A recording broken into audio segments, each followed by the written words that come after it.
Pretty good.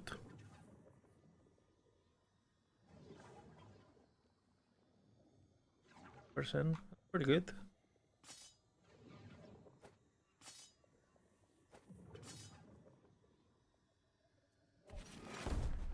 Wait, that's pretty good.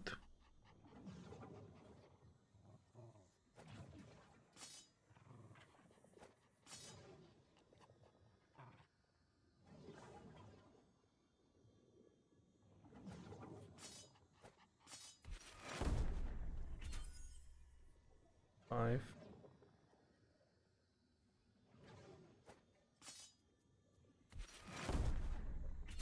15, 5, 3. 15th. 5, 2, 2, 11. Oh, it's good. This one's not so good. These two are good. What's up, Mixin?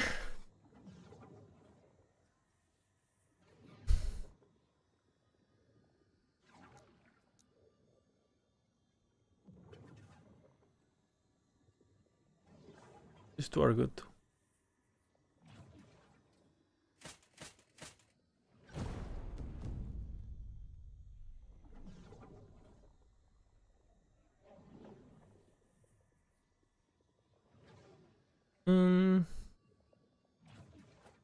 One more attributes.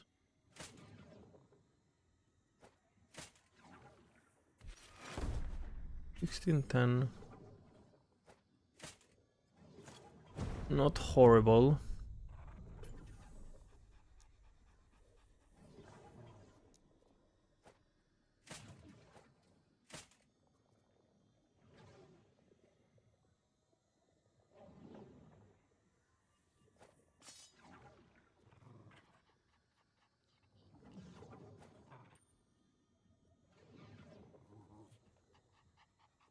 We need a +2 minions, otherwise absolute dog shit. Okay, that's okay.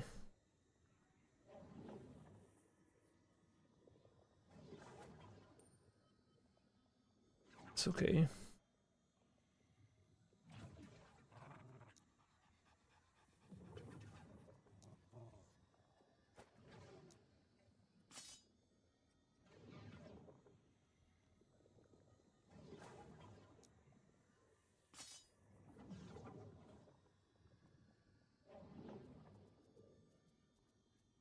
They're okay.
There's a lot of rerolling to be done here.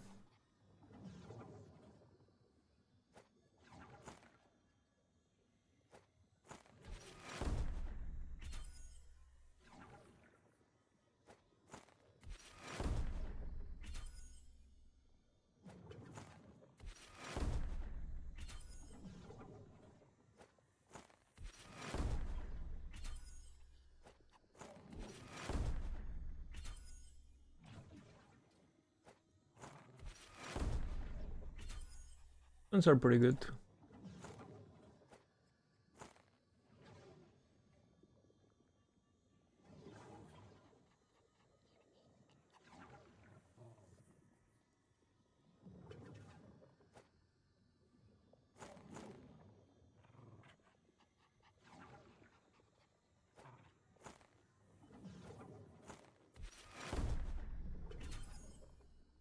Slightly better. Bit better. 2 to 11. 39.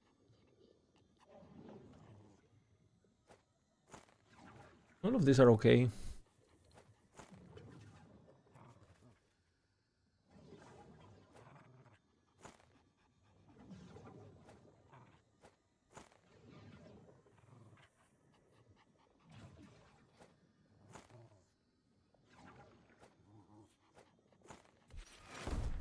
Oh shit. Okay.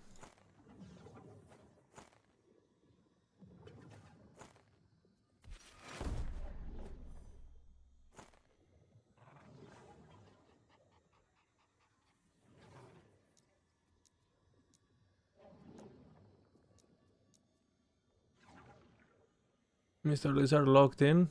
Yeah, I logged in. Onka.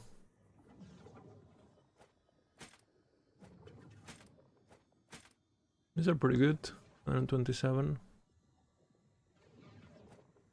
Those are good. Good. Absolute dog.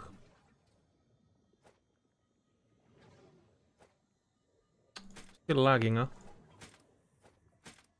I thought this was supposed to be fixed, but...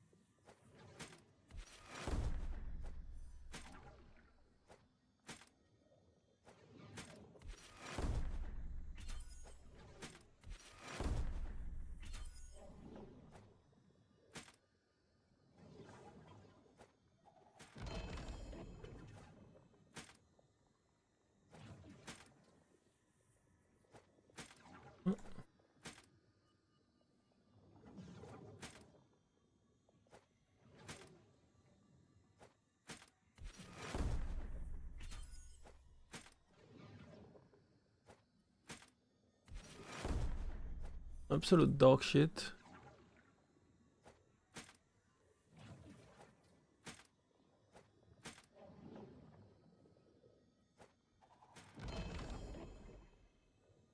Dun, dun, dun, dun, dun, dun. 6%. A lot of damage though.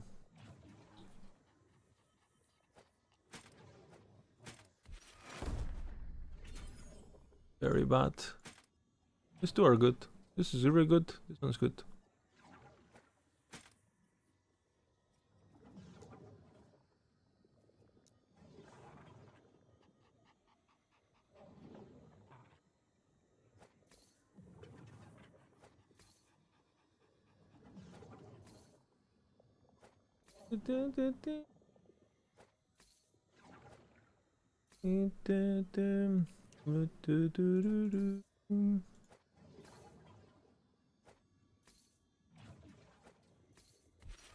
Oop.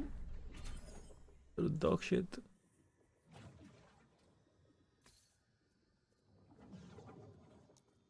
How are you guys doing?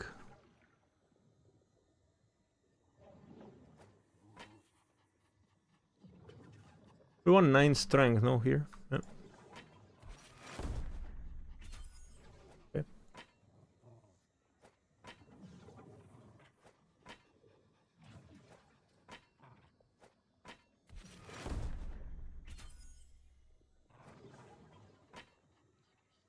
And all the 9 strengths go into turtle.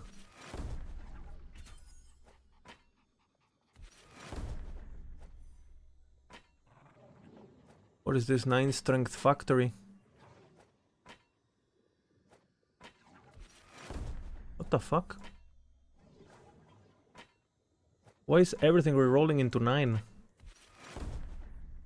Okay. We broke the curse.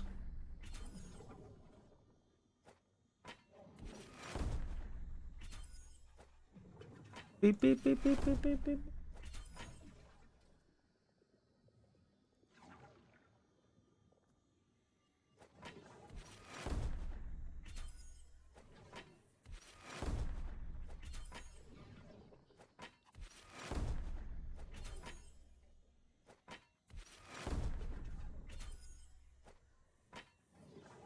Those are the dog shit ones. Those are the good ones. Okay, these ones I got a Giga reroll. I have not worked today. Giga insane, actually. I wonder if I should slam first and then reroll these ones. And this one is really, really dog shit, though. This two are so dog shit, not even worth. Even worse now. Nice. Okay, that's better. That's better. I'll keep this, I think. These ones are so bad. If I guess if I want to get more, I'll just get more.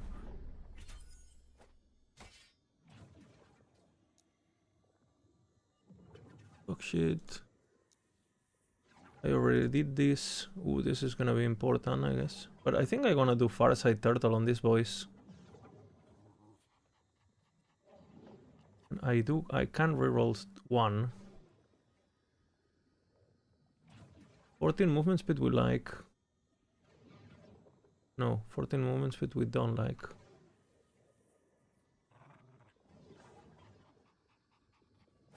One is Giga. Necro is kind of needed, actually. This one is horrible.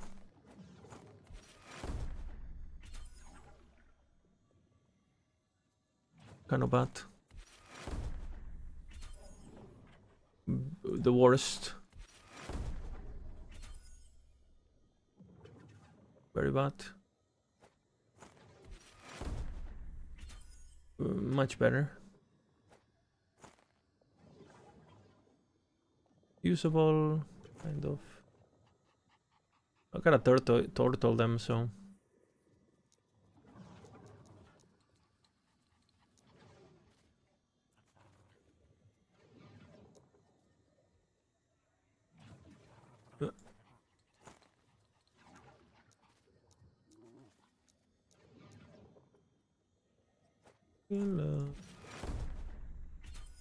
That's okay.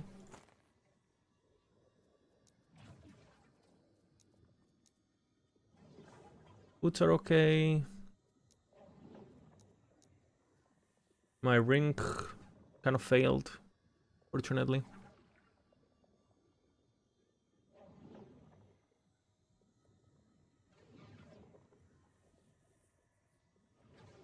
What about the mantles? Where the fuck are the mantles?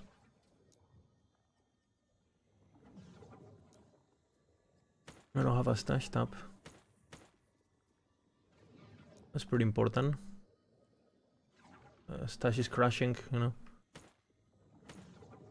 How the fuck does that even happen, man? We don't know what happened. Somehow I changed my chest piece.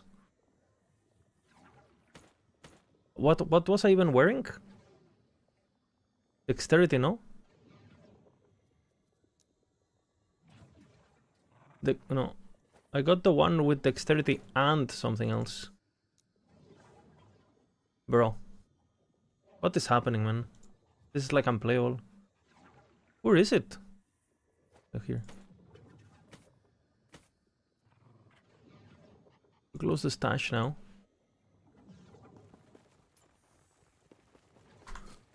How's it going? I don't know. Like, at this point, I'm just confused.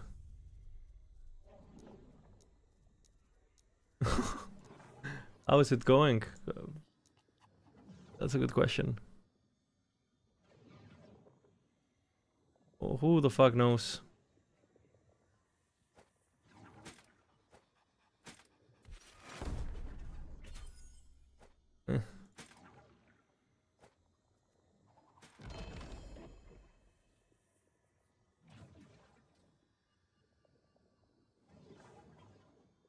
What the hell? This one rolled really well, actually.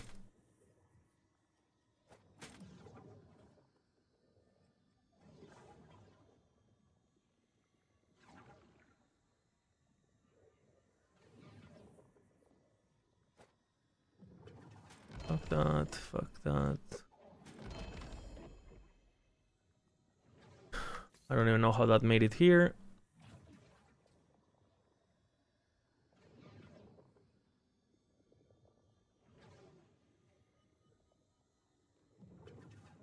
Let's reroll these ones, the plus ones. Plus 2, 13, 24, 13. Not so good. Then what else?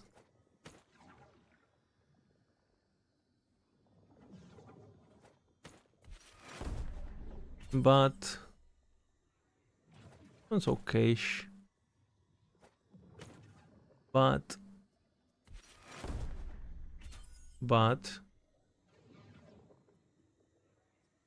kind of average.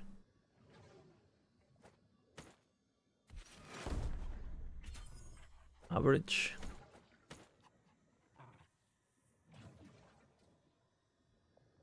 Those are okay.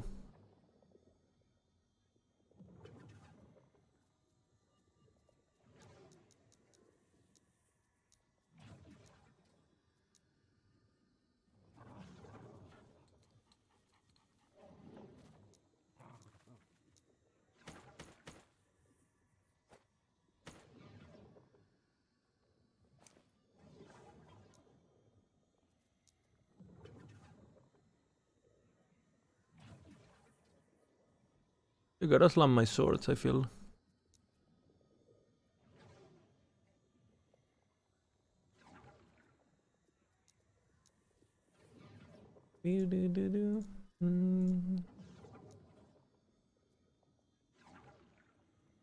You swear a +4 smite because of stash lack? Oh, I was watching Vina yesterday. I was losing my mind watching him.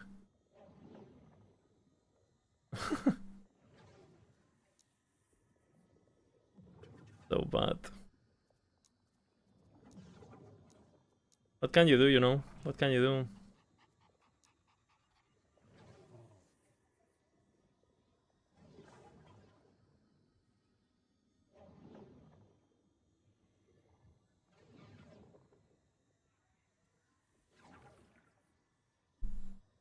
I think I hit the 1 LPs, no? Maybe?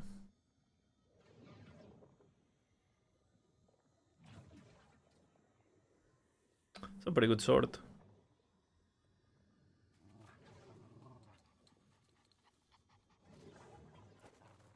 Probably hit one of these. Yeah, what the? Why is it worse than before?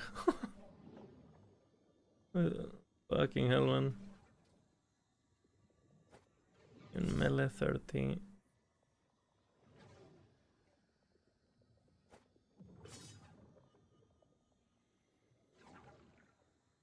I think I used. Bro! What is happening?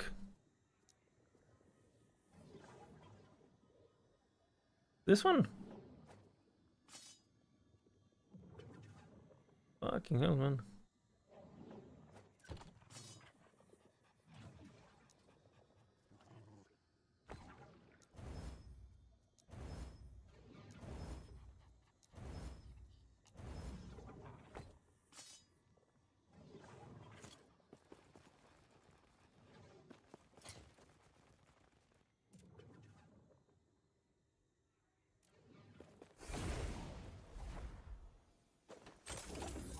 Let's see. I have to do my Jassa because I haven't done it. Do it.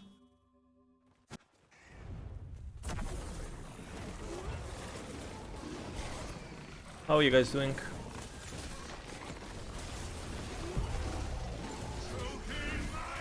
Okay, in my asthma.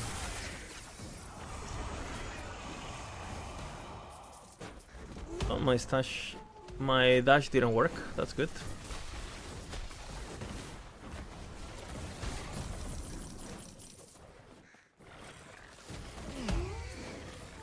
Am I giga lagging or what's this?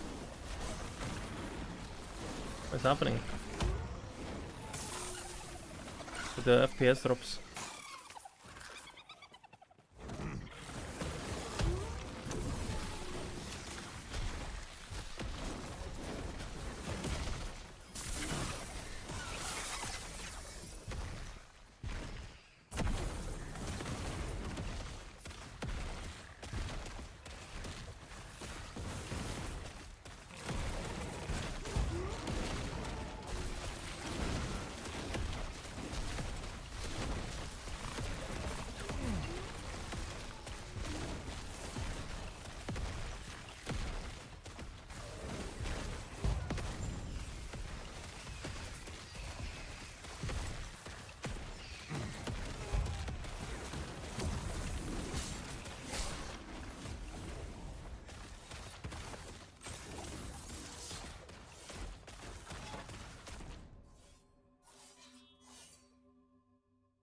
It should be fine, but...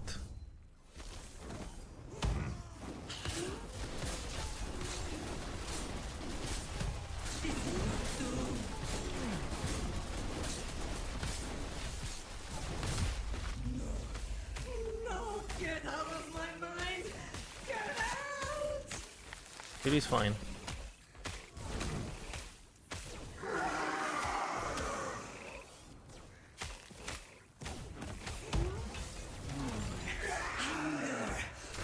Well, it was definitely bugged before, let me tell you. Because when it was hard.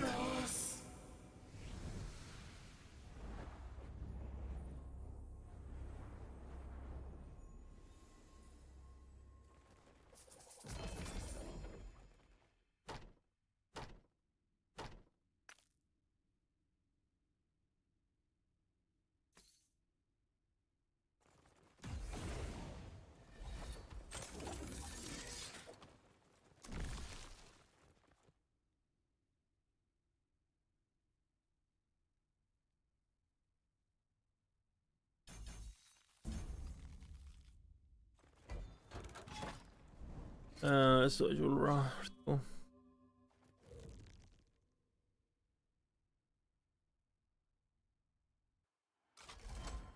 my frog boy is doing. I mean, he's just Giga now.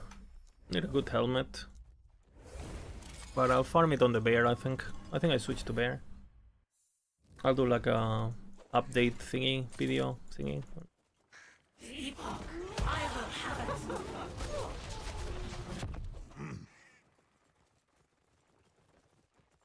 Escape is impossible! Sapphire water! Still so much to learn. Ding ding.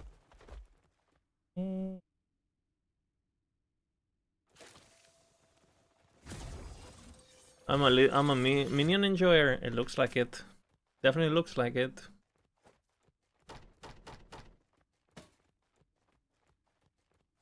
Somehow this appeared in my stash. Guess I looted it. I think these are the best. 15, 17. One is like Giga. They're both 5 strength. They're both really good. The 1 LPs.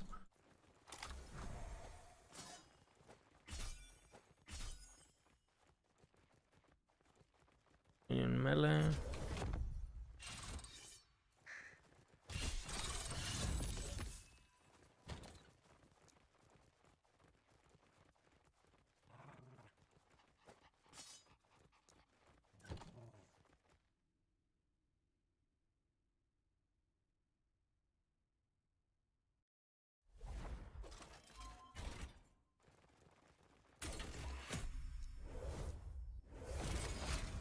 Boom.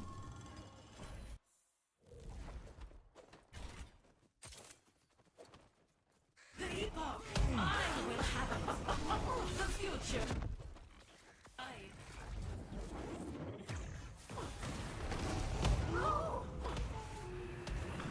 Still so much to learn. Pretty good.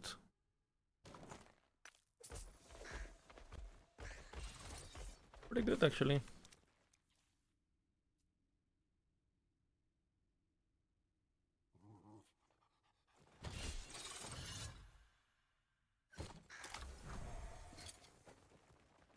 Yo.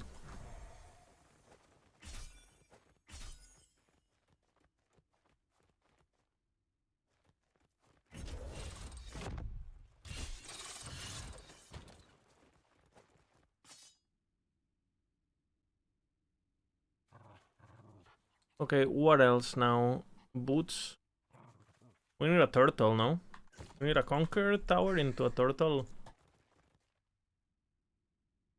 I think I'm gonna do that.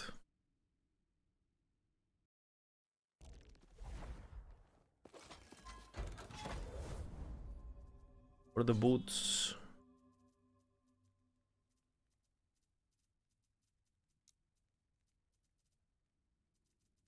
An easier one. Beep, beep, beep. Oh, hello. Oh, hello, hello, hello, hello, hello, hello, hello. Ooh, my microphone was a bit low now.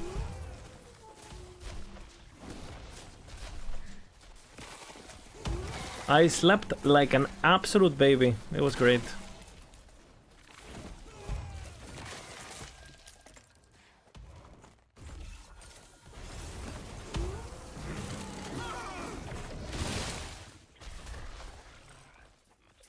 You did? It was nice. Glad to hear that. You got some rest, you know? So she could be there to save us. Where did you come from, beast?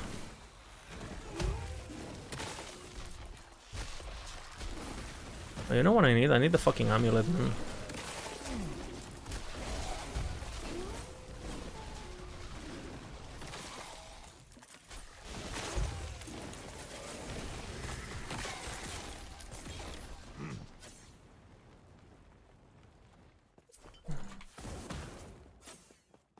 I need the amuleto.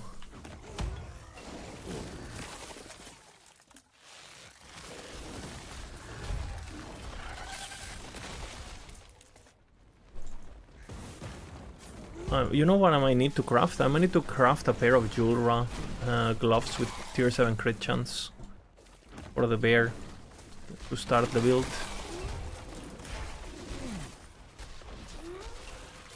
I'll do that now, I guess.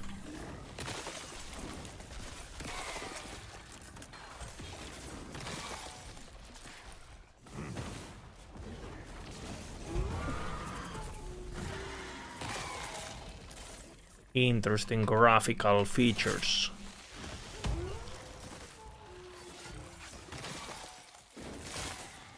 By the way, guys, we have new emotes.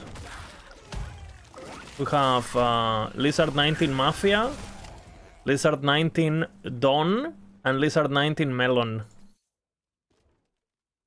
Insane.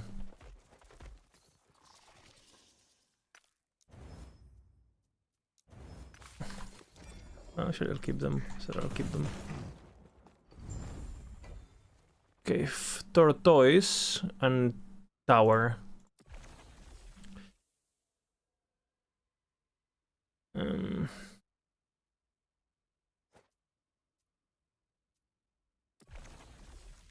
do another tower just in case. Oops.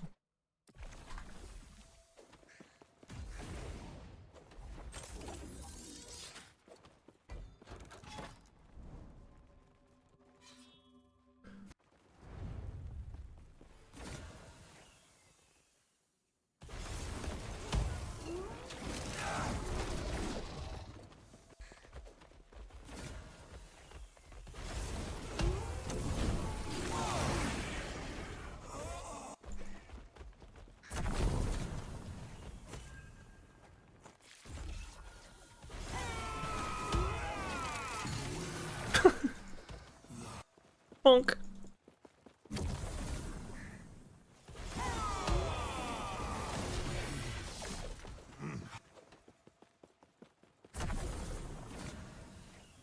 Unfortunate.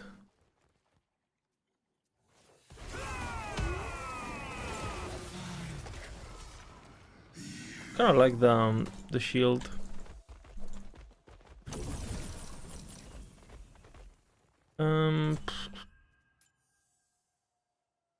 What do we even put here? Maybe the ox or the not worth that. You.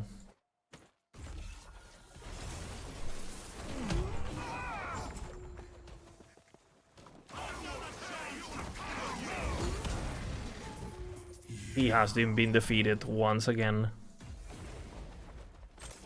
Alright, Tortolerino for the boots. This is gonna be an absolute disaster, but you know, you still have to play, you know. You have to do what you have to do.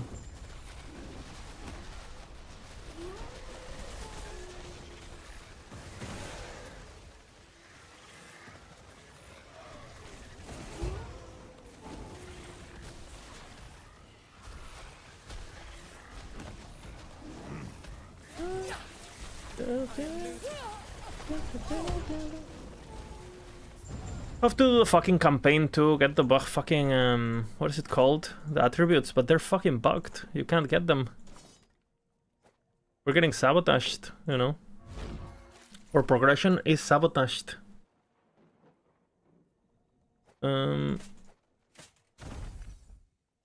Dog. Yeah.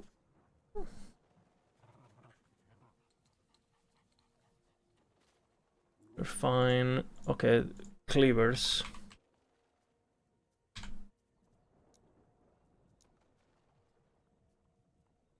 All the good ones.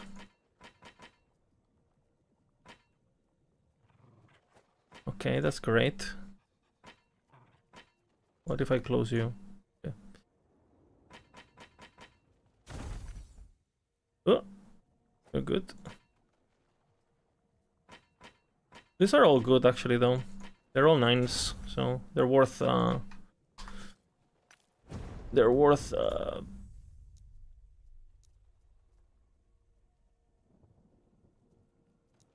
but we actually won. That's insane. A victory. Good. Okay, what else? The important one, Julia.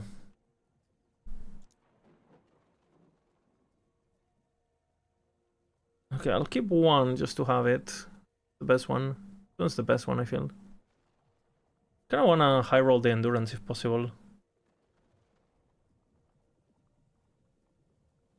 Overall, this is the best, but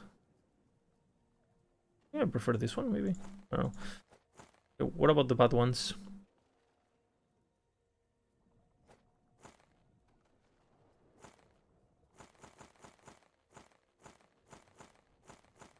Alright, let's see.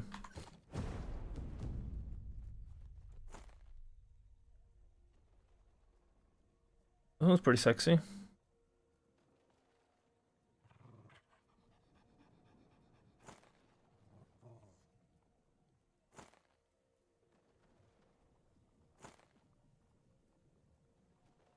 Thirteen, 31. This one's pretty fucking good. I'll keep this one.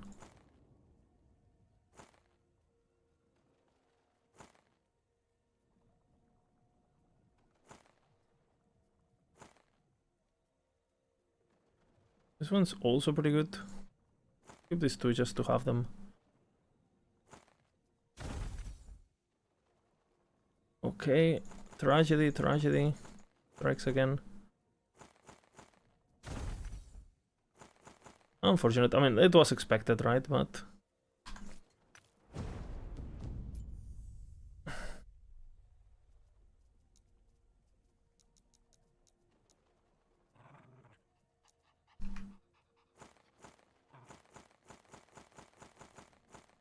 was expected. Do I have more of those? What are they called? Phantoms? Because I'm rocking 3 LPs, so. Oh shit, there's without LP.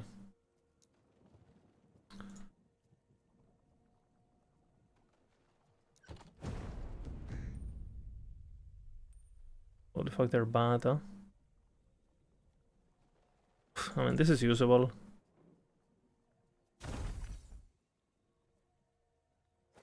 I mean, kind of. I have to work on this.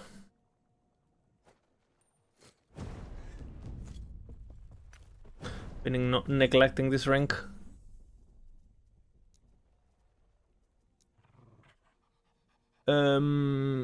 YOLO.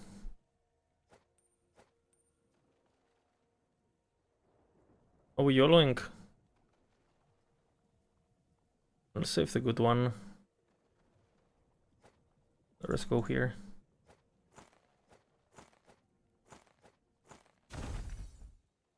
Oh, lucky.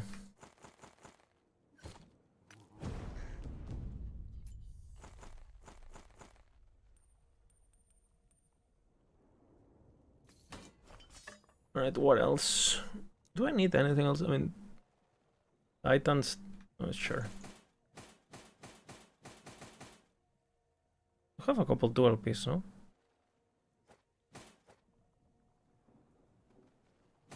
I missed for rerolling.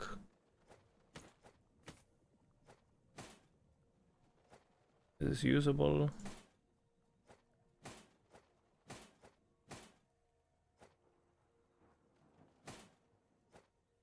Reroll food. Usable. Missed. What's bad, man?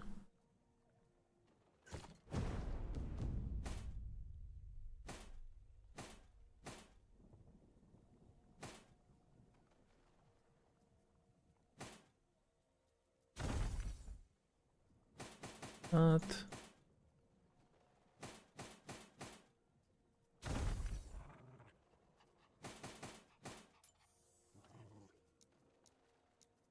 Gotta get good rolls, so...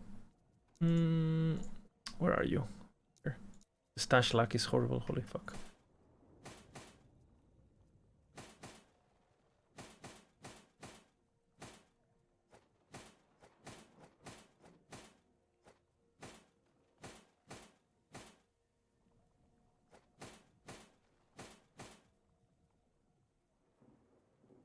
Alright. What else, so? I mean...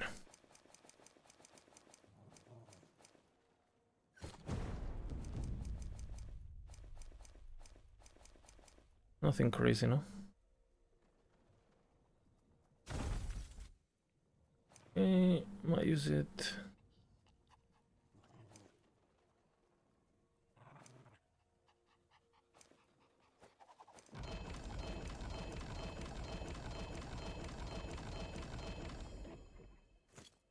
Keep it to slam.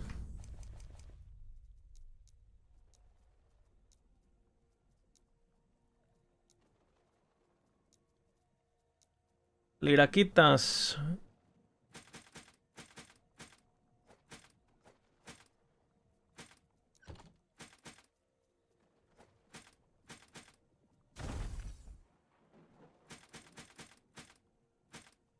Very good roll though. We keep those. The machine has started turning once again. And we could definitely slam this. Let's see, what do we have here? One's probably fucking good. Keep this one. I think the rest we YOLO.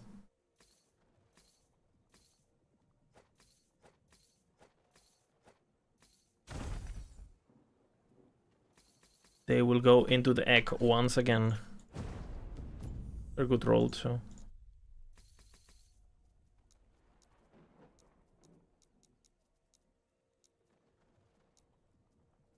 I think that's pretty much it, no? Story.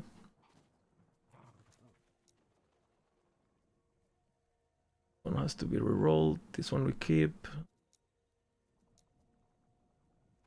One has to be rerolled with one help.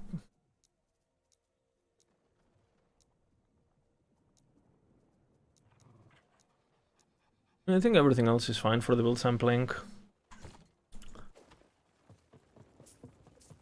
Gotta slam a boot.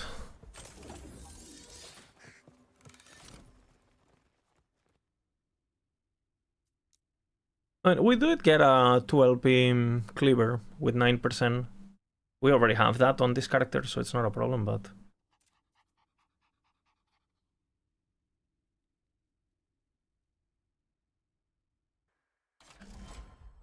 Is the game suddenly less laggy? For me, it's more laggy.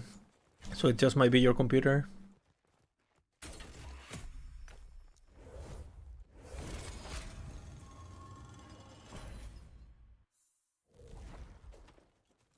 Yeah, the attributes are still bugged, I know. Not a priority, you know. Bye-bye. Oh fuck, I have to slam that too. Completely forgot.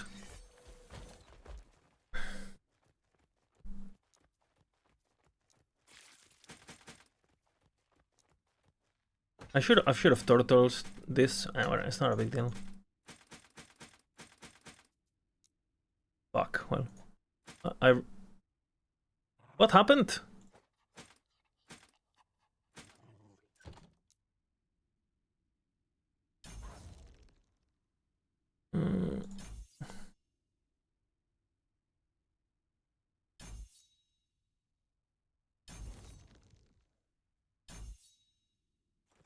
What happened? How did you end up here? Bro, like, it's the wildest bugs. Like, the category changed. What happened? Okay.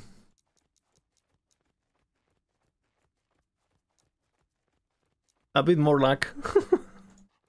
Let's get a bit more luck.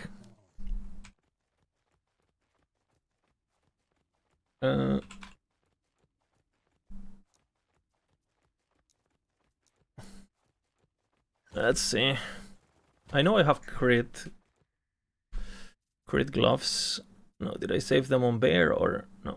Okay, so they're just here.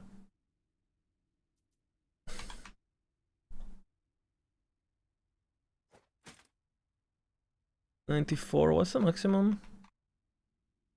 100, so 94 is giga. Okay. Oh man, this lag, fucking hell. Please!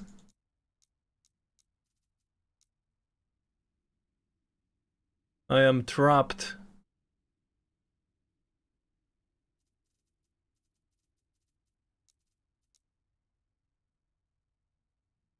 $80, 94 seems good.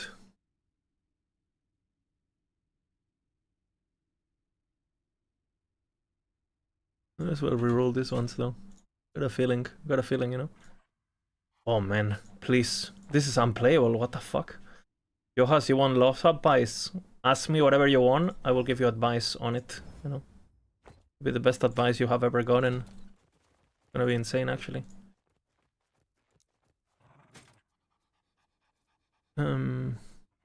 Please. Okay, now we want good rest. This is good rest.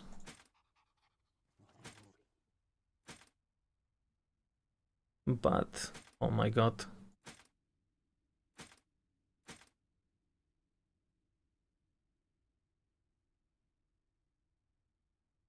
Void is more important, but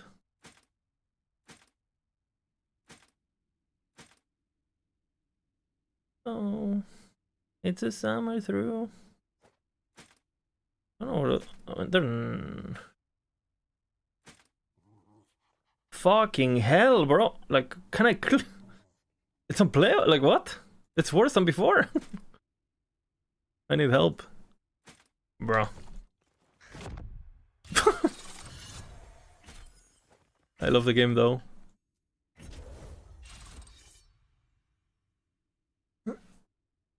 Could this be Last Epoch advice instead? Last Epoch is love, Last Epoch is life. So yes, it can be Last Epoch advice. Your request has been accepted. Fuck! What is this lag? Am I leveling a character just to avoid lag? Or am I doing a lore playthrough? What the fuck am I supposed to do? Like, this is fucking unplayable. Like, what the fuck? If you could take a peek here and let me know if you see something wrong. You're having turns with Uber Aberoth. Well, the first trouble I see is that you're using the inferior planner, which makes you weaker, you know? Makes you weaker. Let's see. You have a 22 health regen. You need to get a better relic. It's minimum rolled. You need a good relic. Boots are good. Really good, actually. A ring is good. I mean, very low doom, though. Make sure you apply the 4 stacks. It's gonna be hard. You have the regen. How much strength? 160 strength. You're good. Health regen, you have good idols. You have a really good shield. Your gear is sick. I mean, if you're fucking up with this, you're probably just like fucking up something really hard. Because your gear is definitely sufficient for it.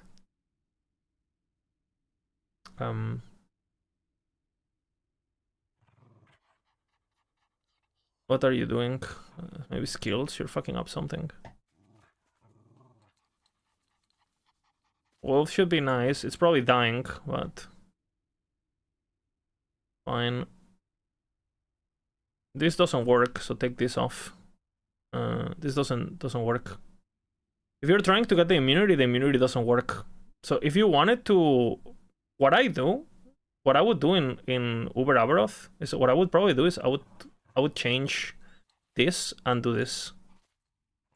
I mean, you were gonna lose the plus points, so it sucks, but it is what it is. I'll probably do this.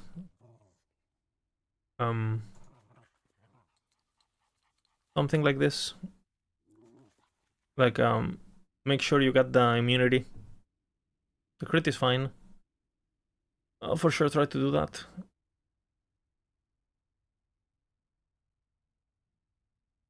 Because with this, you can use it to immune the pizza. But if you grab the totem, it's better for mapping, but you don't get the immunity, right? And the immunity is very important. The immunity doesn't work. Like, if you use the totem, like I told Bina this, he should have fixed it already on the guide. But if you take the totem is casting Warcry. You are not casting Warcry, it's the totem that is casting it. So this is, you are invulnerable after using Warcry, but you're not using Warcry anymore, so you don't get the immunity. So yeah, it straight up doesn't work, basically. Right? You could also take this point. So yeah, basically for Uber Aberoth, Johas, try this setup. Like you put the remaining points on frailty or fucking, it doesn't matter the rest of the points, whatever the fuck, right? But try this. Try taking this off and it could be better. And then for this,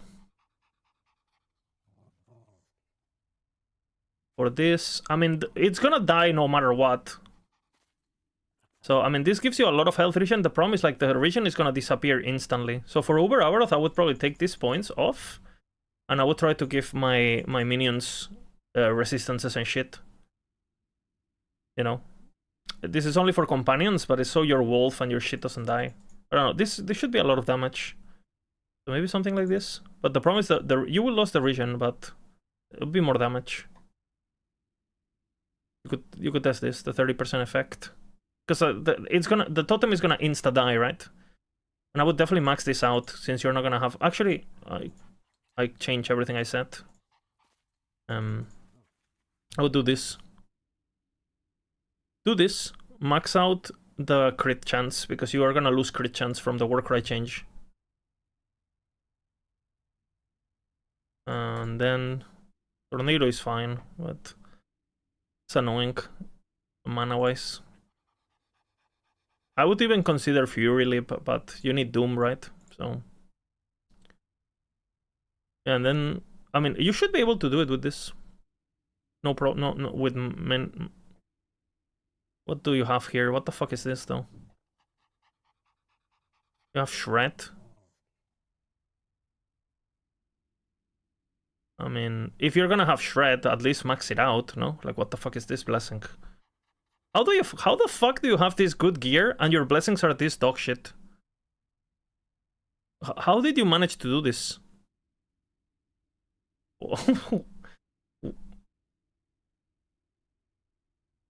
Planner didn't refresh? Okay. Like, I was like, how the fuck do you have this gear? And you're running around with a regular shred blessing, bro. Like, the guy is fucking riding a Maserati while wearing fucking, like, a Casio, you know? Like, what? I mean, your character is strong. I mean, your gear is really good. You should be fine. You know, make sure you stay close to the thing, you know, for the block bullshit to work. How much armor you have? You have good armor, like, you should be fine. You have good regen with health, giga health regen through your idols and stuff, and the strength thingy. You did the shred? Yeah, I mean, you should be fine. I mean, try this change with Warcry and just mechanically alone, you might be able to do it. But the problem with Frogs with Uber is that the fucking crow dies, the fucking wolf dies, the frogs don't matter, but the other two are fucking... I don't know, when I was testing a bit offline, it's annoying, you know, it's just annoying. But it's... Unfortunately. But with the gear you have, you should be able to do it for sure. So try with the Warcry change and let me know. And make sure you save your Warcry, you know, for the... You know, for immunity, for immuning the big explosions and shit.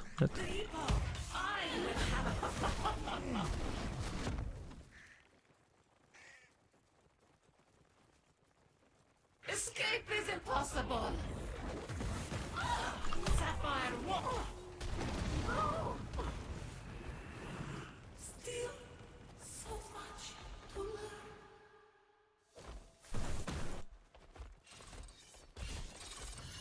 Okay, Julia. Which ones I'm rocking? I think this one's honestly early. Boots.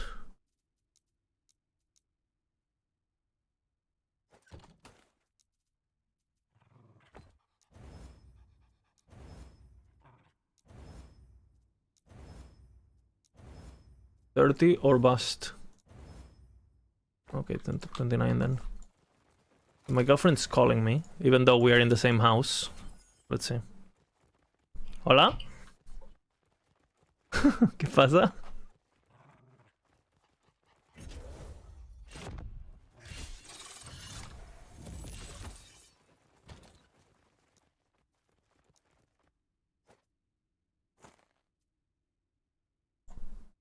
One second, guys. Girlfriend is requiring my attention.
Amo.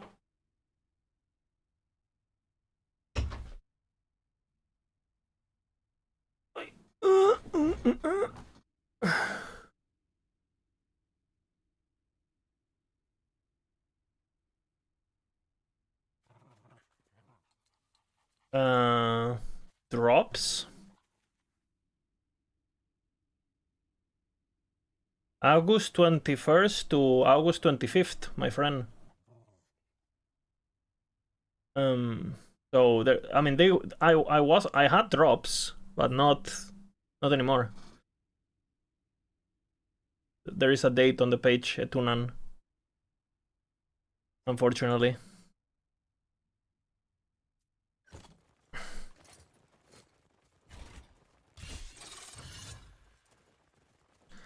Unfortunately, you know. Okay, I gotta get my fucking attributes. Wait, what? Apparently I haven't done this. I'll do it now, I guess. Thanks for the answer. This is my first time using Twitch. No worries. Welcome to the community of the Twitch.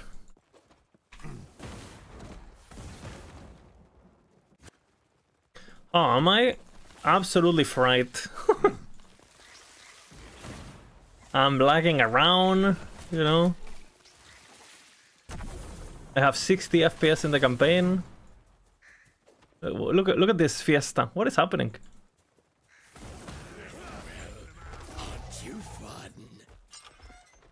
Thank you for the I can't complain about that often. You ready to head out then? Scalebane were never meant to be caught. Memory leak restart. I literally started the game 1 hour ago. I guess I'll do it.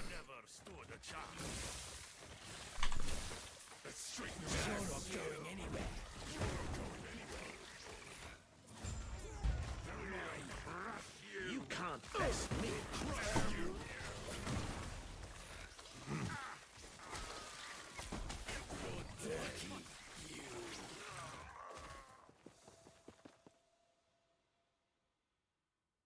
If you mess with taps a lot, it causes the memory leak? Ah, I see. So if you touch your stash, gotta reset.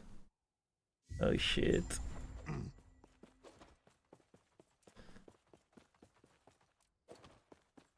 Oh shit, you know. Change is coming.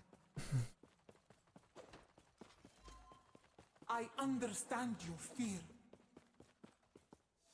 Too long have we all been bound by the chains of fate. I will shatter. Yeah, I interacted quite a bit. Along with who Quite a bit. seek to bind me. Freedom will be our future. My future. At any cost. Yeah, I was watching Bina yesterday. Oh man, I'm glad I wasn't streaming. No one is good. The temple is closed. That was not positive vibes yesterday. Just that. Let me tell you that. I am not sure if we can trust this friend of yours. Absolute disaster. I overheard what there. But and hey, if you're looking for a little detour before you dispose of the guild leader. When is the podcast? Today at some point, I don't know. I'll have to organize.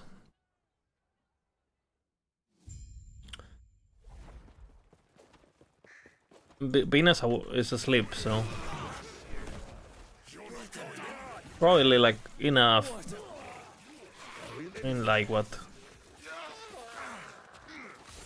9 hours or something. Based on the usual times. Do I even have to do this quest anymore? I don't think so, right?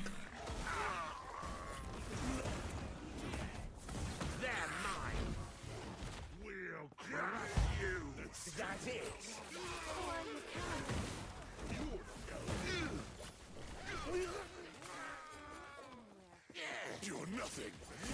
Going in. I'll tear you up.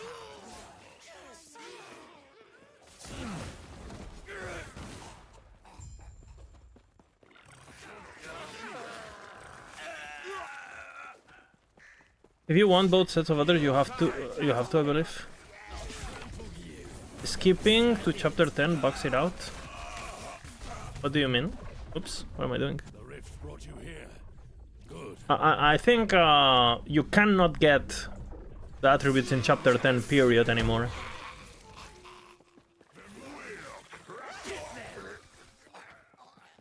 Like, no matter what you do. Can I help you?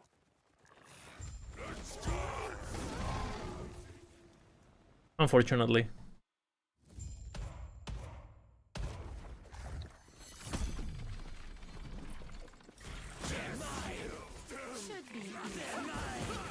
What? Oh, unfortunate.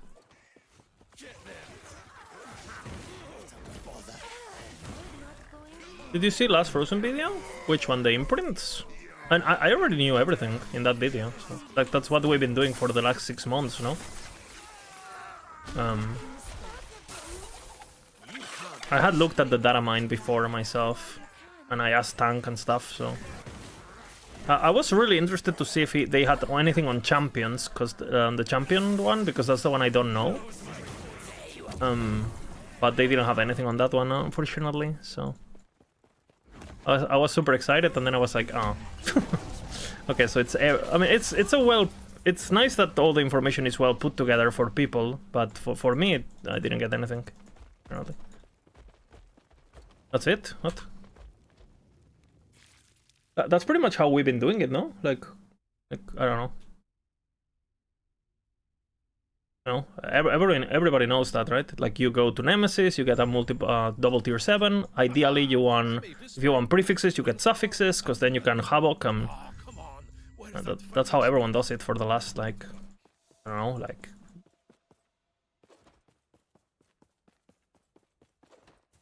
You had no idea how it works? Well, I talk about it on my stream all day, no?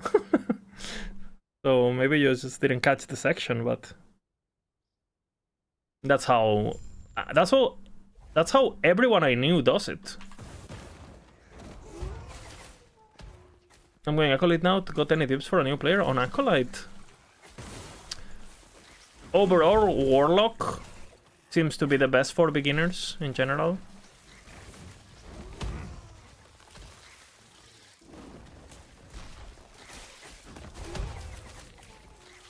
So I would highly recommend that. You know, building around Catonic Fissure. You can't go wrong with Catonic Fissure, basically. This is the Bina special, guys. This quest. The Bina special. Do what?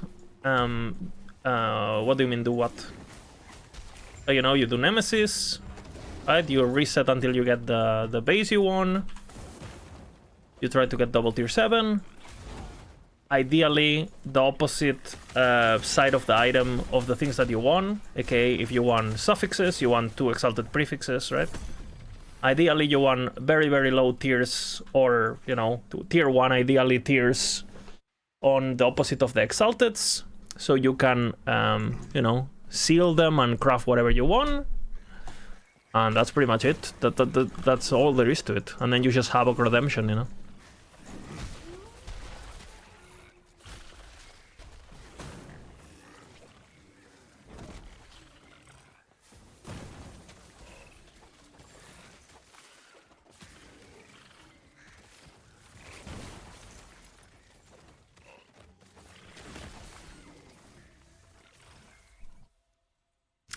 It's good info for info. Yeah, I like that it's like well compiled, but I mean, Let's go thin their numbers a bit, shall we? I don't know. I feel like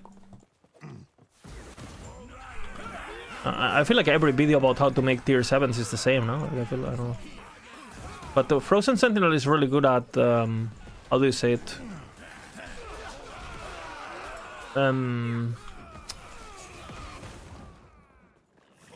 Did you say? No, Warlock. Warlock is better. How is the word that I'm looking for? He's good at, like, summarizing it. No, not even mad, like, summarizing. I think the way he expresses himself is very concise. The math doesn't matter at all on the imprint stuff, because the math is so, like...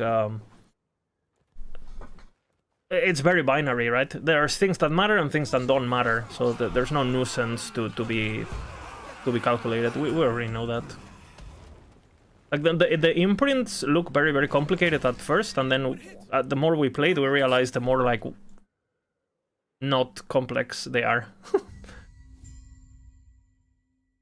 TLDR, all you want is a double tier 7, the opposite of what you want, right? So if you want prefixes, you want double tier 7 suffixes, or vice versa, and that's it. Exactly, Senoka. Like, he's good at putting all... Like, I don't know how to explain it. I know there's a word for it, and I can't find it, so... Summarizing! Summarizing! Like, getting it down to the essentials, you know what I'm saying? Like, I feel like, for example, I really struggle with that. I like yap, and I sidetrack, and I... When I talk about things, I struggle to stay concise, you know? I struggle to stay in one topic. He's very organized, you know? The way he expresses himself is very... I don't know, it's nice, you know?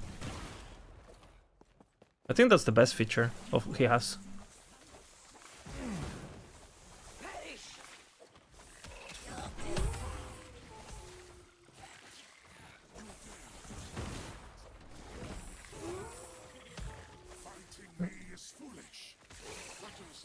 Yeah, he probably does, Senoka, but... Seems like an organized guy, why? I haven't done a script in my fucking life for YouTube, as it's clearly obvious, you know? Clearly obvious.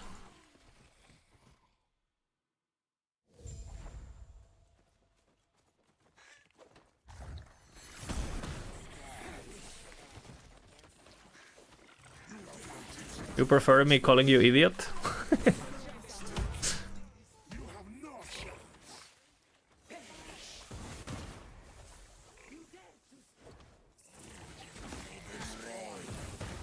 It's weird, because I feel like... I feel like I don't like overcomplicating things, right? But I overcomplicate things myself. The way I talk is like confusing, but I don't like overcomplicating topics that I found simple. Because, I mean, all the information in that video can be like concised into get a double tier 7 with suffixes, havoc into prefixes you want. That's pretty much it, right? That's the only thing that actually matters. So that's what I would just say. I just call it a day. I was like...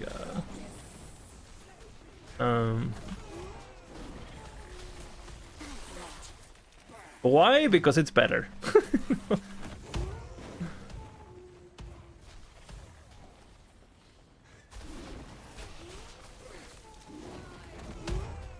And the one that is complicated, which I don't know. To me, it just seems that the chance for something to happen is so low that it's basically not important. Like the this one is like, it feels like the chance for you to seal something good in this on high tier is so low that it's basically non-existent. Like sealing a tier 7 from that seems, I don't know. Seems like you're better off putting a random ass item with tons of tier 7s and hope for the best, basically. But we'll wait for some data mine on that. When I asked Tank, he told me like he hadn't looked into it. So I have actually no idea how it works. I am breaking the cycle. I refuse to be your sacrifice. Disgraceful. Rage is unbecoming of you, child. This is not rage. For millennia, the vessel maidens have died. So And the one thing now feel the I don't know about imprints on exact numbers is the chance to roll from a non-specific unique a high tier unique. Like for example, if you put like a regular silver ring, what are the chances for it to roll into a red ring if it procs the imprint? That I don't know. I've never looked into it. Mainly because I have never done that, because it sounds pretty... Just on paper, the idea sounds pretty stupid. But maybe it's... I mean, maybe it's worse than I think, or maybe it's better than I think, mathematically.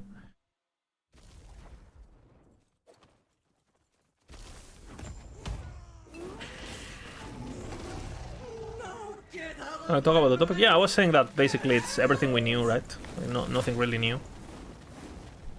We knew the imprints get deleted. We know the imprints do count for the affix types. We knew that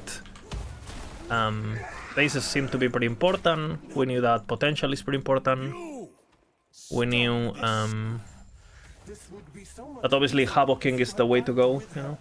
So you don't actually try to get the tier 7 you want, unless it's something super specific for a single slam or something. But if you want double tier 7s, you want to make sure you have 2 suffixes if you want prefixes, right? To do Havocs. That's what we always do. Yeah, we got the attributes. I guess what? I go to the next town or something? You will not catch me, traveler.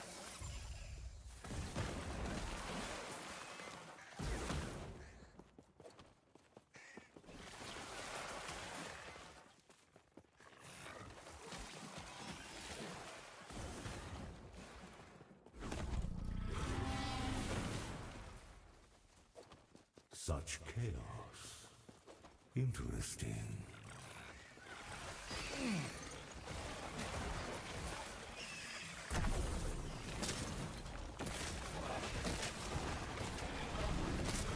Impressive how much work they put in these imprints. But if you actually look at it, Sanoka, they actually didn't put that much work, right? Because it just seems like, you know, it just takes the item and makes a copy, re-rolling the affixes, pretty much, the affix types, kind of, you know. I thought it was way more complex at the beginning and more nuisance, but it's actually super binary, basically.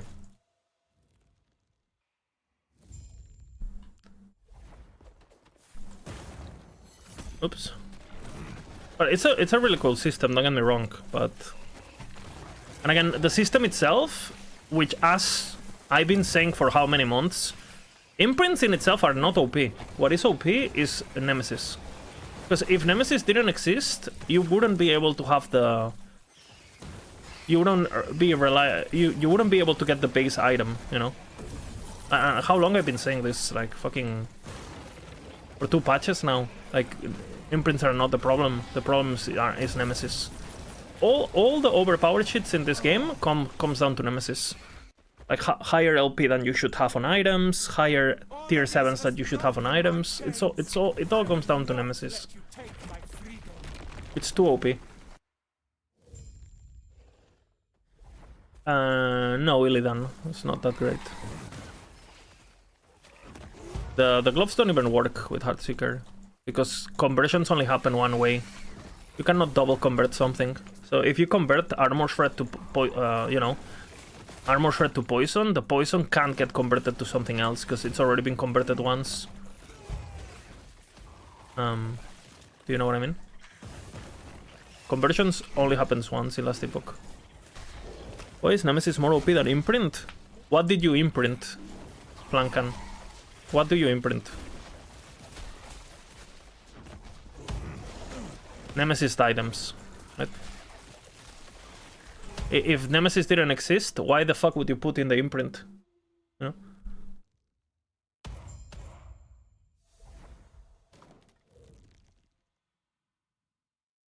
We not talk yesterday about delaying Exalted? Yeah, that's the main problem. Absolutely. That's what I've been saying. You get tier 7s way too fast, and you get double tier 7s way too fast. What the fuck? Where am I going? Tunnels or where am I going? Have I done this already? I don't even know. Where am I going? Mountain. I guess I'm going here. Shao Cascade. Bina's working on it. Bina's working on it.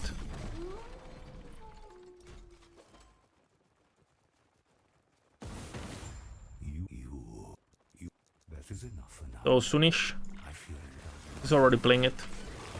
Unfortunately, there is a fucking lots of bugs with currently with shift, and it's kind of unplayable. You get stuck in terrain and shit. So it has made it quite hard actually.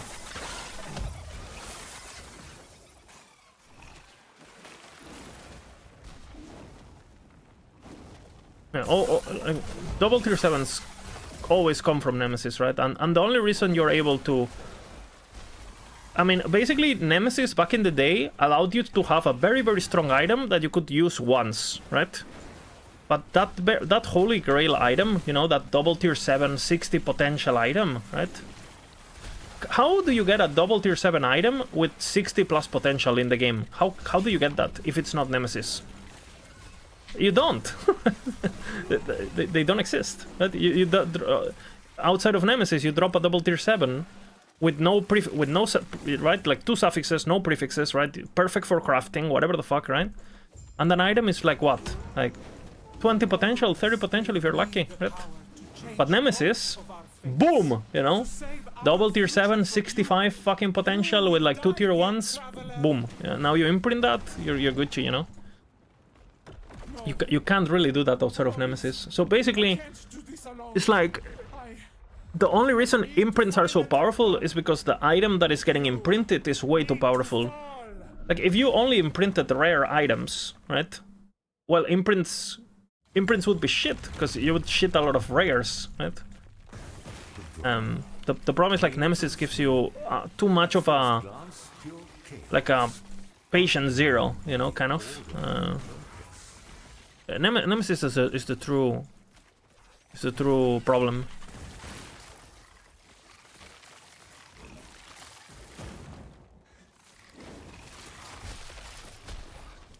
And don't get me wrong, I think it's cool that we can target farm, you know, double exalteds with Nemesis.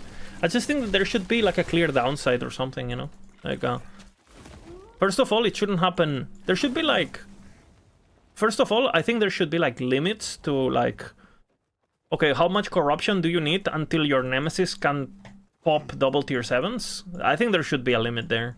It shouldn't be like, oh, corruption just makes it more likely. Fuck that, because... Bro, I'm at 300 corruption in hardcore. I have double tier 7s. Like, I just think that's it's too much.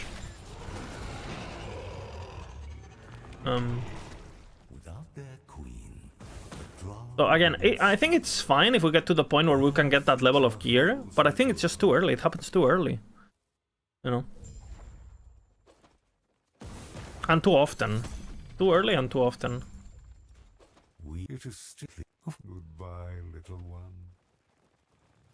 I gotta talk again with this fucker. Tempered's still good, yeah. Tempered's still OP. Please, if you can.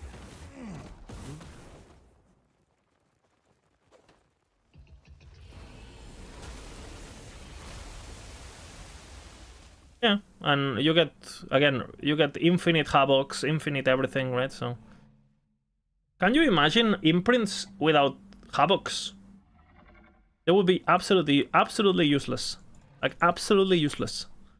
Straight up. So imprints on their own, they're not the problem, in my opinion. Imprints are good, right? Because it allows you to target farm something, it's good. The problem is everything surrounding them that makes them absolute broken. Okay, we stop here, I guess. Because the rest is bugged. My eyes. I suggest you stay here where it's safe. The terror would never. We're going to do the side quest.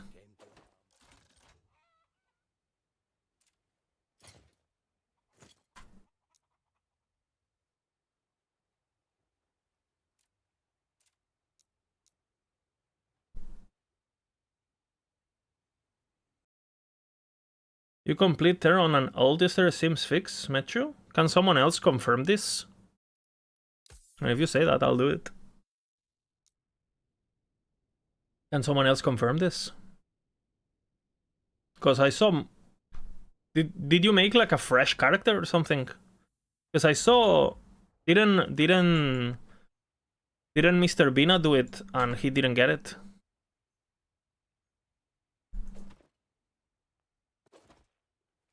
I'll do it, sure.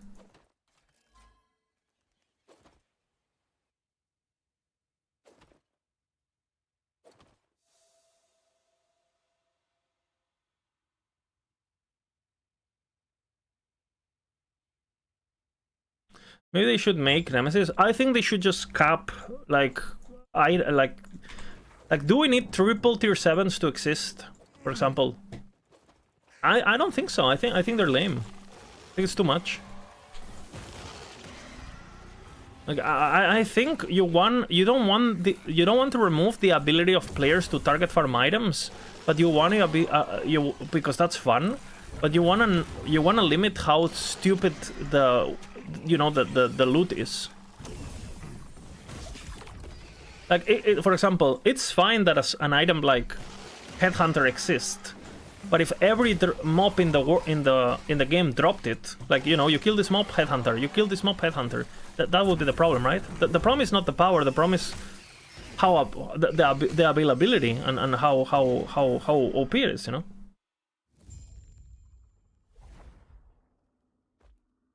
I do want to see more Exalted items competing with Uniques. Farming 12p, 3p Uniques feels bad because you also need to find Exalted to win match it. Yeah, but that's only because the ceiling of this game is so high that you can never finish an item, right? Bass Dave. Like, if you find a 3LP item and you slam it with a triple tier 7, well, it could be 4LP with 4 tier 7. Now, is that ever gonna happen? Well, maybe. Depending, Especially the desired affixes. So I think how you fix this is like you lower the ceiling, you actually make it reachable, and then you make sure that reaching that cap takes enough time and enough grind, and it's enjoying a nice process, Like for example in PoE, you can finish items. Now most people don't do it, but you can. In Last Epoch is designed for items to never be finished. You can never reach the ceiling of a power of what the system offers, because everything is uncapped, right? Or, well, soft cap. Well, there's a hard cap that you can't reach, right? Because, I mean, will we ever get 4 LP red rings? Well, it's 1 in 27 trillion, so maybe. If the entire humanity and, like, China clones its population 5 times and we play for 100 years, maybe. Now, is that good design? I don't know. I'm not a fan, personally. I think it's better to, like, players can finish an item. I think it's more satisfying, too. Why would you chase a carrot you can never pick, right? Well, if you're a horse and you're fucking retarded, you keep chasing the carrot because you think you're gonna eat it, right? That's why horses chase the carrot. But you know what happens when a human realizes the carrot is not reachable? They stop running and they, they stay at home and they wait for the government check, welfare check, They stop playing. Why would you play a game you can't win? What is this topic? Like, it's human psychology. You don't win.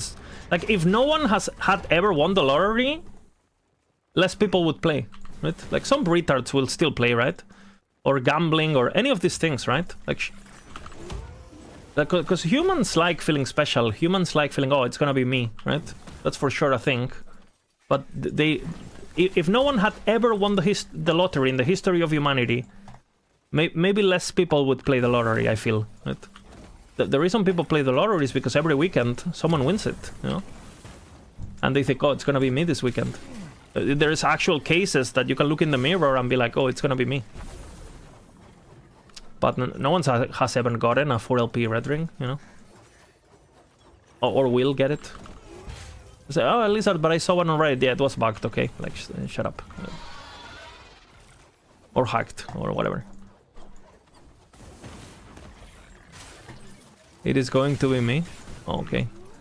Except Cheese. Cheese will get it, okay?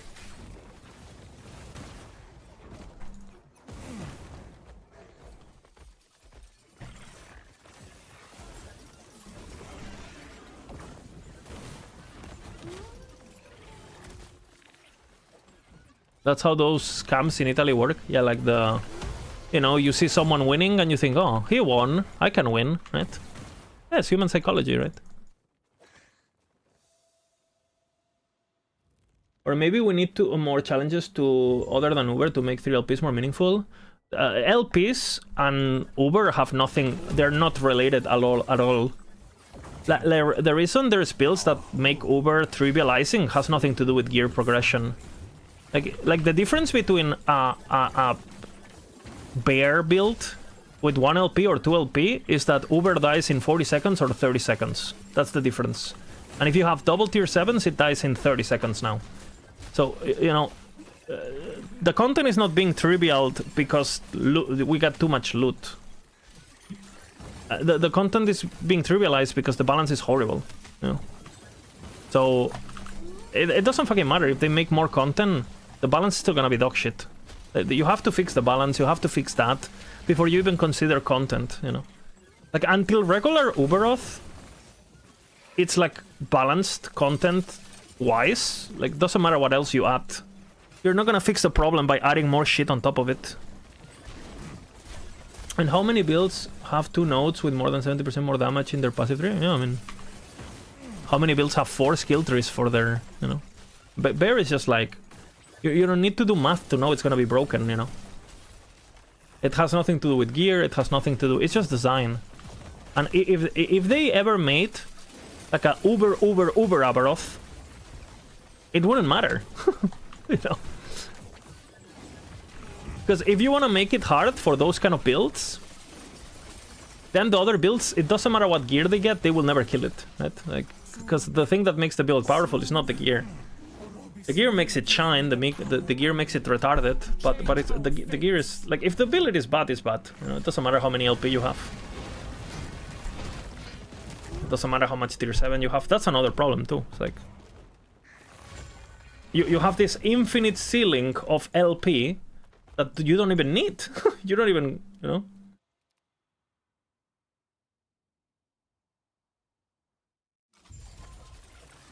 This is the home of the mother goddess, Eterra herself. Am I worthy? Goddess himself. I personally think also that multiple LP, it's also worst for... makes the game worst. Like in terms of like decision making, gearing, theory crafting. Because for example, in my ideal world, I would make it so you can only have 1 exalted prefix and 1 exalted suffix. That's it. And then it would be the player's job to decide, okay, which one I'm gonna go for. Because the problem is like when you can have both, right? There's no decision making anymore, right? Like if you can get, like for example, let's just say you're playing, again, a build that wants crit chance and crit multi, right? Well, if you can just get both, there's no decision, right? There's no min-maxing, there's no puzzle to solve, you just get both, boom, right?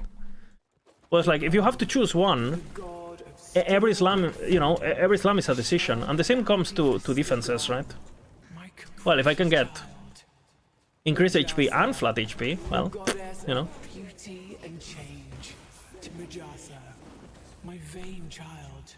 The more, like again, imagine you go into a discotheque and there's a very hot blonde and a very hot brunette.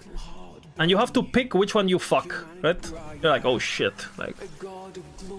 But if the game just tells you, hey, you can just fuck both. What was a more engaging decision, you know? What was harder? What you had to think about? What created more stress? What made your decision more unique and more based on your taste and your ideas and your build? You know, some guys are gonna pick the brunette, some guys are gonna pick the blonde, right? And that's gonna shape your character's journey and your character's identity differently. If you can just fuck both, you know? You see what I mean? The same goes like, oh, you can get a car and this car and that other car. Well, I'll get both. And I feel like most things that are meaningful in life, there is a price to pay, right? LP should be tied to corruption. I also agree with that, Zenoka.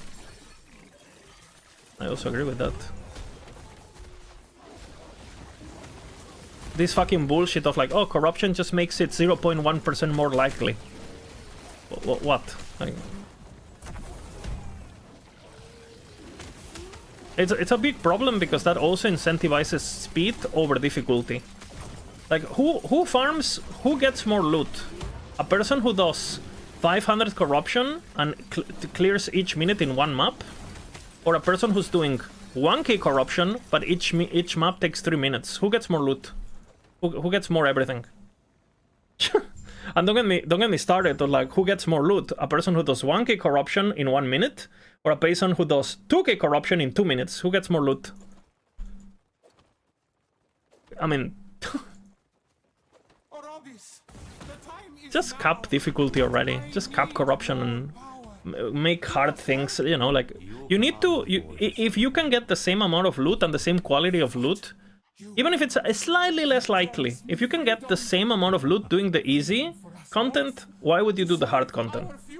If it's making you less efficient and slower, it makes no sense. And I think that's the basics of any RPG, no? Like, you look at Diablo 2, you know, like, hey, you want to get Grand Charms that you can reroll into, you know, you gotta kill Bale. You cannot go and kill fucking random mobs for the best Grand Charms. You can do that, right? Because they're gonna drop Grand Charms, but they're not gonna be eye level 80, whatever the fuck, you know, it's the maximum.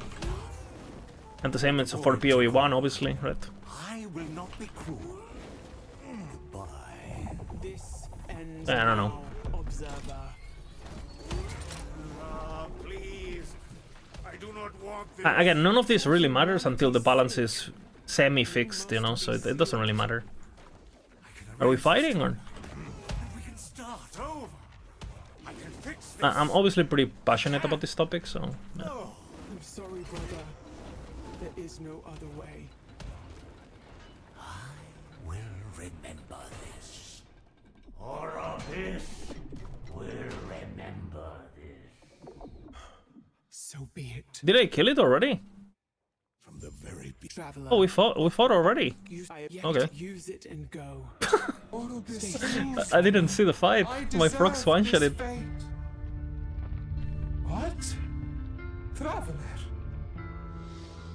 Their story will not end here. I will make sure of that. The past. Wait, has we are nothing friends with left to Apophis? offer. Fate is in motion now. Its darkness cannot be denied. Huh? Why? Fate can be delayed. Okay, can someone explain to me why did we save Apophis?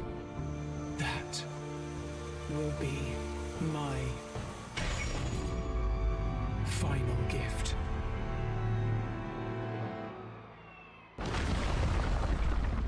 I just noticed that. What? She's good now?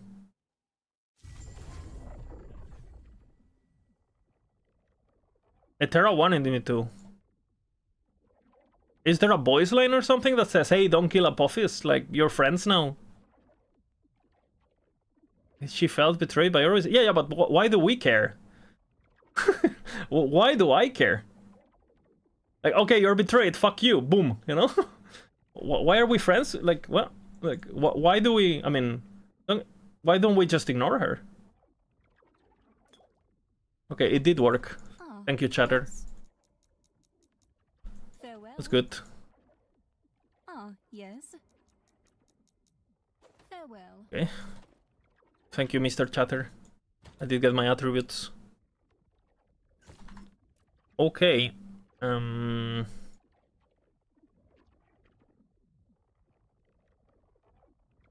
In the span of 2 minutes, she went from kill traveler to friends. Yeah, that's kind of like what I'm wondering, yeah.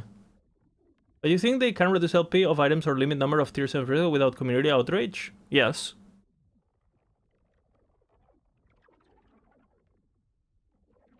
The community, who cares? Like...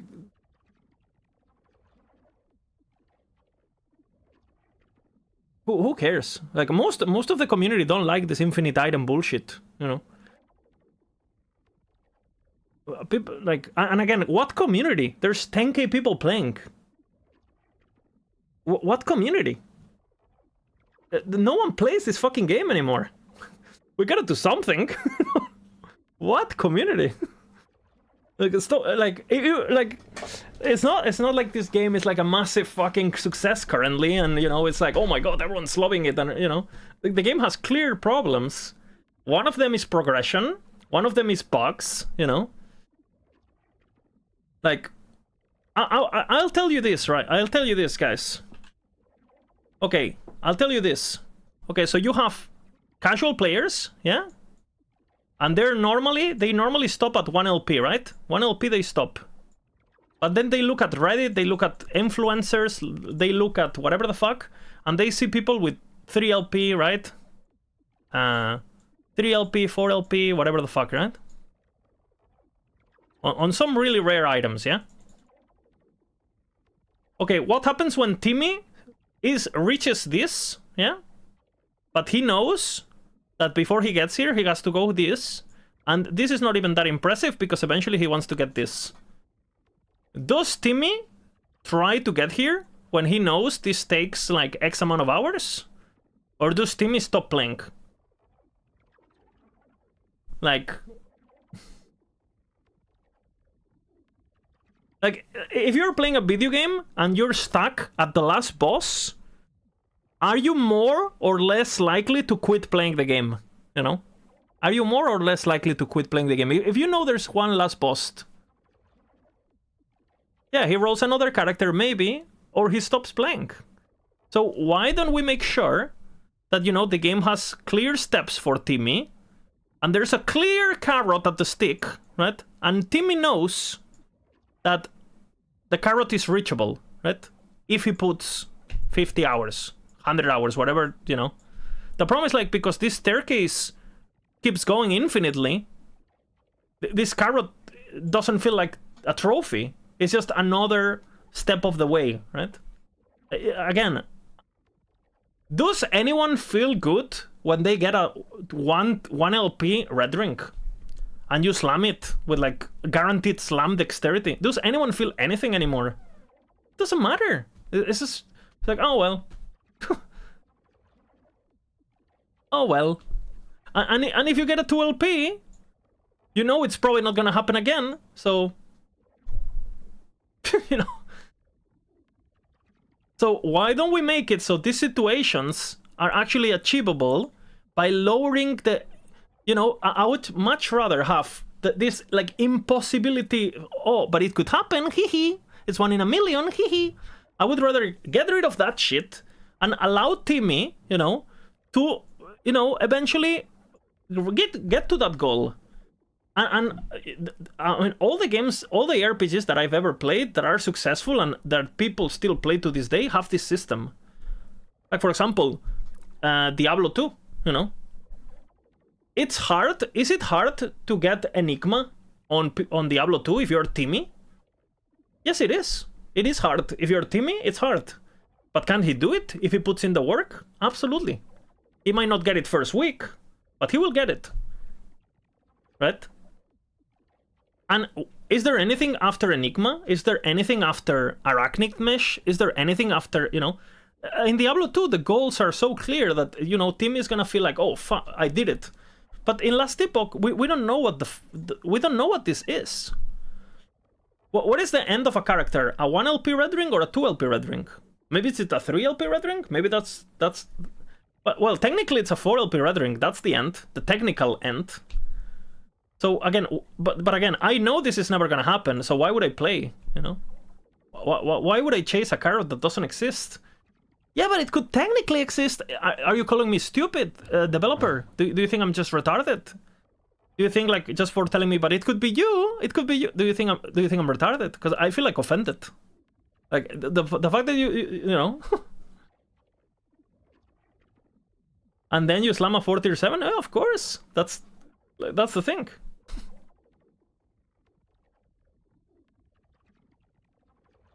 It's not hard to find a 3LP. When I talk about 3LP, I talk about the actual, like, red rings, these things, ugly. Because the problem is, like, 3LP Falcons don't matter. Nobody uses those items anyway. We're talking about 3LP on things that matter. You know, 3LP Bone Clamor Barboot, 3LP Nihilis, 3LP Twisted Heart, 3LP... Those items, you know... Should a 3LP Nihilis exist as a concept? Should it exist? I don't know. Like, I think it's completely unnecessary, and it doesn't really add anything to the loop of the game. Like, if you ask me,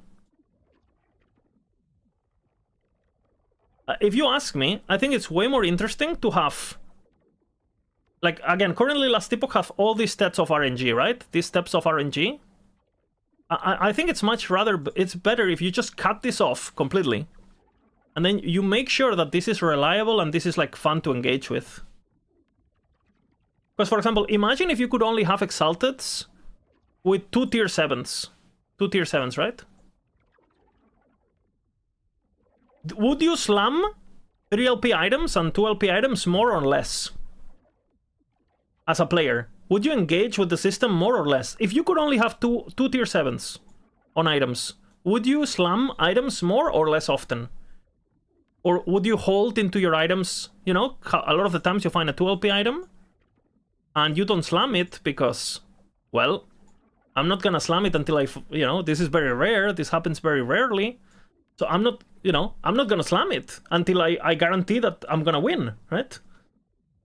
But if you know this is the maximum, well, the moment you find this, you would actually go for it because you can't wait for anything better. You have to play, right? I had a 3LP Titanheart last season and I never used it. Same. I found 3LP Vessel of Strife. I find 3LP Anchor of Oblivion. All of these items, I have never even slammed them. Because, you know, I put them on my stash. And eventually I'll get something. And by the time I actually have something that I can slam it with, I lost interest and I'm not playing the game anymore, right? And I think this FOMO is just like, it's by design, right? Like the devs are designing it. It's like, hey, if you hold on the item for a bit longer, if you hold on the item, for example, I'll give you an example on this character I'm playing, right? This character that I'm playing a frog build, yeah? Frog build. Now, I have this helmet, right, on my frog. I have this item. Where is it? This item, right? It's basically perfectly rolled AoE and attack speed, 2LP and Urok, right? Perfect. Okay. Would you slam this before you have an item that at least has the 2 best in slot tier 7s plus good suffixes? Ever. I mean, you could just say, oh, it's a video game, who gives a fuck, just do it. Sure, sure. Like, if you don't care about that, you can just do it and be playing efficiently and just YOLO, right? Yeah?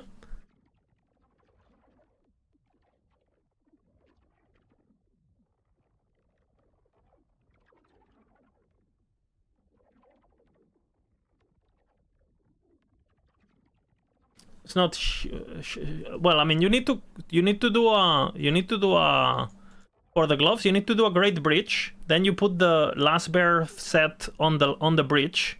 You get the shards and then you just craft it, right? And that's it. And you craft it like a regular item. You just gotta get the set shard and that's it. So I think this is pretty bad, and I think most people suffer from this. And the thing is, like, there's items where you don't feel bad for slamming. For example, something like this, Clever Solution, right? A 2LP Clever Solution, you slam it, even if you don't have a double tier 7. You know why? Because you know you're gonna get more chances. Can you say that again? Get a set shard with the Great Bridge. I mean, get the gloves, do a Great Bridge, and get the shard, and just craft normally. It's on the crafting guide, you know. You might wanna read the entire crafting guide. You just need to get the shard, and then it's like a regular shard. Like you shatter this on the Great Bridge, and then that's it. If you can kill Uber without perfect slam, is there a point to waiting? Well, I mean, the thing is, like, the endgame of ARPGs is not the content, it's the items.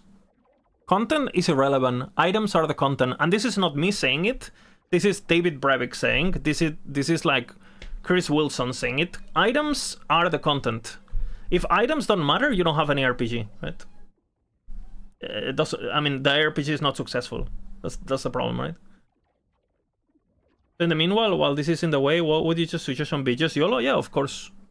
Yeah, El Cabil, just be a Giga Chat. Just YOLO. I mean, I play hardcore, so, you know, I could literally kill this character right now, I wouldn't give a fuck, right? But it's different for me, you know, because I'm a streamer. I make money, you know, it's content, whatever, you know. But if I find something that I know is extremely rare, you know, at least I'm gonna try to maximize my odds to a point where I'm at least guaranteed to not lose. Even if I don't get the best outcome possible, I don't want to lose, right? Because I know I'm not gonna get another chance, right? But what are the chances of me getting on hardcore SSF, you know, this helmet with perfectly rolled suffixes? Yeah, I mean, I'm not gonna slam it until at least everything that hits is an upgrade, right? Period. And again, imagine if I had 3 LP. Then, I mean, this is never getting slammed, pretty much. So, yeah, I don't know. I think it's a big. I think it's a big problem.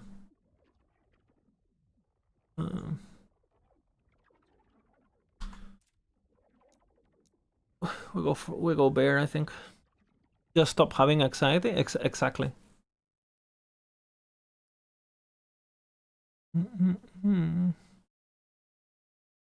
And the thing is, like, for example, the more you play, the less this is kind of like a problem. Because, for example,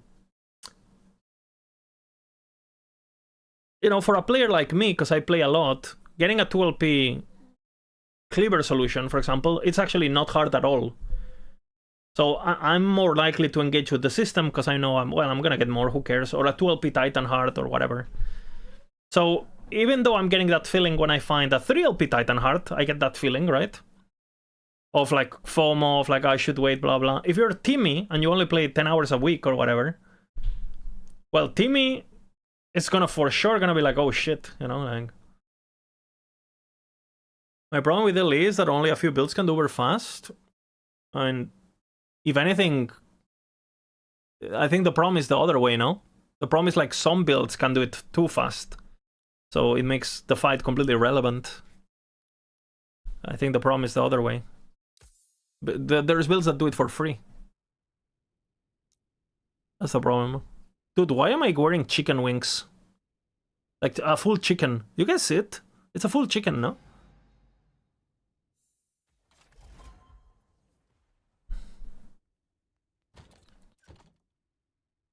Alright, let's see. I don't have the thing, no? I can't wear the boots yet? Oh, 1 level, okay.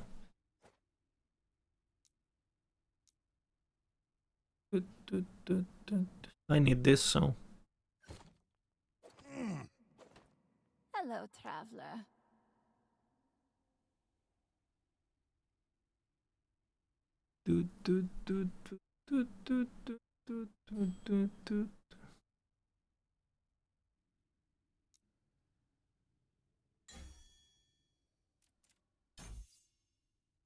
Hello, traveler.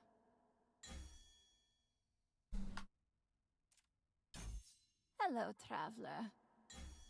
Okay.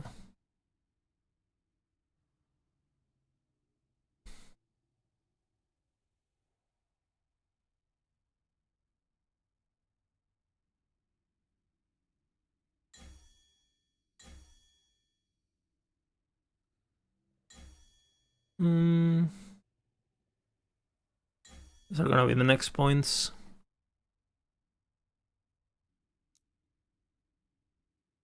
That's fine. Dance, dance, dance with me.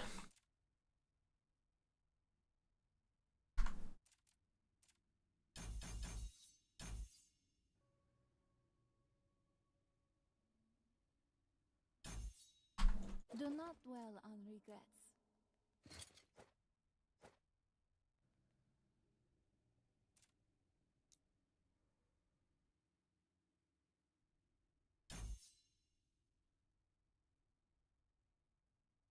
Dance, dance, dance with me.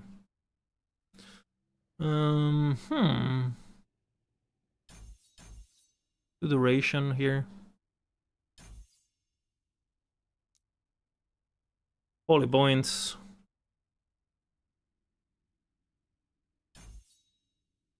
We'll give him area, I think.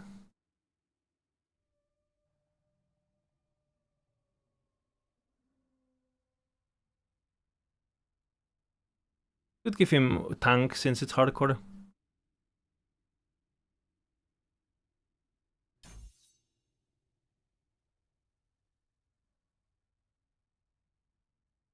It's minions.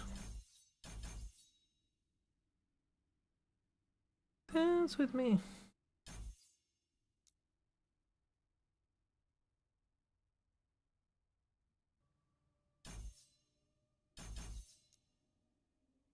I'll change the Maelstrom soon.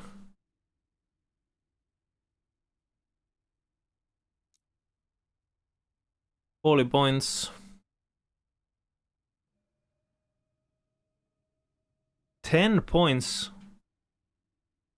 Holy moly.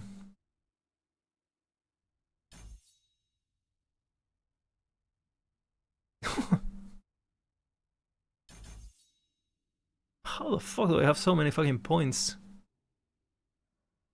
I mean, I'm not gonna do this early.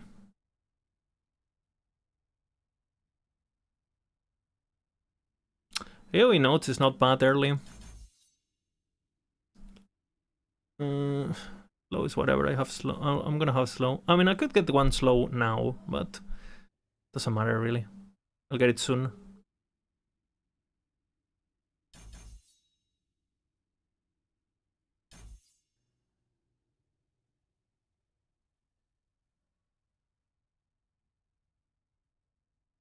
Did I have too much fucking points, bro?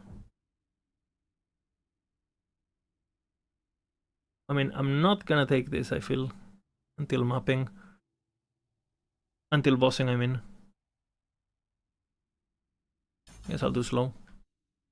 Done with stay safe. Choo, choo, choo. Okay, reses. I need fizz res. I need my blessing.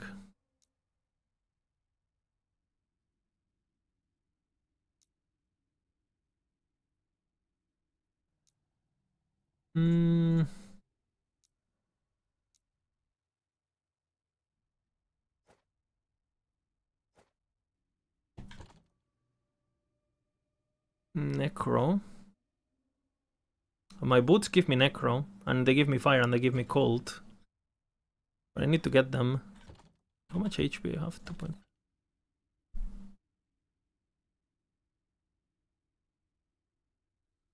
I need to wear the boots first.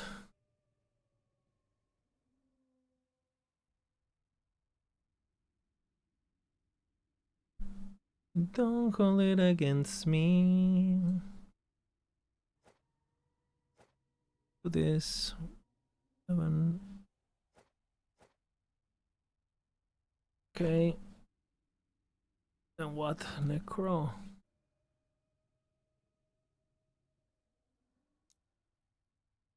If I die to Necro, I die to Necro, you know. Stun chance.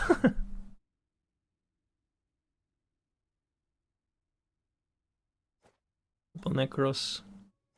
And 1 fizz.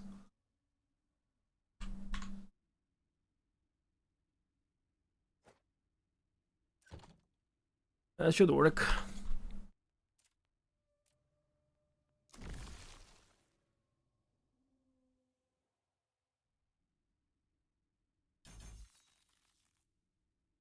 What am I missing?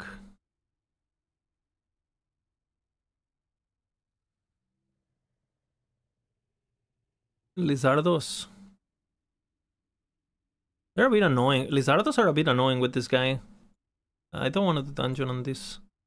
I'll do this. Jump in.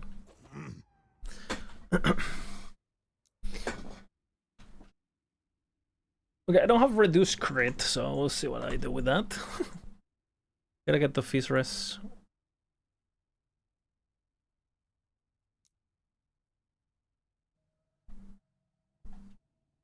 How come the idols don't have the full name? What do you mean full name? Like when they're on the floor, or?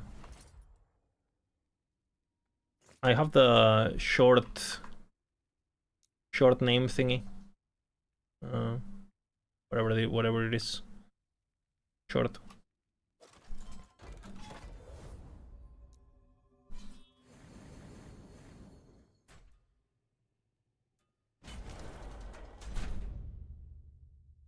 Give me my blessing now. This is a mercy. Behold, I did what I must to protect my people.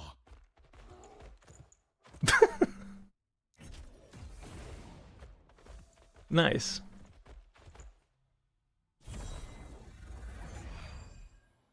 Hello?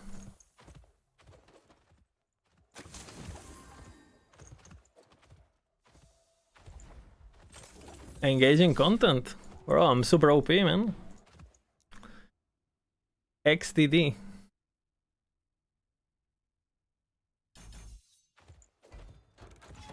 What if we do it again?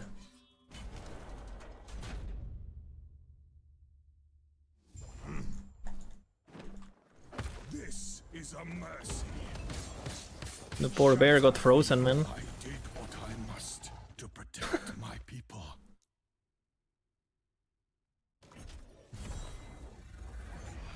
You swap? Yeah, I swap, yeah.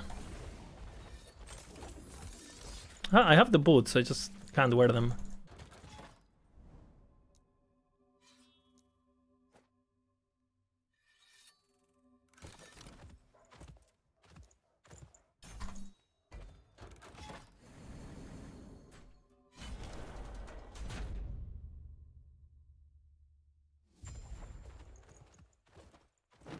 This is a mercy. Shatter. Behold, I did what I must to protect my people. That's my fizz rest.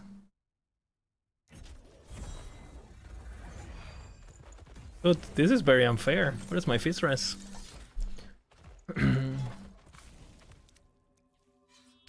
mean, I can rock with the armor, I guess.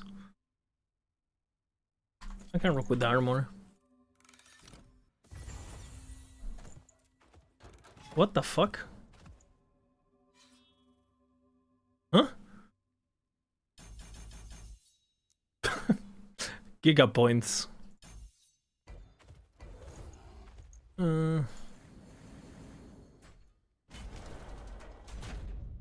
Primordial EQ. I have this.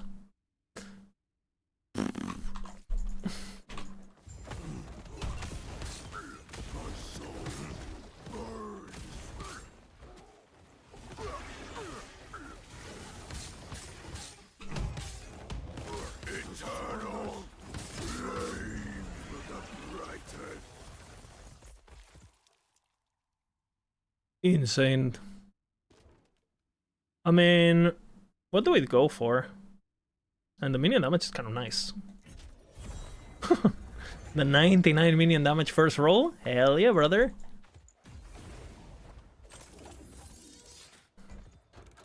Okay, so we're done there. This keeps... it's like never gonna finish, or...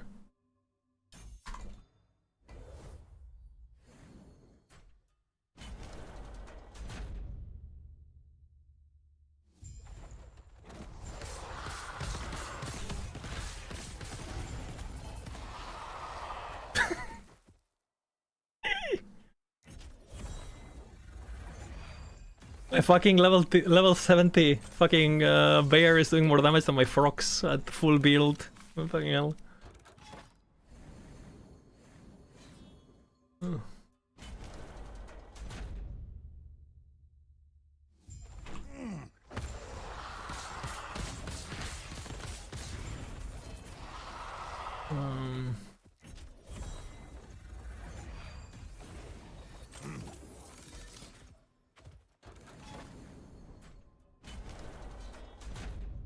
We're kind of leveling fast too, what the hell? Big XP.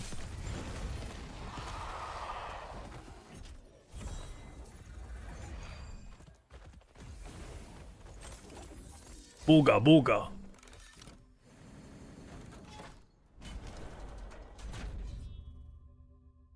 I got 200.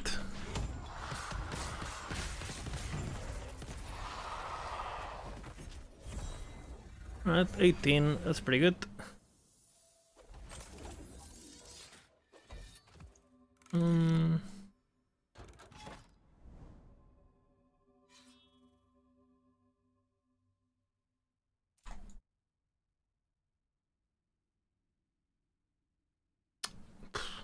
Annoying. I'll do that one, the last one, honestly. So fucking annoying. Weird Giga, actually. Crit avoidance. Ugh.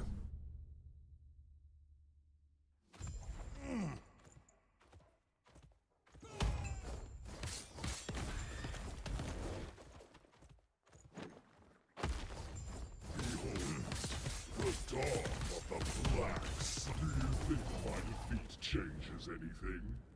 This world is already dead.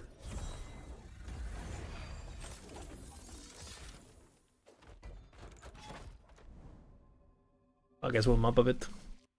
Hi boss, bye boss. Interesting.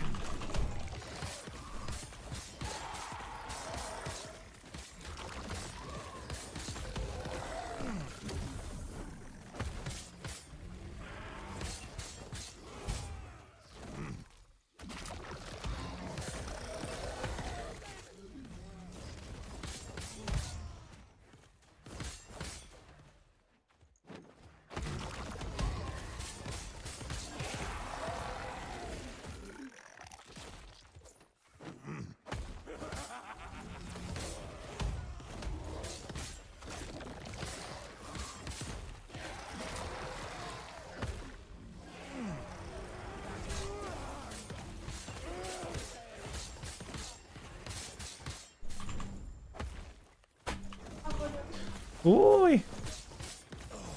No. Se acabó ayer. ¿Quieres tú? No. Un momentito. Huele súper rico, ¿no? What the fuck?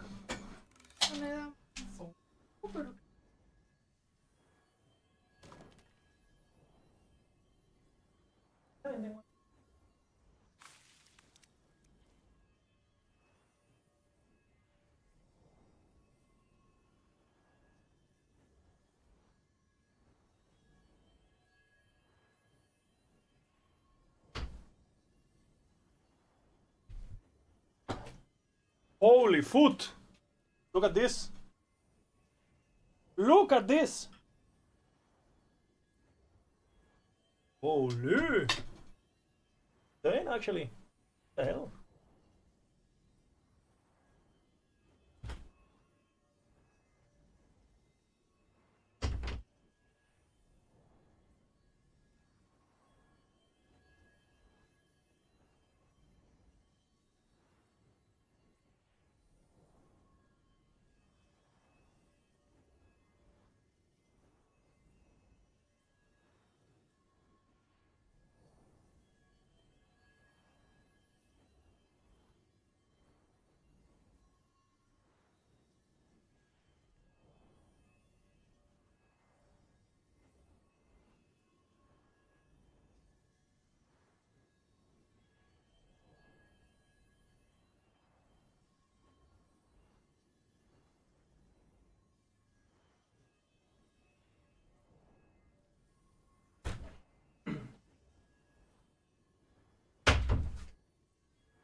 My back.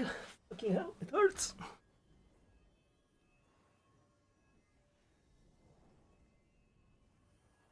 You didn't know it was Spanish? I am Spanish indeed. Soy español. Ole. Holy foot. This is actually S tier. What the hell?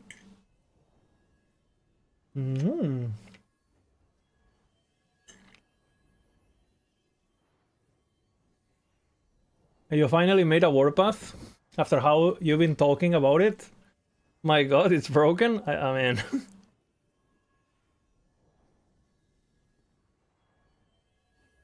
Borderlands 4 coming in 6 days? In 4 days? When is it coming? It's like this week, no?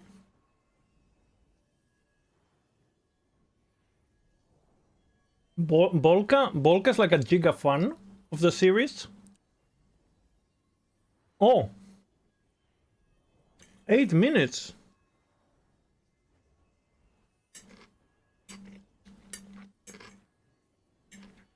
What the hell?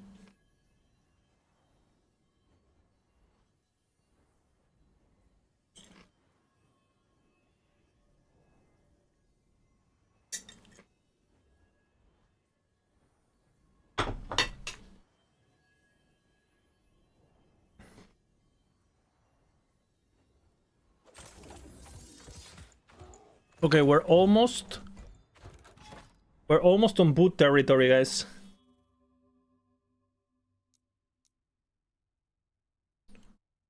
I mean, we're just doing rampant coast on this guy, no? Okay, question. Can I do rampant coast? Can rampant coast appear? Can rampant coast appear? I need to be 300, yeah? For it to appear.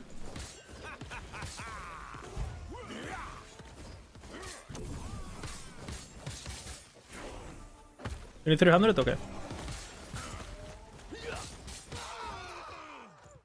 So maybe I do Trove for a bit. Because I mean I can do that damage wise, but I'm scared I'll die. I need a bit of HP, I feel. Get my reses.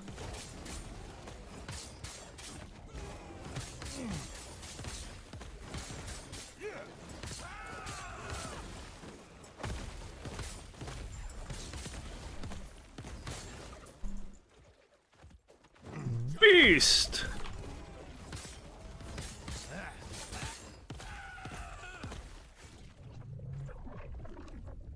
Shall we trade before we hunt? You know what I should channel? I should do like a cemetery. So I can get the fucking amulet. You must tell me what sort of beasts dwell in your time.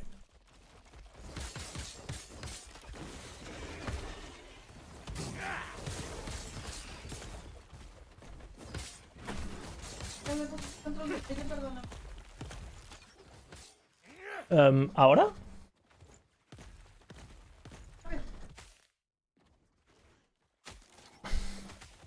Ah!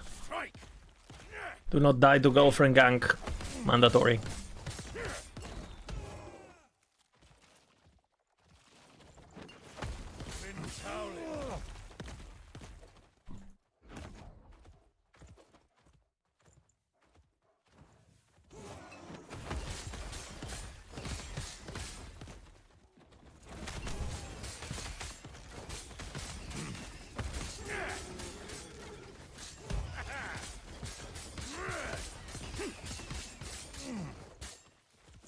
What the fuck is the bee? Save their skulls.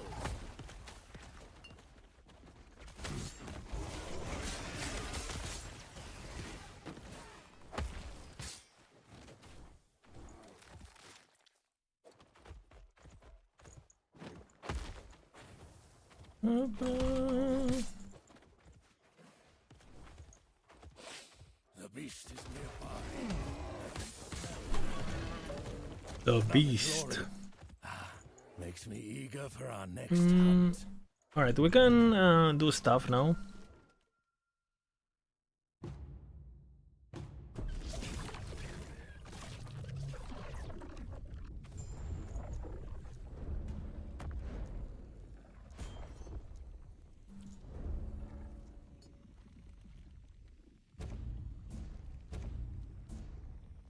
$18.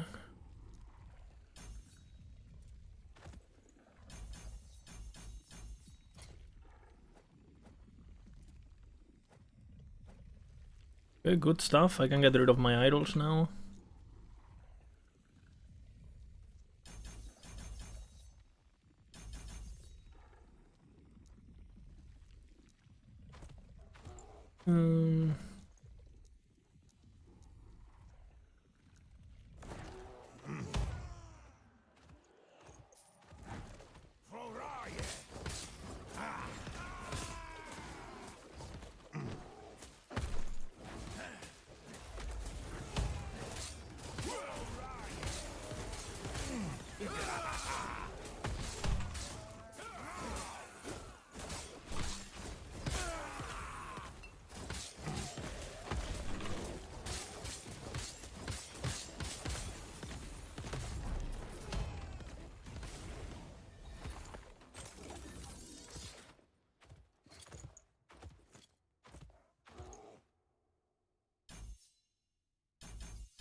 Almost there, almost there.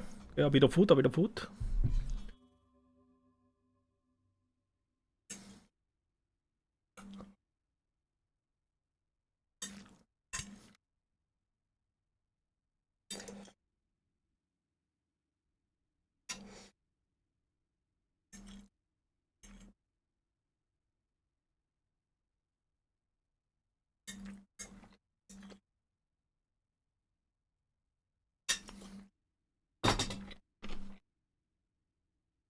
Mm.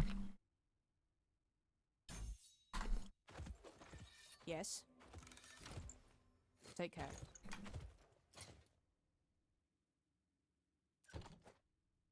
Okay. Necrotic is gone.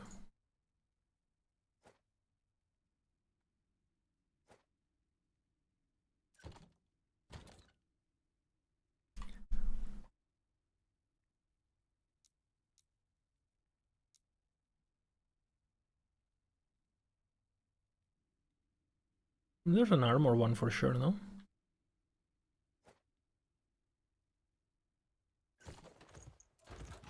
Giga! Why are we so low strength? What the hell? Oh, okay, I'm wearing whatever this is.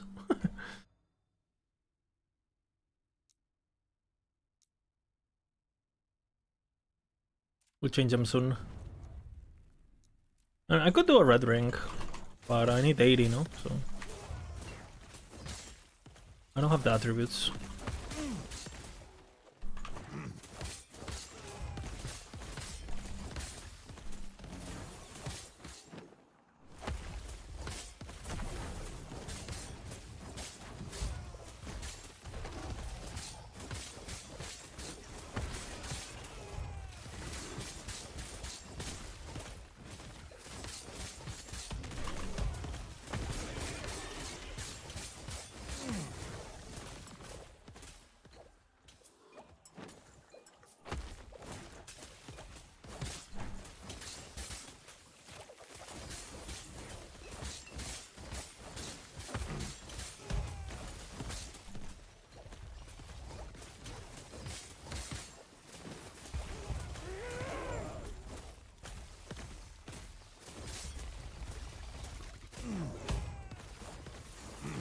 Bonk.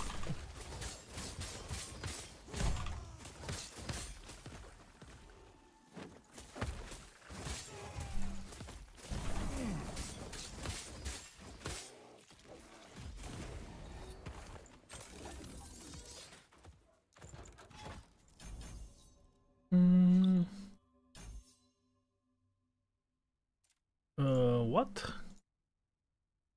17.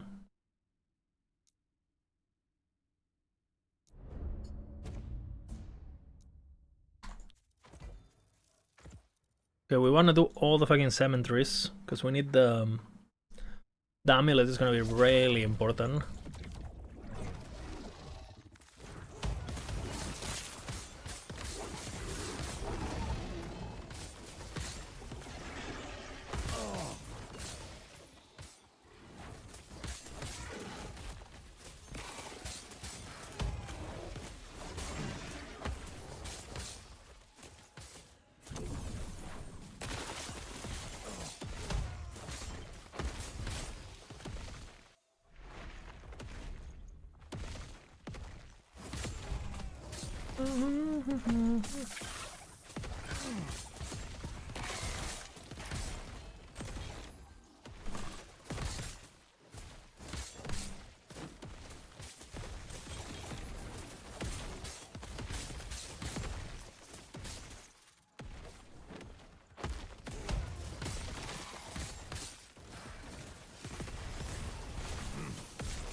What is this? Very good.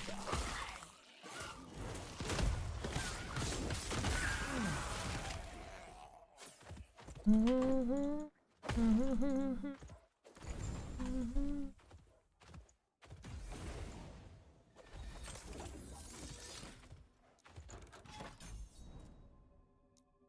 one more now. 19. Okay, the last point.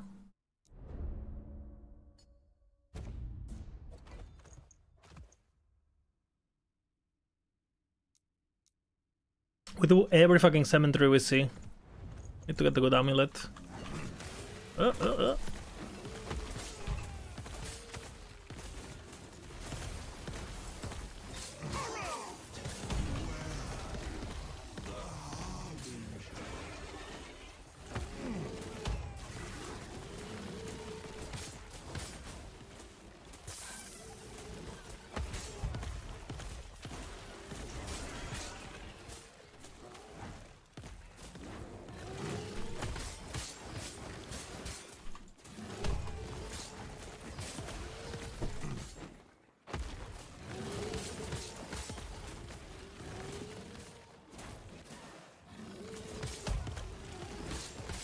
Yeah, that's what I'm gonna do. I'm reweaving cemetery.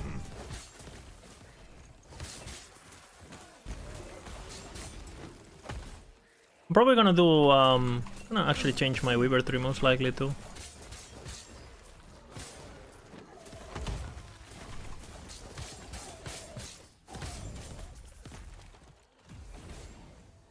Get the cemetery chants and stuff.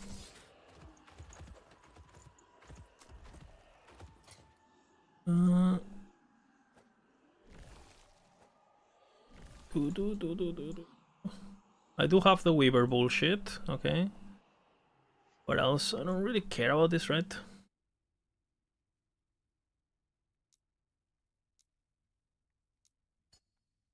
That's okay. I'm not doing troves now, but spawn rate.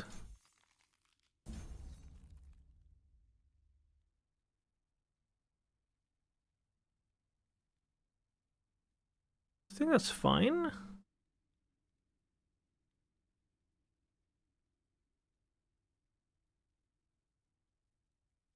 I kind of want the Nemesis. Not super important. I don't want the champions. I'm gonna take this out. I'm not doing...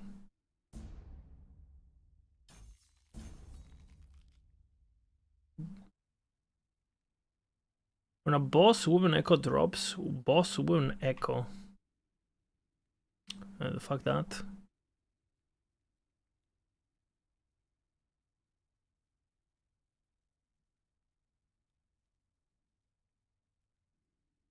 No.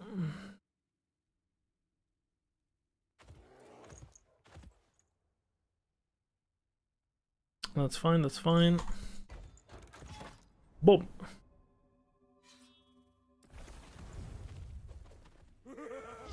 Yeah, if you slam fast, less FP.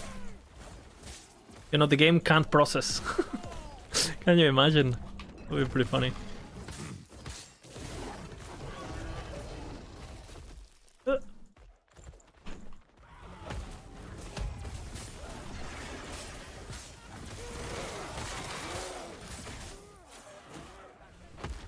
I thought it was here.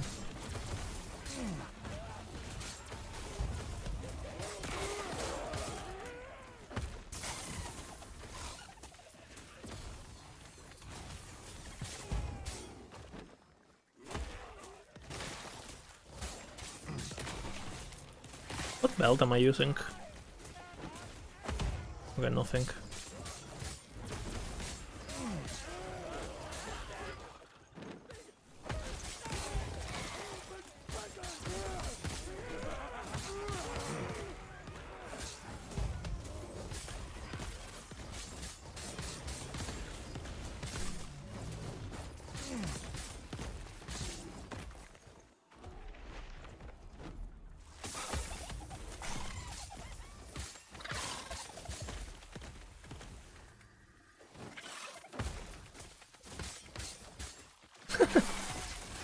Look at lizard running.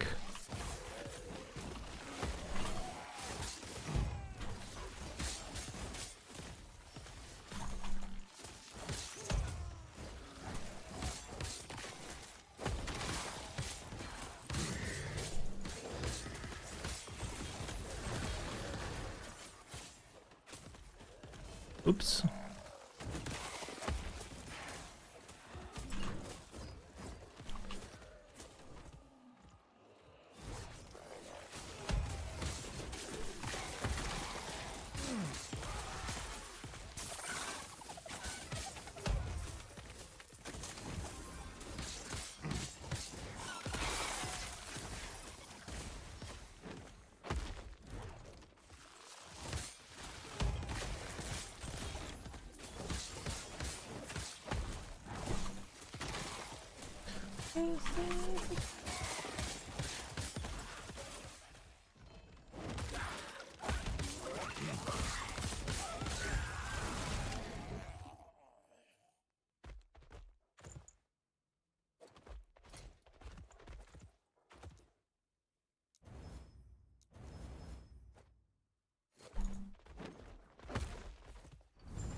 Tourist gameplay, true and real. What do they always release when PoE release? They're doing it intentionally, so less people play the game. Absolutely. That's the only explanation possible, you know?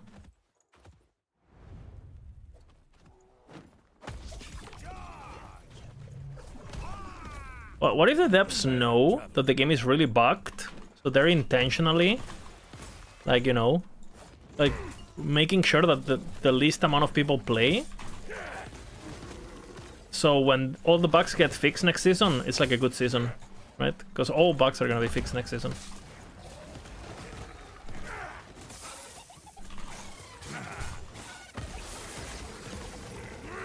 Here's the damage, brother.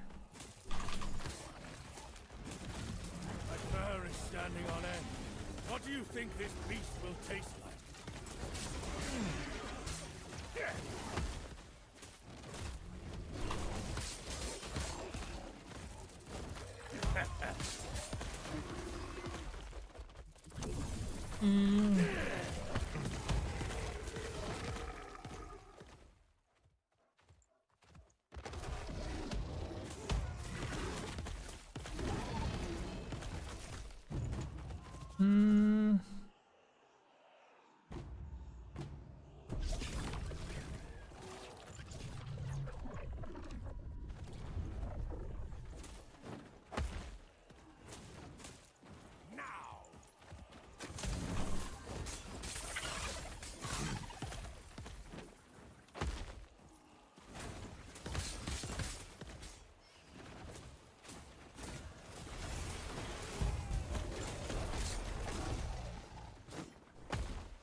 Oh shit.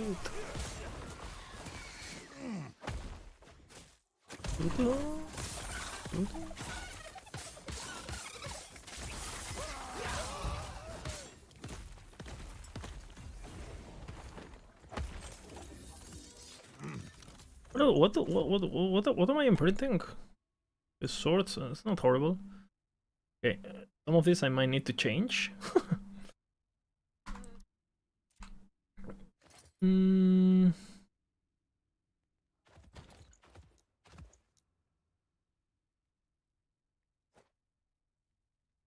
You're better.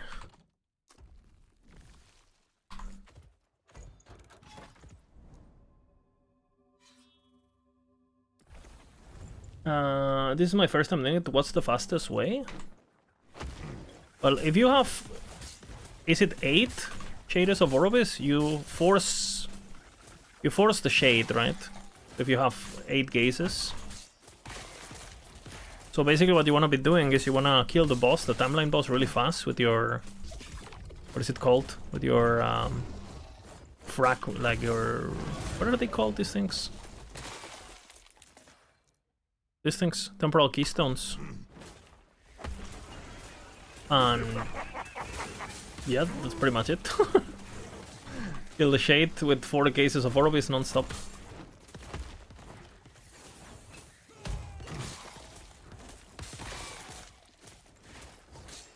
So, you know, you basically kill the timeline boss. Every time you kill the timeline boss with a needle, right? You gotta use needles. when you're killing the boss, right? Which is like the little idol thingy that you have to equip. You do that, then that automatically will give you extra 4 gazes, right? When you use a needle. You do that 2 times, that makes it so you have 8 gazes plus, right? And once you have 8 gazes, you force spawn the Shade of Orobyss non-stop, basically. I can show you.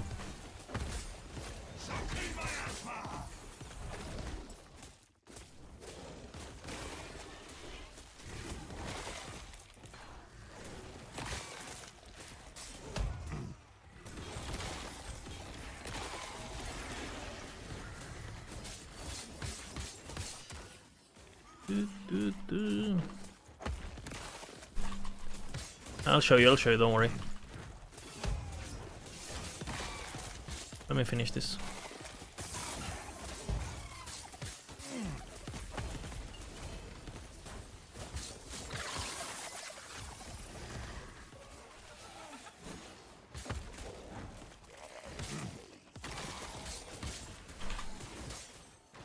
You forgot that needles are idols. You had them hidden. That's an oopsie.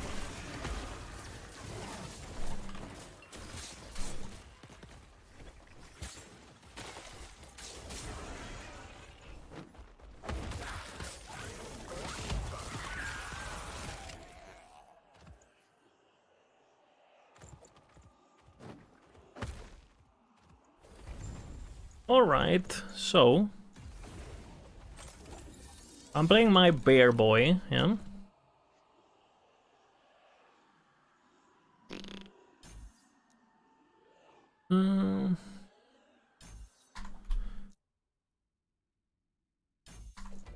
Okay, so obviously this is a Shade of Orobyss, right? Fucking hell, it's bugged. What is happening? Okay. Okay, so you see, if I hide my camera thingy, right? Okay. So you see here that it says I get 19 corruption, right? Right now it's 19 corruption because I only have 1 gaze, right? This is giving me 19 corruption. Yeah, that's not that good. 19 corruption, not that good, right? But what happens if, like, before I use my thing, I load up my stability, yeah? And now what we're gonna do is we're gonna go into our inventory, we're gonna type needle, right? And we're gonna grab one of this, right? And we're gonna put it on our inventory, like that, like so, yeah? So we have it on our inventory, yeah? So basically now we're gonna kill the boss. You see, we only have 1 gaze, but this is gonna give us an additional 3, right? So I'm gonna go kill it. Right?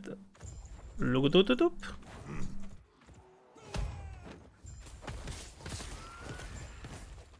Ah, good, good, good, yeah.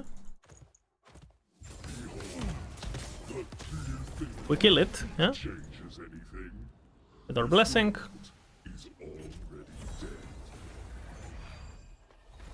Yeah. And now we have 5 gazes, right? Instead of 1.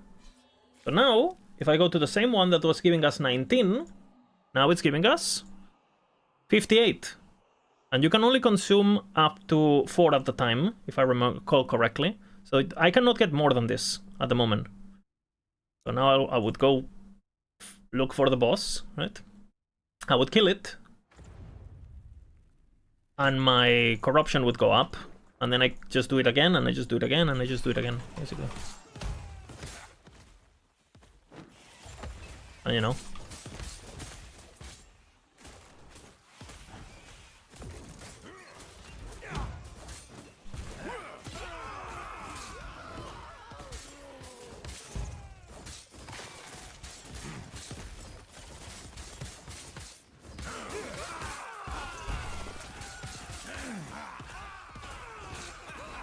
What dead already?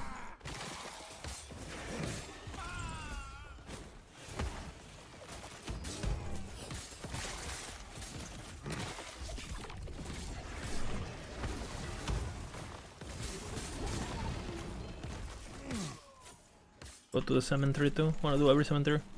Now you understand? I am here to help, you know.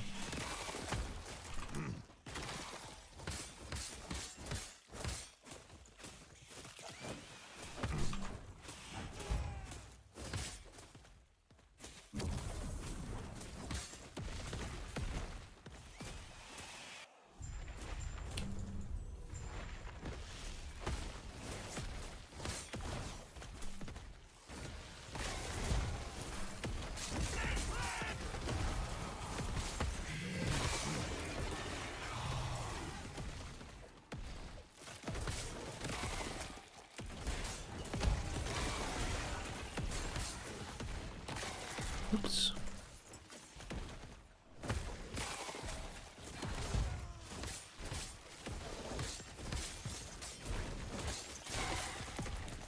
Your thread is measured. Flawed. The Weaver waits.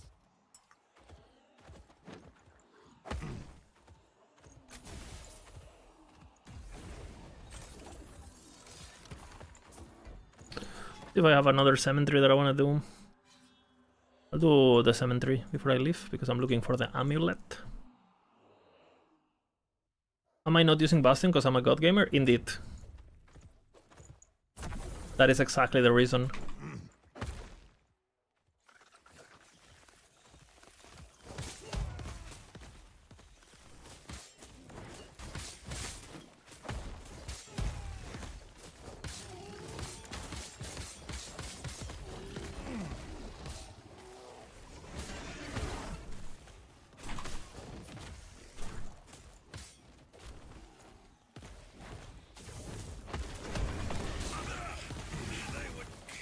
That's the mage.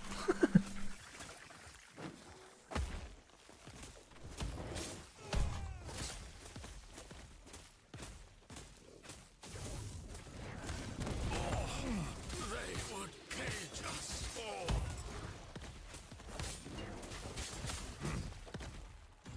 Oh shit, double champion. Do that.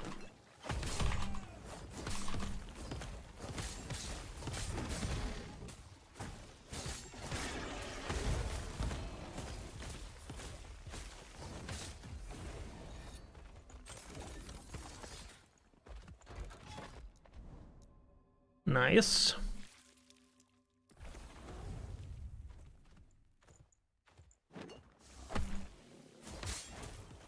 You fight everything? Yeah, but I mean, you shouldn't fight everything, that's the thing, right? Because what is this enemy's gonna give me? Look at my XP bar. Like, if I do this, like, okay, like, now if you just go and you kill, like, straight, you go here, right? And you just kill a Nemesis, look at my XP bar. Boom. Same, look, like, boom, right? Like, the only kill rares and all the white mobs, these white mobs, my XP didn't move, right? Literally.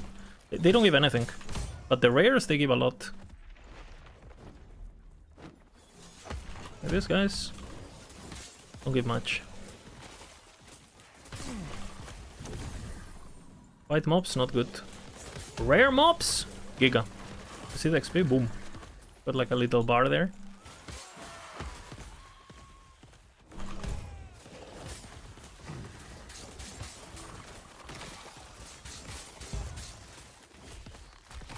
Look at these champions, like on this cluster here. See, like, look at the XP I got, killing like the two rares, versus like all the XP that I got like killing the shitty, like the shitty normal mobs. You don't get shit by killing normal mobs. So if you have like a slower clear build, just focus on this basically, the high priority targets.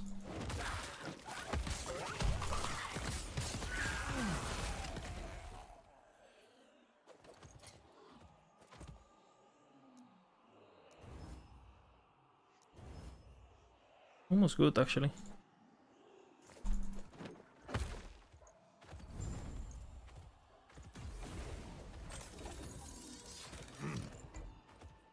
Another cemetery. Okay, we'll kill all cemeteries.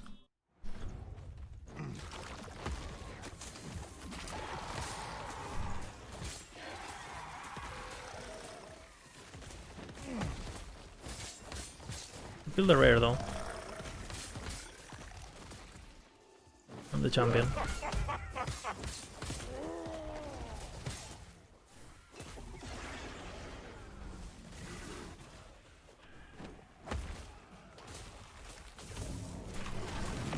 Freedom at last. My research wasted. Kill that guy too. Boom, Guardian.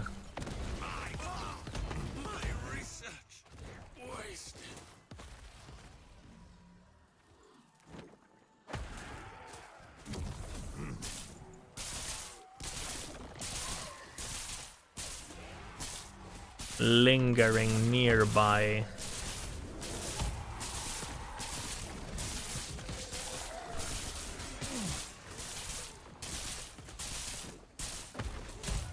Cocooned item. Where's the cemetery though? Am I getting ambushed? Thoughts?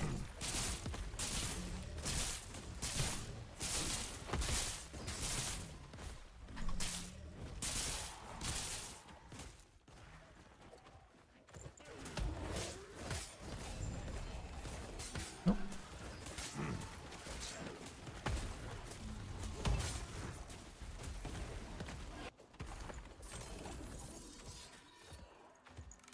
Let's see.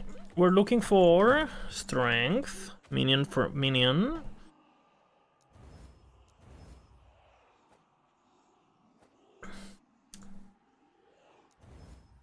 Strength. Hello, health region. It's not horrible. Boy dress. There's endurance, dex, minion health region. I need the poison. I do need the poison, unfortunately.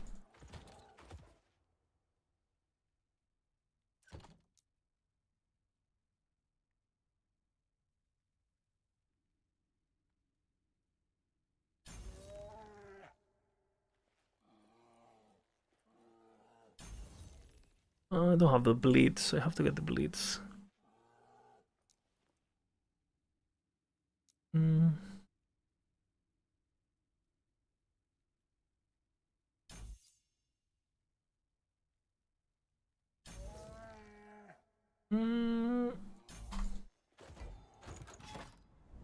Okay, good. Did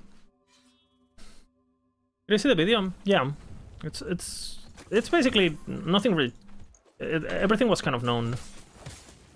Well, known straight up. Like,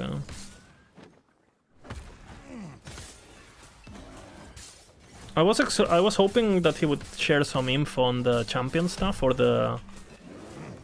None of that happened. So.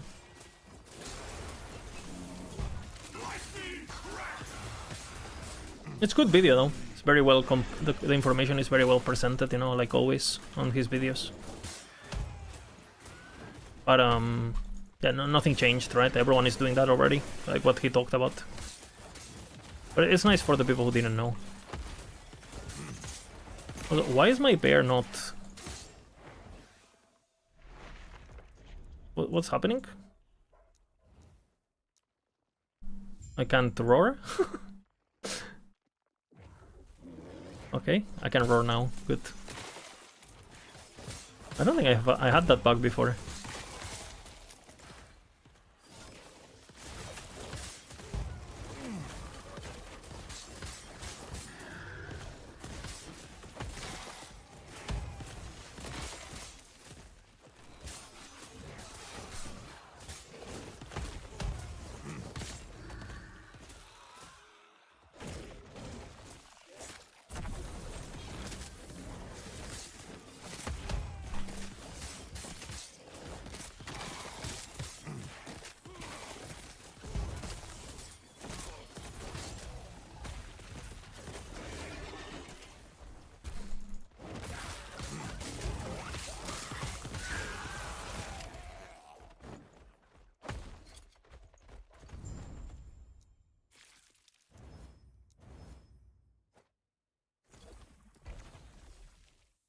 We're done.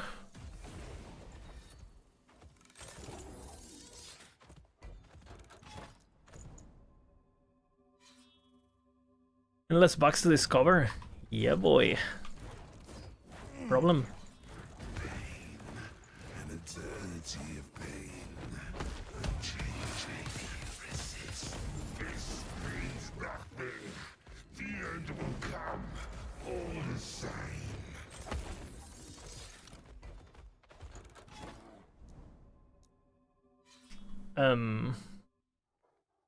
The mechanics that this character has seen have been absolutely zero.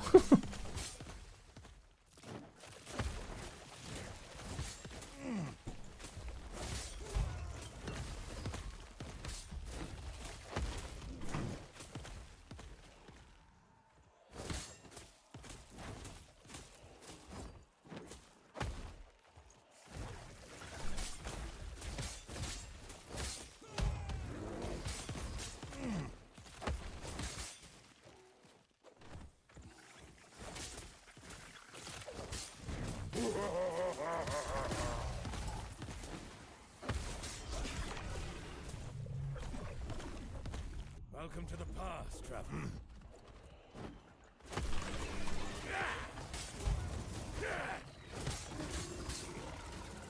But with these guys, they do a lot of damage. What is the future like? What? Is there something caught in my hand?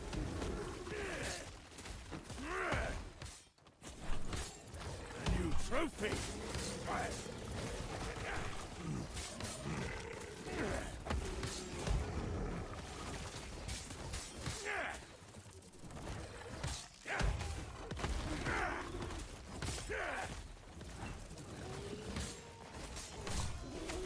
The beast will devour everything in her path.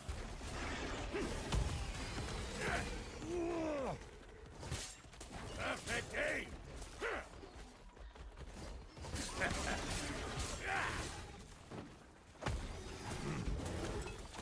Good. What the fuck? Enrage. That was a lot of damage.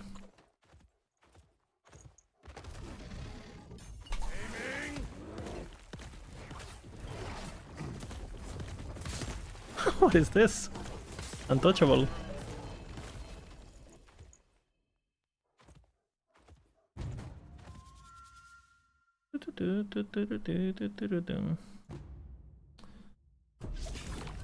A fine choice of egg. Our next hunt will be Boom.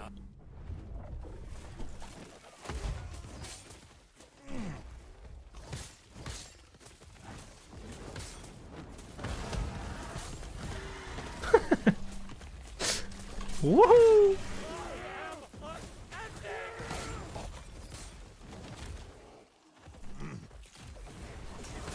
I need to remember, I need to change my belt, have a better belt.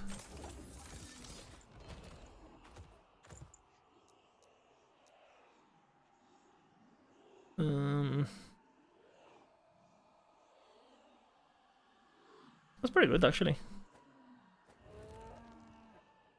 Ah, +1 earthquake.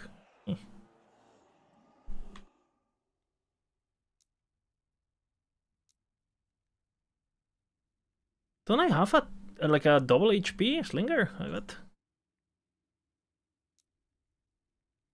Apparently not.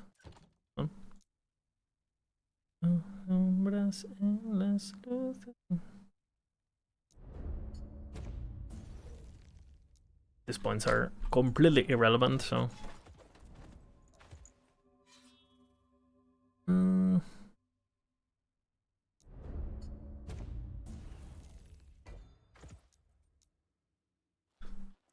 Bear Goat, hello, I am here. I know Cleaver. I'm full damage, and I don't have red rings. You only wear Cleaver if you have red rings. I do have one red ring, so I might change eventually, but...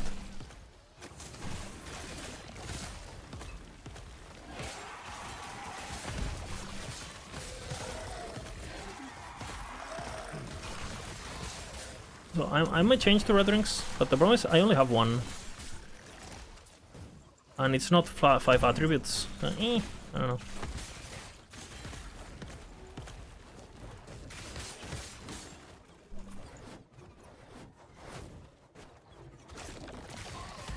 What is this lag? What the hell?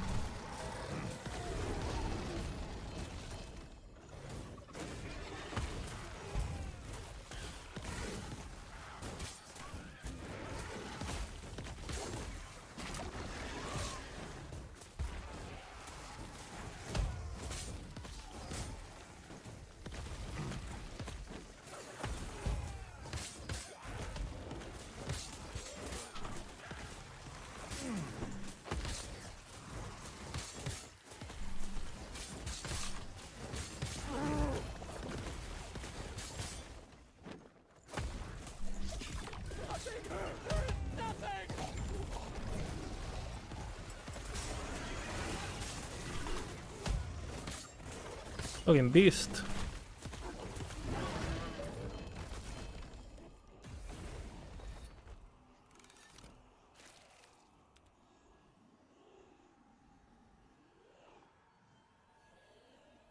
Okay.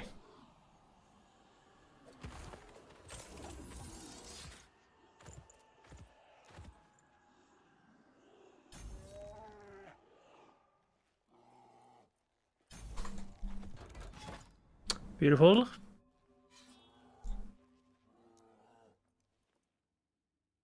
You playing Javelin at the moment? Yeah, I'm gearing for Javelin. I should have pretty fucking good gear for it. For the Forge Guard version. And same for Shield Throw.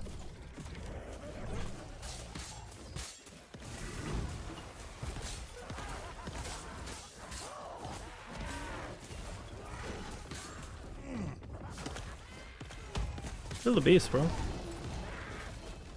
His dive bomb is annoying. They're like it's like immune to it, no? Like while he's flying, you cannot hit her.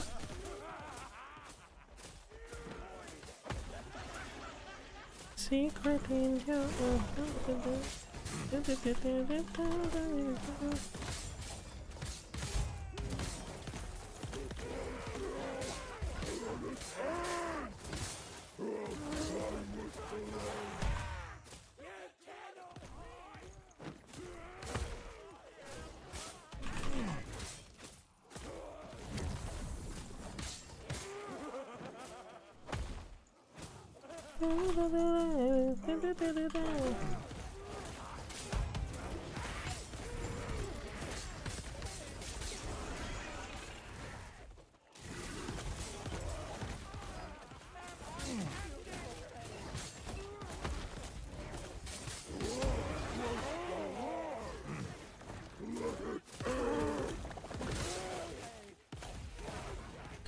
I saw a chest.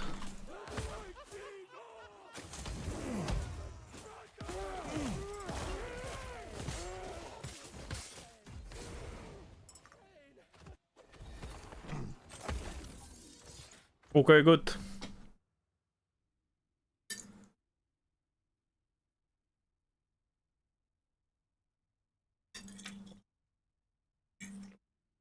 Nulls, more damage.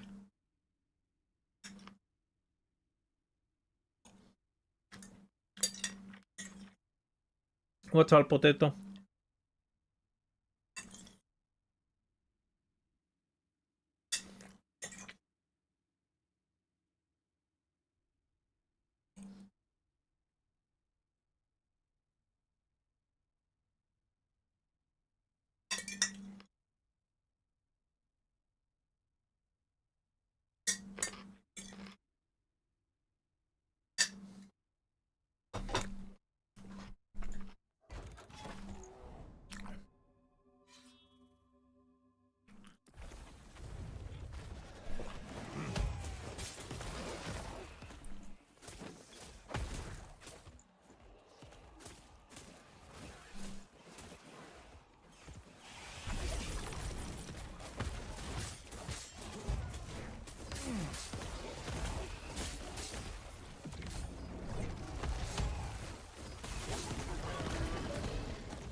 German song.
Ooh, pretty good.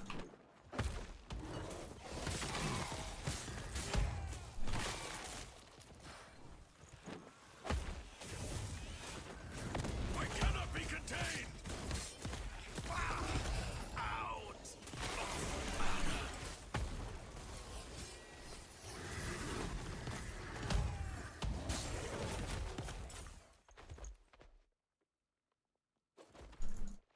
Too low rolled. Doesn't matter if you do cemeteries. No, it doesn't matter. Or at least not when I test it. It might matter, but normally zones don't interact with Chance of Prophecy because it's like a flat thing. It's like a Rune of Ascendance kind of.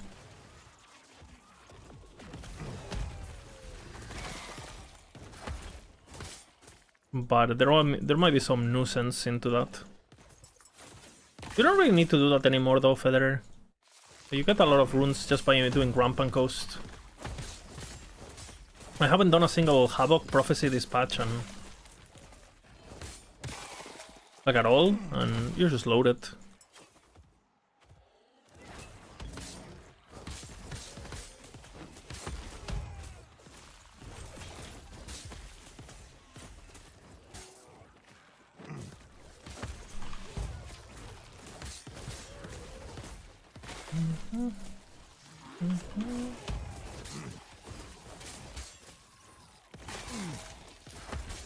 This guy.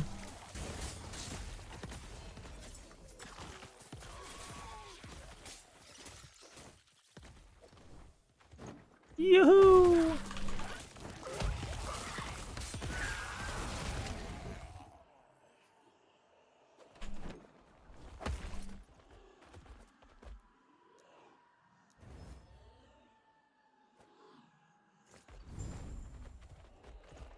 Very nice, but not for me.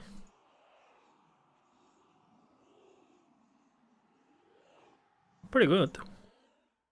Horrible. I do have a thing, right, for inheritance now? I do not. Just gotta change. Oh my god, the stash, guys. Oh no, the stash, guys.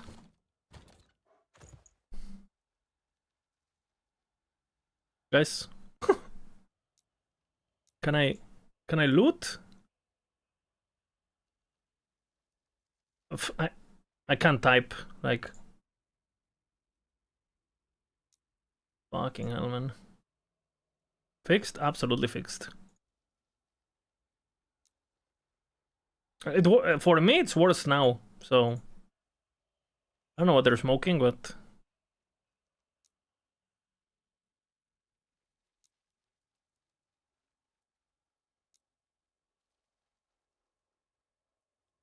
Please! Okay. God, bro, like, I'm clicking! Okay.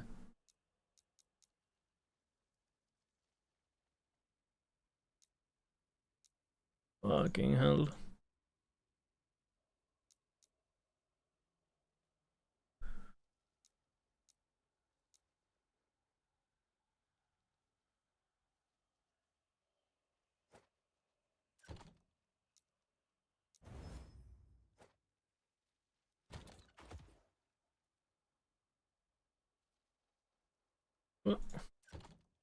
Ah!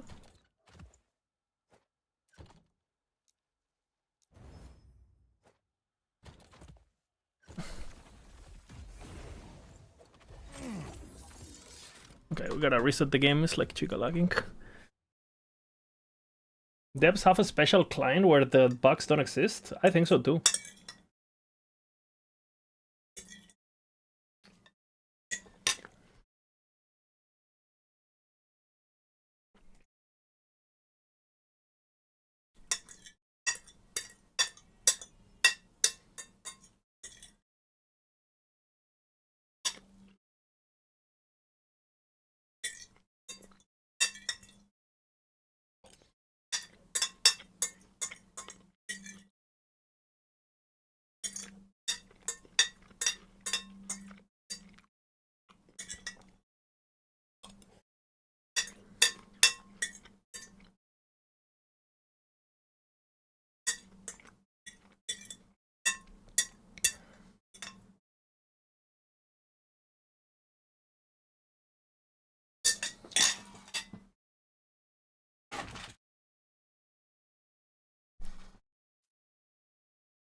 But the worst part is not even that it's still bugged, it's that it's worst.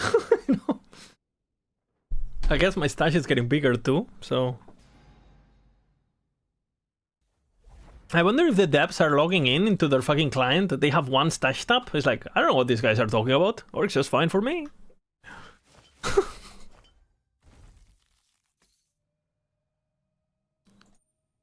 Are these players stupido?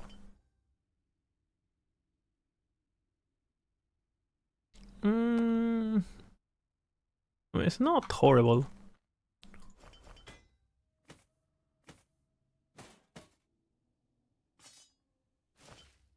What the fuck?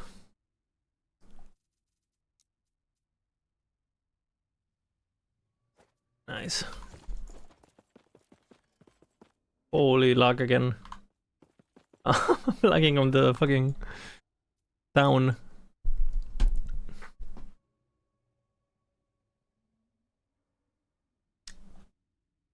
Man.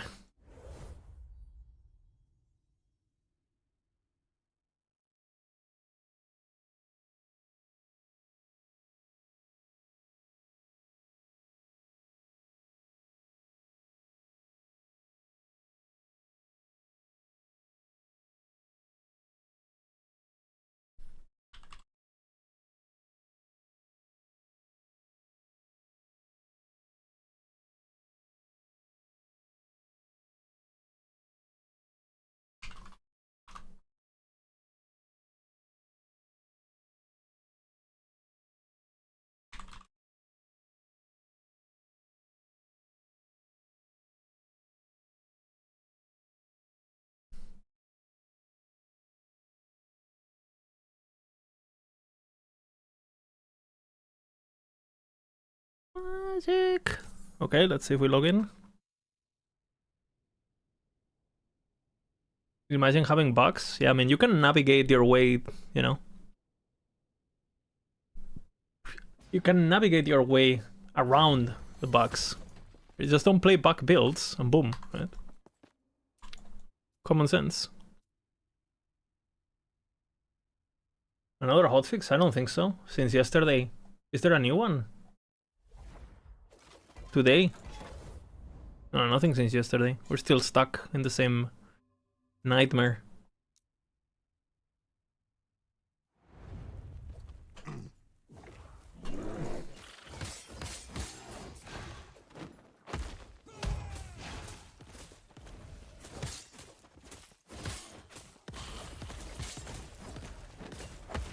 My game works notoriously worse, and my stash is notoriously worse than before.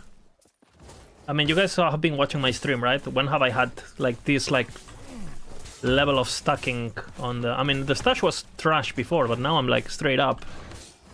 It freezes for like 5 seconds, you know? My stash is not that big, you know, so... Compared to 1.2, it runs a crap. Yeah, I mean... Unfortunate. I wonder what the fuck is happening, you know? Like, I wish they made like a statement or something, like... What is happening? Like... You didn't have any stashes with stash? Yeah, I mean, I had a bit of issues, but they were pretty minor because my stash is not huge, right? Because I'm playing hardcore and stuff, and...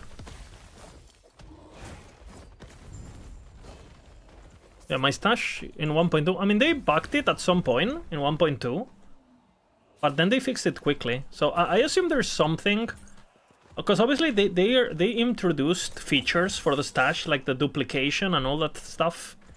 So maybe, you know, every time they like add like good stuff into the, because, you know, the additions are good. It's just that, well, they also break stuff when they do so, right? It's a bit annoying.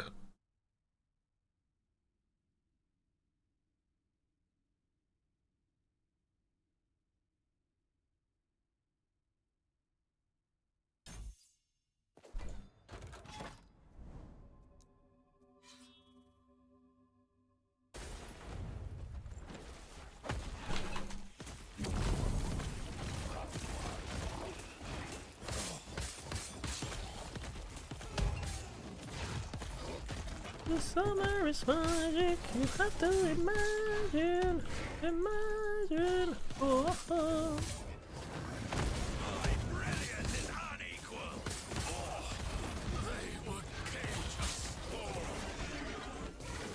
To imagine. Oh, oh, oh.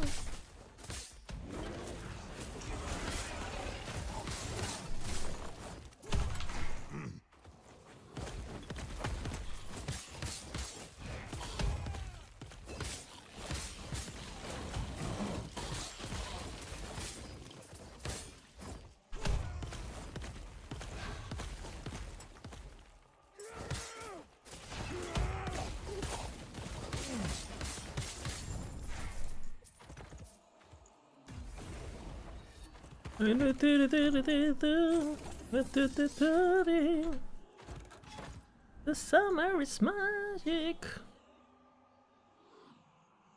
Oh, absolute jammer. Absolute jammer, guys.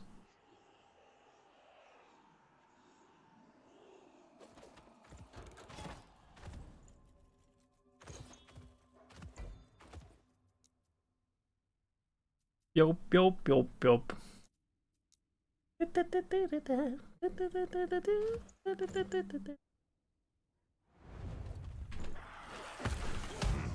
Why don't I read YouTube chat? I read everything.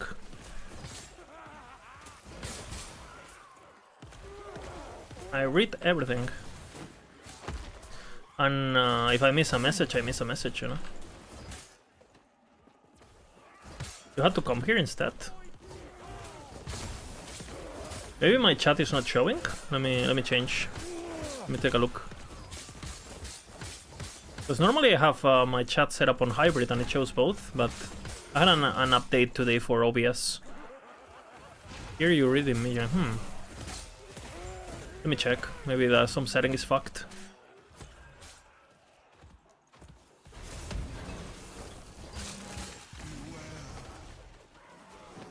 Happening since 3 days. Let me check.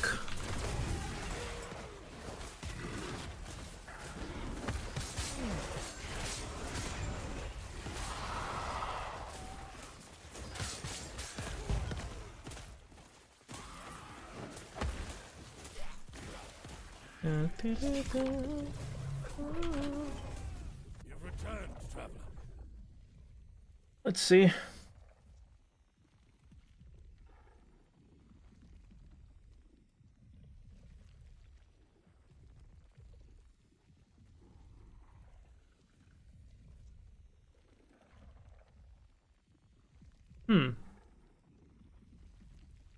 What the fuck?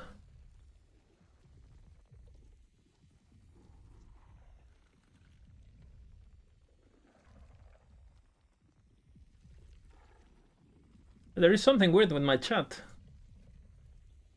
What the fuck?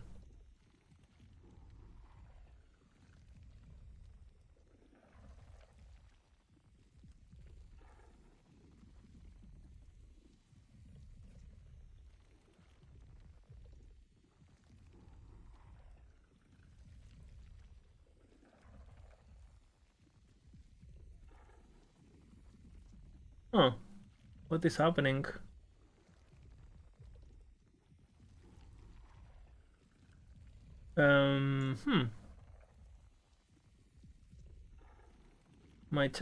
My multi-chat is fucked.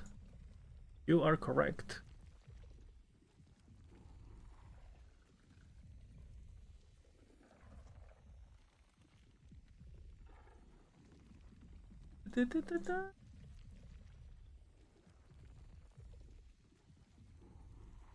I don't know how to fix this. Now, now I don't have chat. Period. Now I see this. So, like, this is my chat now.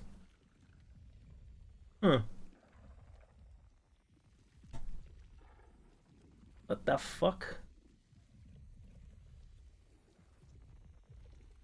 Let's see.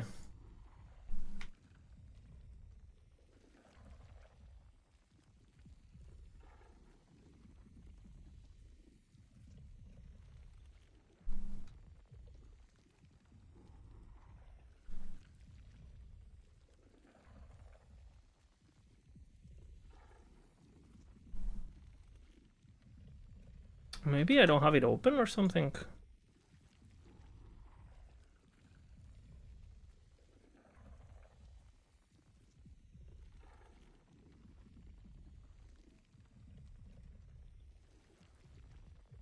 Maybe my plugin is fucked. 1 second.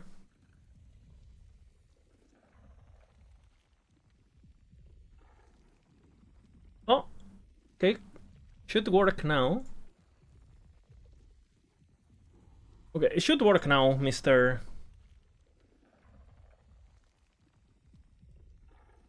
Can you guys type? Okay, I can see Exterminator in Twitch. Okay, it's probably the universe way of saying fix your chat. Yeah. Okay, I can see that message. Okay, any YouTube typing? Any YouTube typing?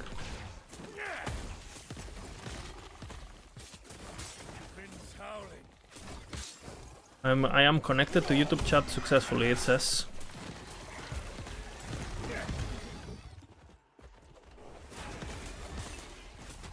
So Cybertruck, yeah, I can see Cybertruck on YouTube. Okay, it's working now. Well, thanks for letting me know. I didn't know. No. Thank you. So now we both go, chat's working. Not intentional, my bad. Well, I know what it is now, so I can keep track of it. I can see this now? Yeah, I can see Giga. Thank you.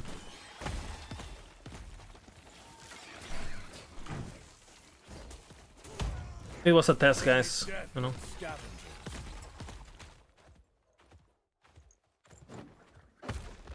You're Exterminator? Okay, man. Good to know, good to know, good to know. Thanks for letting me know. Fine choice of egg. Actually, there was something I wanted to do here, no? Like a match. We finally beat Uber? Okay. Congratulations.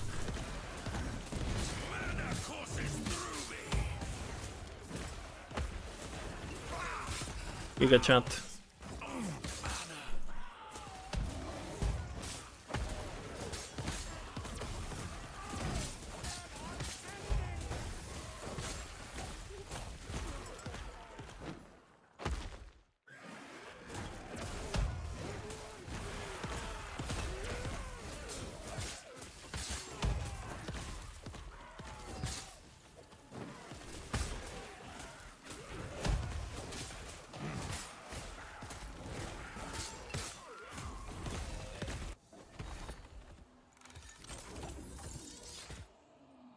Which one should I play, Mana or Harvest? I think the Harvest is much more fun, but the single target is much less, but the mapping is much better. Am I deadless this season? On Hardcore? Well, I mean, I died day 1 to a DC on my Acolyte, and then on Softcore I died a bunch on with the Acolyte, doing Uber and stuff. And just leveling, you know, in the first few days. But on Hardcore I haven't, like proper Hardcore I haven't died yet, no. Like, I have 2 level 100 characters.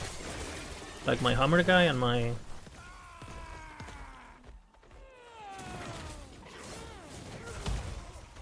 and the Frog guy.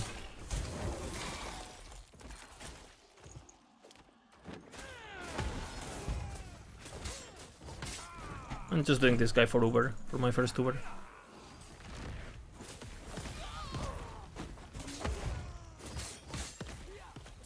That's basically his job.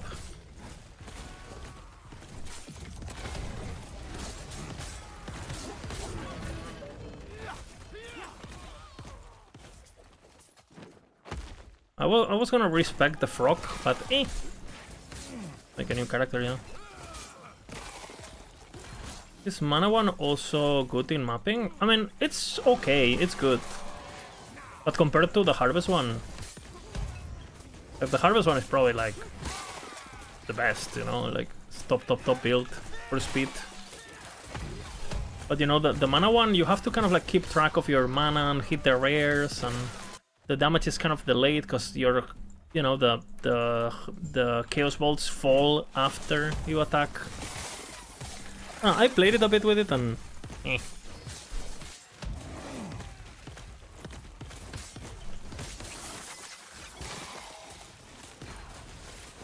I also felt like I was much better as a... I think like the Harvest, the melee one has way more room for like player expression and stuff. Because the mana one is very one-dimensional, you just go in and you have to flay no matter what, right? So you're stuck with that. Whereas the Harvest one, you can use flay more as like a movement, not for damage, right? So it's like, I don't know, way more engaging gameplay-wise, in my opinion.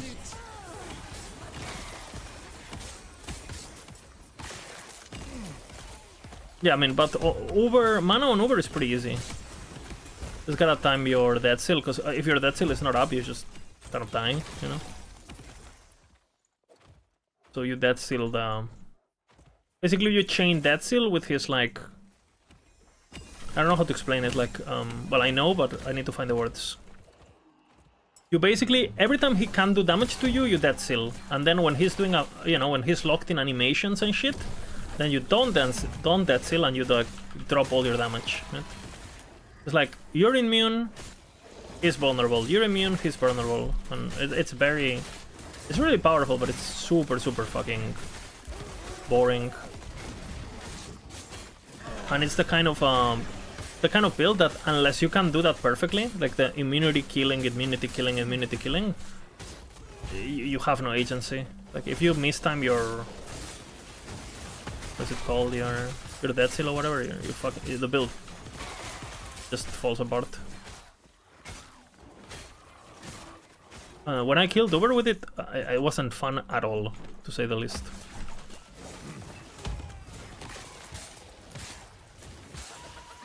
I felt like I was playing like a quick time animation fucking thingy, but it's super easy, so.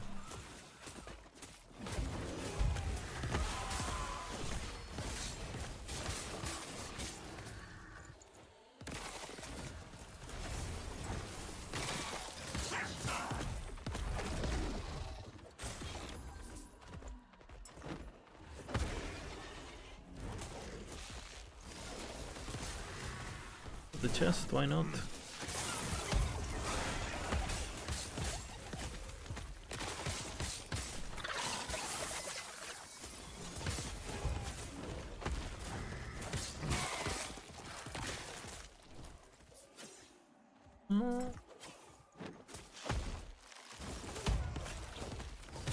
Can the Harvest one kill Uber? It can do it, but it's not easy. Not easy. Like if you wanna kill Uber, you have to do mana, realistically. Unless you're like a god gamer, you know.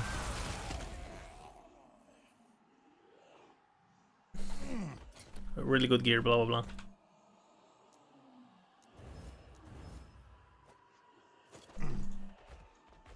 And the mana one is like retarded easy.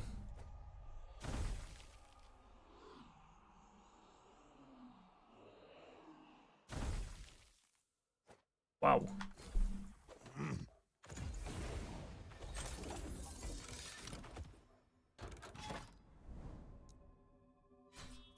And rage this.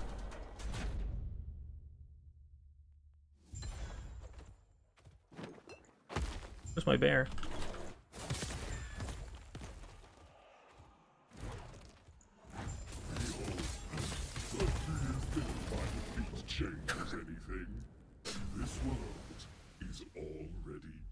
Fuck.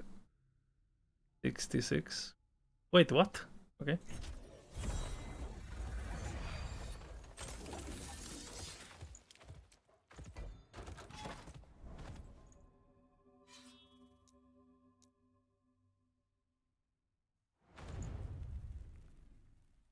The filter combination? Yep. That's what I'm doing too. I mean, I've always been doing that, right? Since the beginning of times. Super powerful tool. The macro filter thingy.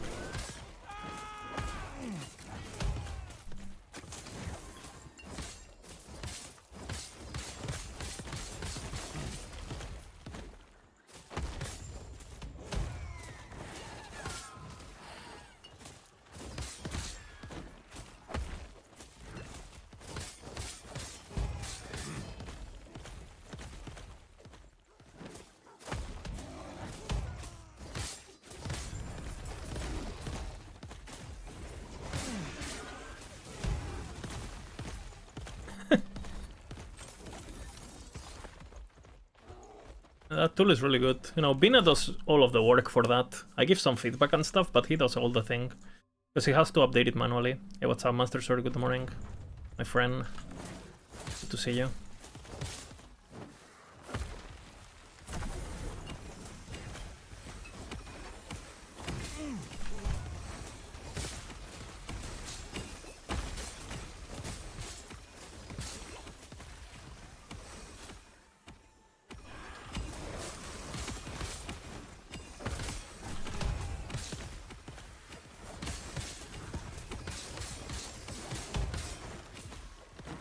Also, can we talk about how, like, somehow, like, minions used to always die and now they're, like, immortal? Like, at, like, low levels and shit. Just with the minion power changes and blah, blah, blah. It's... I don't think I have ever, like, my companions... I don't think I have had a single companion die since I've been playing the patch.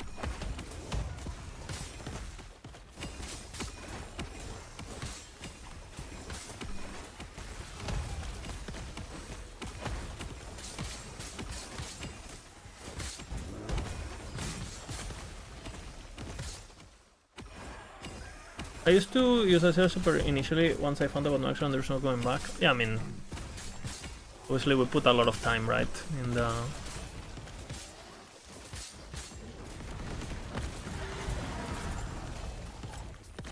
I think the best part about Maxwell is that it's actually catered, you know, like there's like a control on what gets published and stuff. I still see some people trashing like on Discord and stuff, and I wonder if there's just like people who are like so clueless that they can't like see the... Like I see people saying like I feel like a lot of the times I see people saying, oh, people like the guys on Maxwell don't really go deep, they don't min-max. I'm like, huh? Like, is this guy that... Maybe this guy doesn't know that there's like the aspirational tab or something, right? Like it has to be some sort of misunderstanding. Because, huh?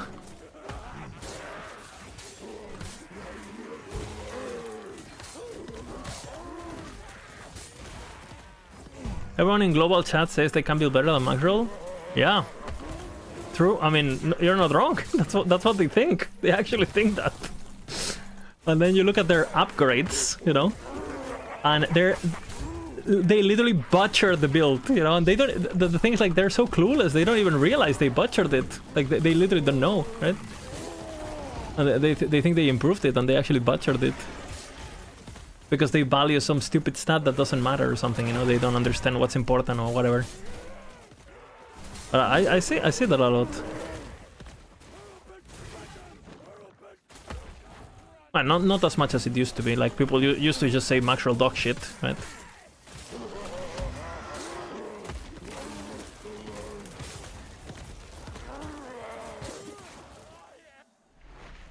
And it's also pretty funny too. It's like, yeah, these Maxwell guys, they're super bad. I've been playing, you know, I'm just playing the builds they told me to play, and I upgraded them. It's like, okay, what if we didn't told you what to play? Would have you find it? Helps everyone. Who's this Misha who helps everyone over real? I mean, just a chatter.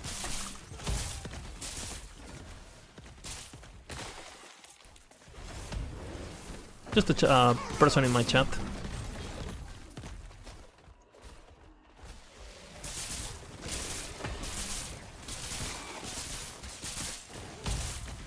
She's good with math.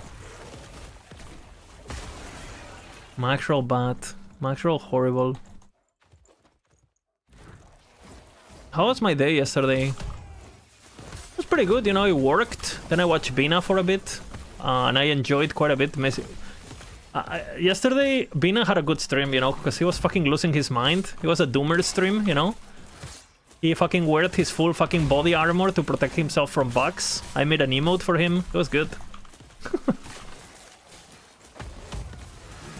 And then I fell asleep. That's pretty much it.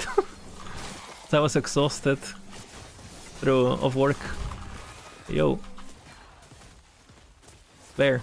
Attack. What is this room, man? Ah. Mitigation.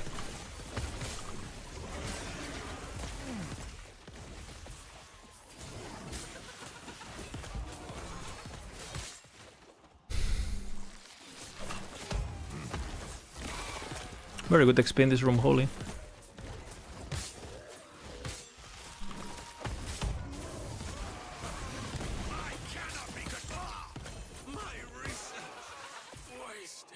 Good rolled or horrible? Watching Venom Alt was cinema. It was pretty good. My girlfriend happy yesterday? Yeah, it was good. We're chilling, you know. I cooked for her and shit. It was nice.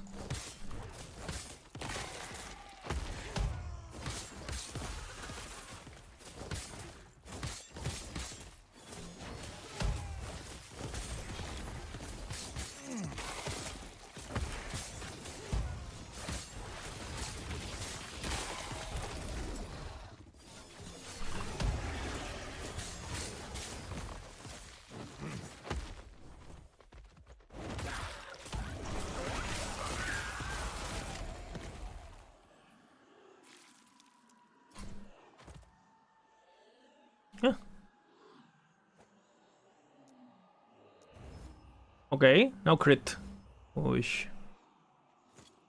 Can you imagine? The beauty.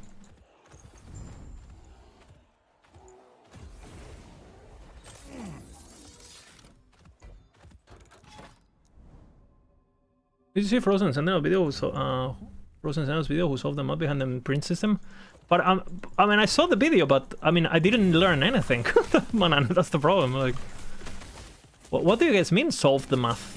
Like, I don't really understand. The math is basically some things don't work, some things work. No, like that's the math, which we already knew. I was pretty excited about the video, and then I was like, eh.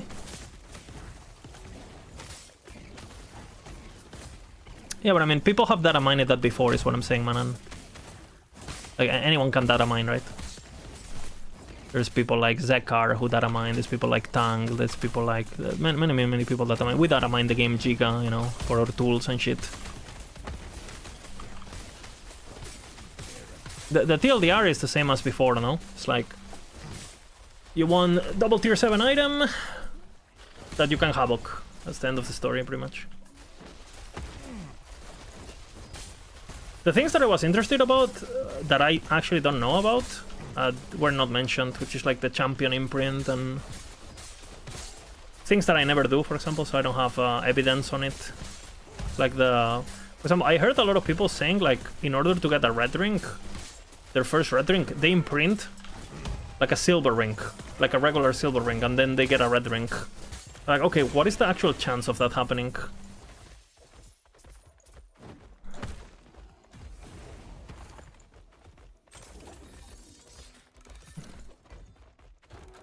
Learned the questions I didn't know. You guys probably did. Yeah, I mean, what did you learn that I haven't said 20,000 times in my stream? I'm actually curious. What was obscure? I think everyone in my chat does this, no? Like MML, like for example, I feel like everyone who does tier 7 farming does the same stuff without ever speaking to each other. It's just like common.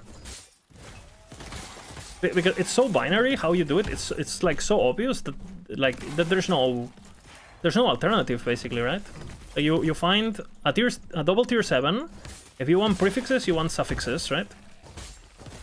And then you havoc, and you know, and hopefully you have tier 1s that you want, of course, or like a tier 1 that you want and a tier 1 that you don't want, so you can seal the tier 1 and then havoc, right? I feel like that's what everyone's been doing for like months, no?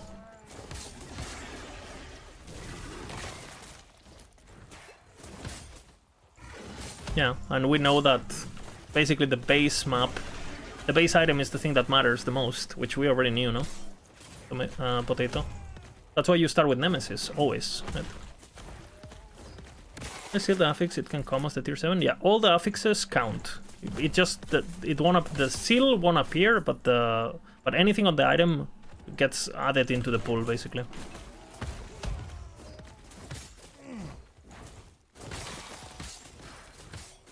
I knew that. What do you mean by Havoc? Rune of Havoc. It's basically the quintessential how you play the game in the endgame, basically. It's a cool video though, it has all the information put together, but nothing was new basically for me. It's a good video though. If you don't know about it, it's good that you see it.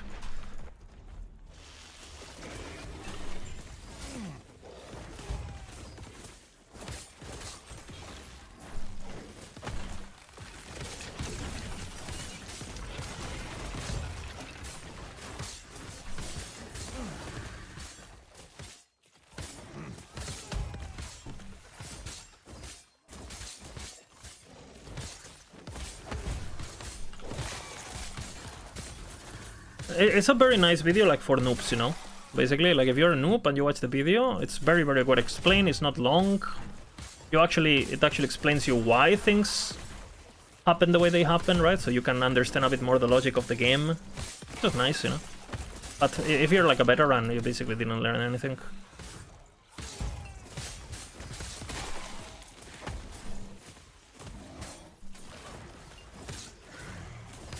Yeah, basically nothing absolutely changed anything on how I been playing the game for 6 months, basically. Exactly what Potato's saying, exactly.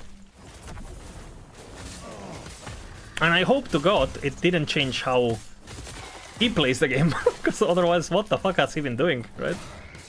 So it's more like a confirmation than anything, right? But again, I already had that confirmation myself, because I asked, like, tank and, you know, blah blah blah, so...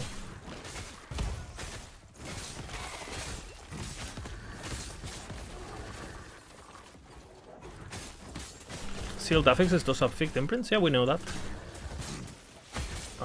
We already knew that because of the champion affix. And, you know, I'm pretty sure there's a few Ask the Depths, one from myself, from months ago, you know. You cannot get the sealed affix, but the seal itself affects the item. And this is very, like, this is known from, like, day one.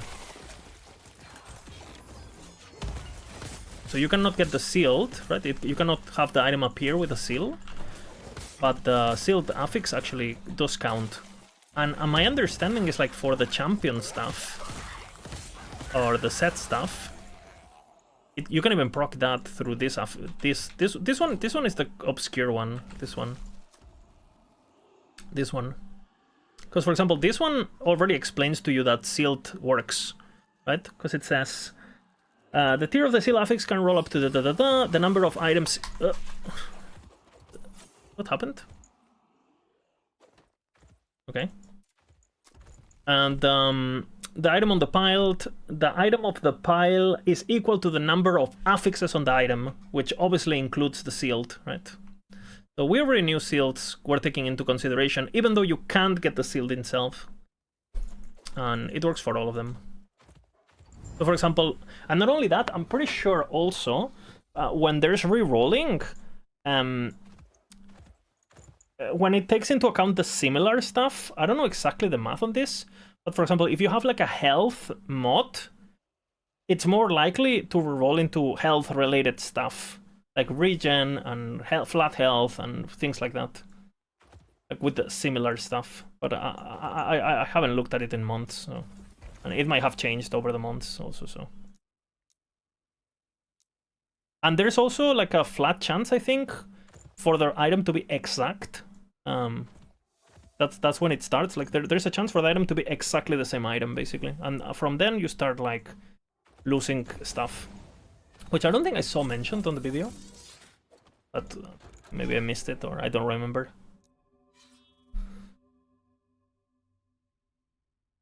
Decision to make it on the item, so sealing the start, if I can make it. Yeah, but we knew that. We knew that, baby. I mean, I've been doing it for, you know, I don't know, 6 months.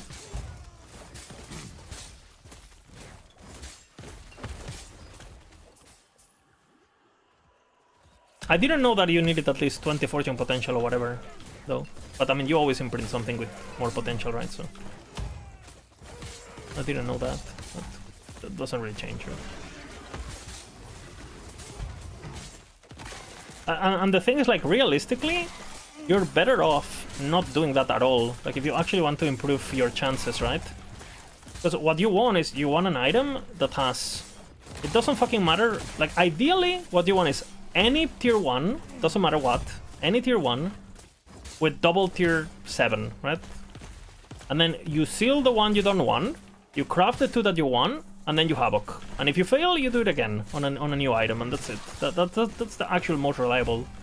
Like, if you do an item that has like a seal thingy, like I'm much rather have an item with 60 potential and 2 random tier 7s with no prefixes, or like 2 tier 1 prefixes or whatever. I might much rather have that than an item with like you know, exactly what I want, basically. Because okay, you get exactly what you want, but because of that, modifying the item and getting an upgrade is actually kind of hard.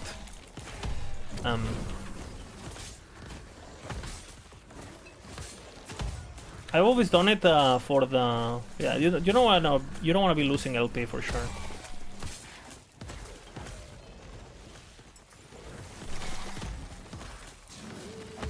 But it depends at what stage you are. Like, because if you're slamming 2 LP items, the items are super easy to get. The problem is, like, for example, okay, for example, this helmet, right? If I want to improve this helmet, what, you know? If I want to imprint this helmet, what? Because this already has Primordial, and Primordials, I have no fucking idea how they interact, right? They're technically sealed, but if I have a Primordial, can the Earthquake appear as a tier 7 prefix? It should, right? It should, based on what we know. But,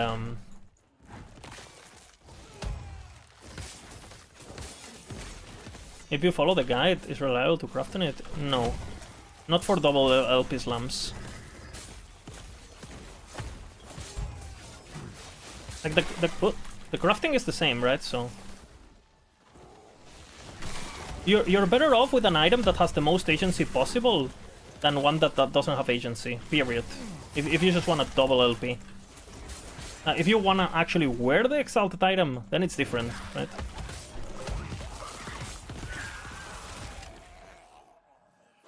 Fucking hell, I have to be careful. What the fuck happened?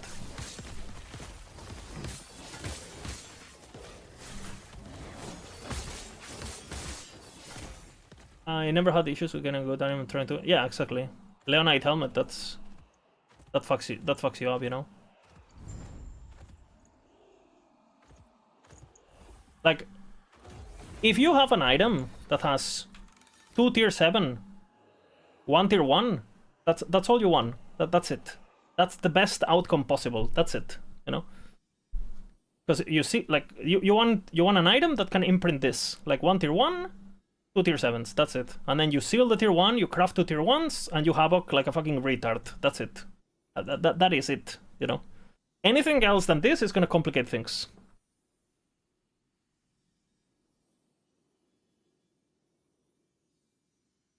Like, anything else is extra steps, you know? And you want an item that is like that, and again, you're gonna be sealing always the tier 1.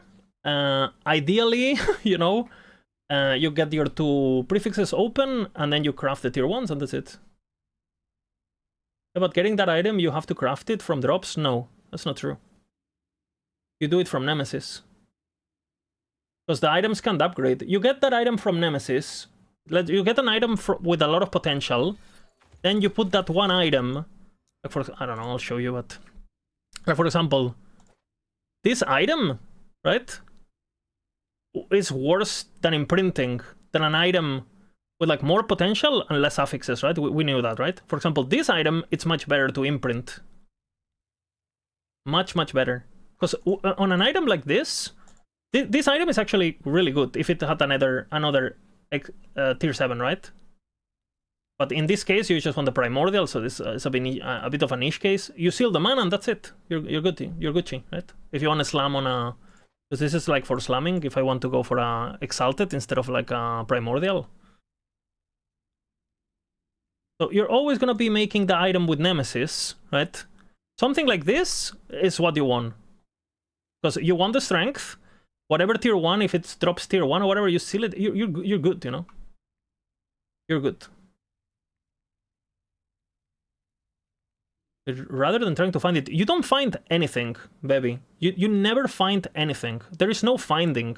You go to Nemesis, you make the item, you imprint it until it's perfect, then you imprint it again, and then you have a one that just runs. Finding double Nemesis in tier 7 is poor? No. No. How? Why? You find the double tier 7, right? Then you literally just... Which you can find... multiple an hour if you just do Conquer Tower spam, which I'm pretty sure is what they say in the guide. And then if you have an item that has double tier 7s and anything else with 60-something potential, you do a removal, you remove, you know, you pray for God, and then you do it again, blah, blah, blah. You do removal double tier 7s until you can craft the tier 1 that you want, and boom. That's how everyone has been doing it for months, and that's for sure the best way. And again, you look at the people that have the best items in the game. You know, people like MML, people like all the guys who actually get the triple tier 7s and all this kind of items. That's how they do it. And I know because they're in my chat and they told me how they do it.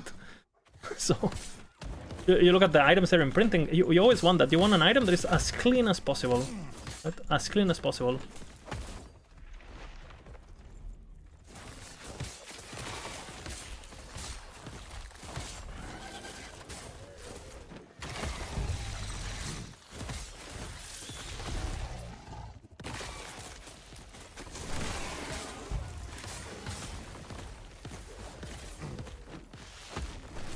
That's exactly what you're saying.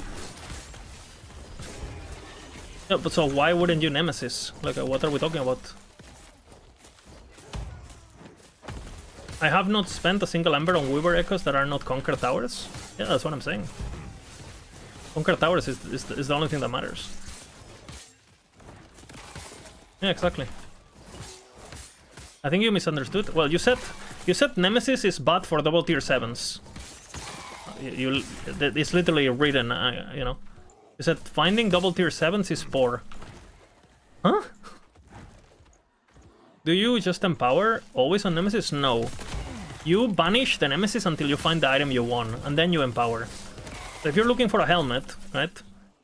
If it's not, if the Nemesis doesn't have a helmet, you just banish it and you go again. Until you get a helmet, then you empower it, you hope it's double tier 7, and if not, you go again. And that's basically how you get your first imprint, always. And it's been the case since imprints exist, no? You find the double tier 7? No. You don't find double tier 7s. Like, if you play the game and your strategy to find a double tier 7 is to find it, you're gonna be playing for a while until you have anything to imprint. Period.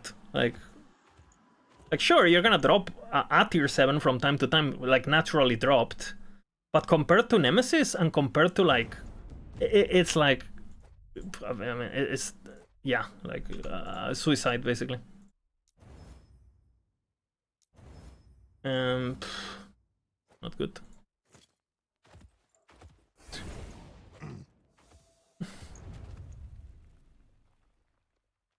Fine means drop. You said Nemesis is not good for double tier 7. How? When it's literally the only thing you do. Like, you said that, not me. So I'm just trying to understand, how is double tier 7 poor? You know? That's what I want to understand. Because that's what you typed, right? You said double tier 7, Nemesis is poor. Fine. Huh? That's how you find the double tier 7, through Nemesis. It's literally the most reliable way.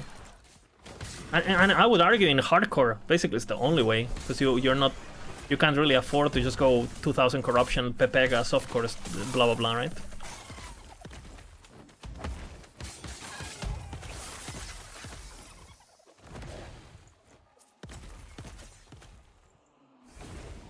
Ah, shit.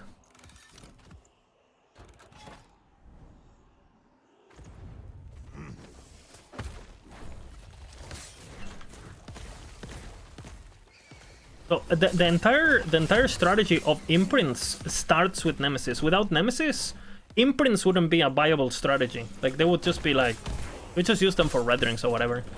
Like, you would definitely not use them for anything else. Like, without Nemesis, there's no... Because the thing is, like, thanks to Nemesis, you also get high forging potential, and you basically need the high forging potential to Havoc, right? If you have an item that has 20 forging potential, how many Havocs you have? Like 2 or 3? Like, good luck, you know? It's not for getting a slam base, you don't need to craft up. It's not good for getting a slam base, you need to craft it up with imprints.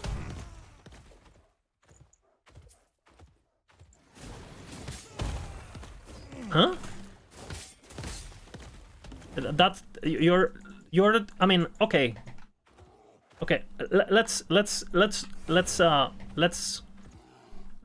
actually get things straight, okay? Okay, let's say This is the item you get at the end, right? This is the item you get.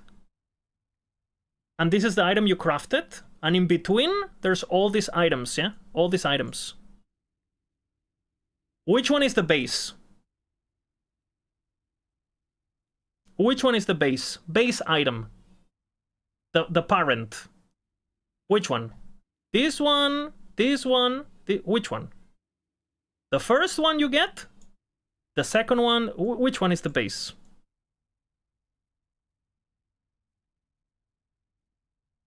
Because I think I'm being very precise with my wording.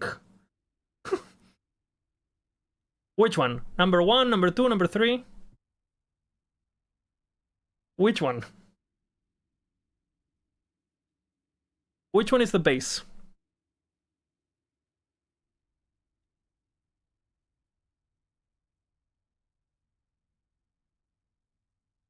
Slam base is the one you slam. Okay, so if this comes from Nemesis, you're not putting that as your first imprint, right? Is that what you're saying?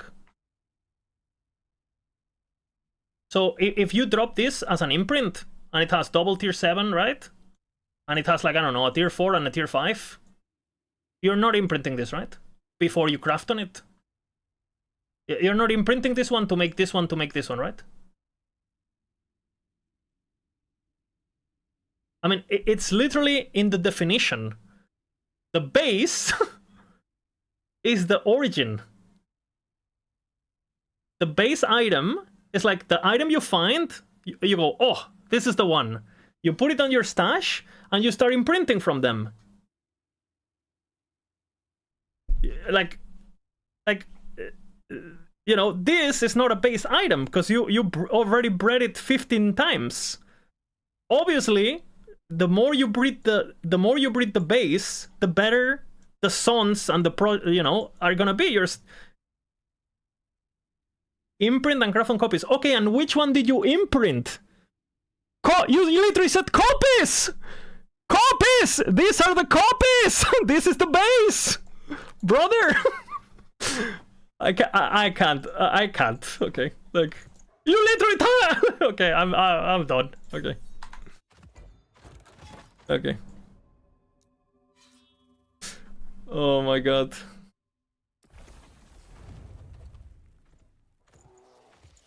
There is not one base.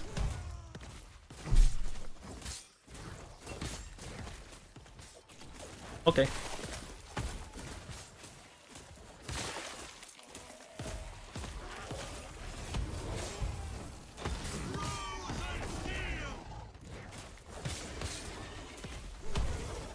I mean, okay.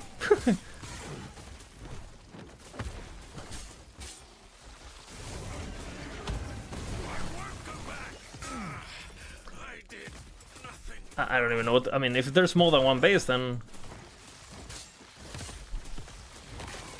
it might be like a language barrier here, or like maybe this guy's like, I don't know, doesn't speak English or something. No.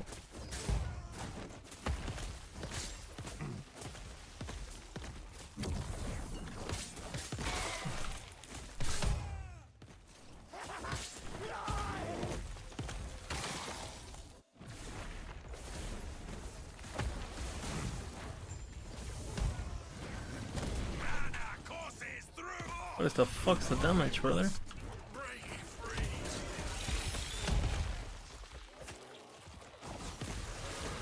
Holy stunlock by the YouTube chatter. And am I crazy or? Yeah, noob sword. Okay. I'm literally using the definitions that were outlined in the document of noob sword.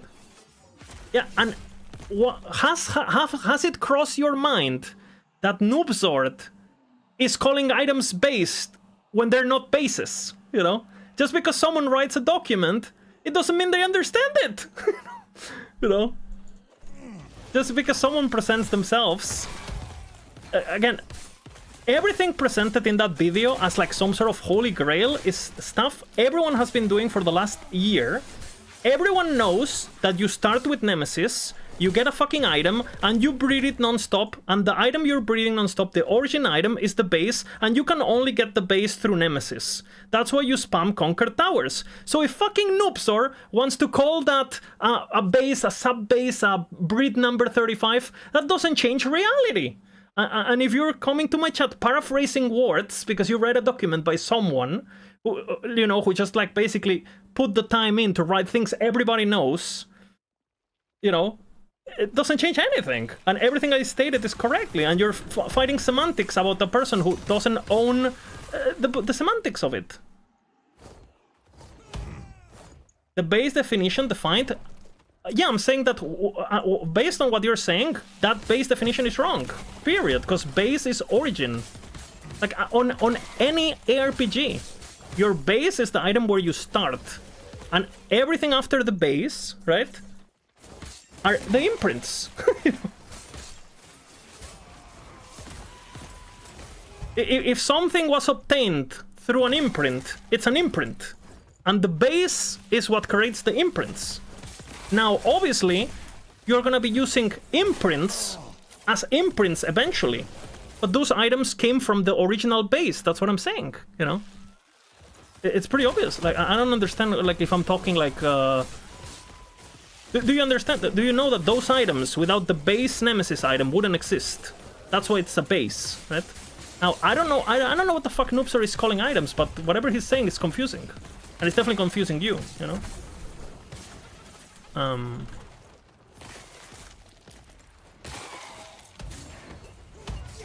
has entrusted this to me.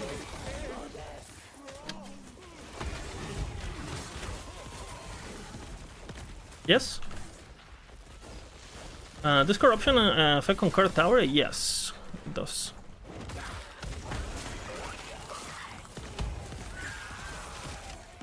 Yes, it does. Very slightly, but it does.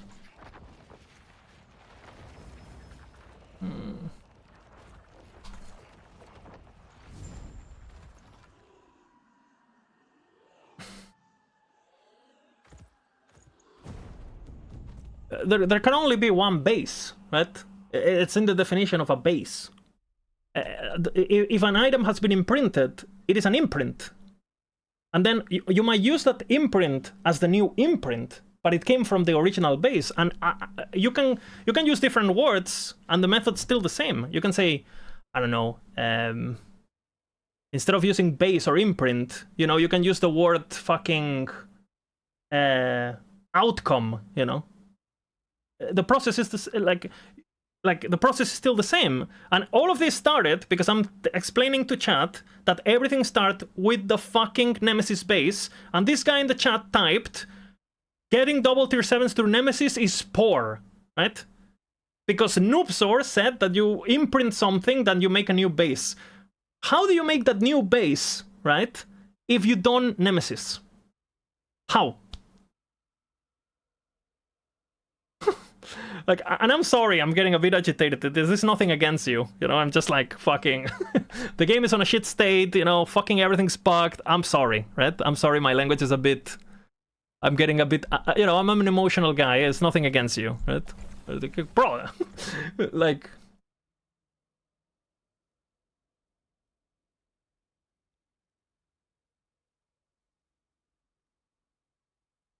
If people tell you this, I mean this with base. No, but it's wrong, you know? It's wrong. And again, maybe this guy is just, like, again, his English is not the best or something, you know? I don't know. Like...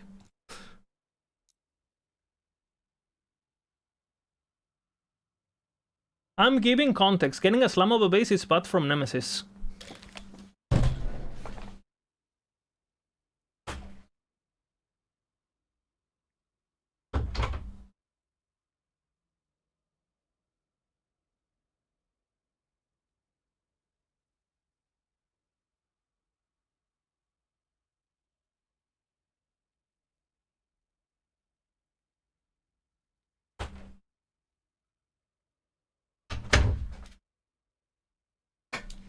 I need an ice cream.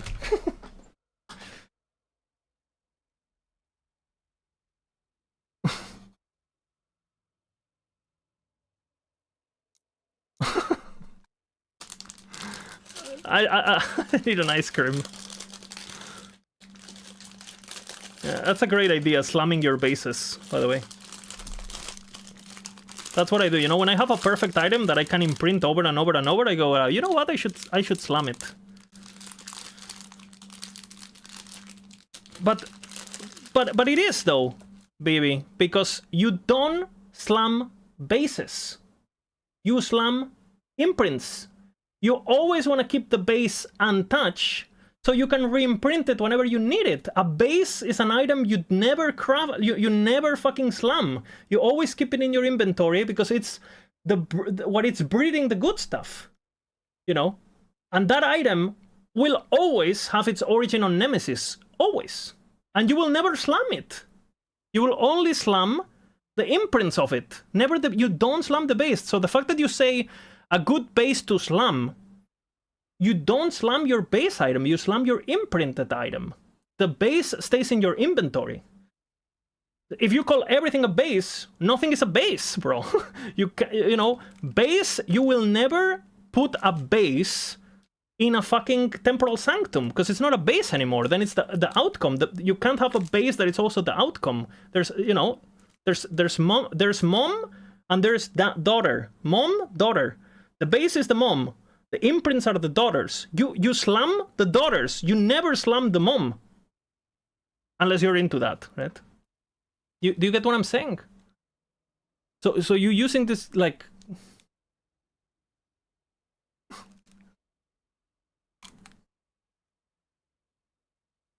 slamming? Oh, whatever.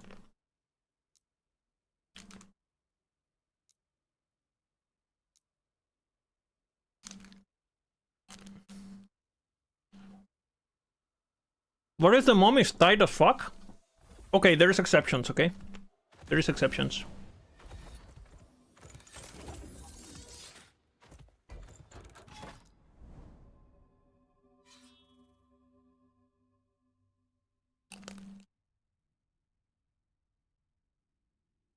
I'm literally gonna pull up your message too, because you're changing the things you're saying.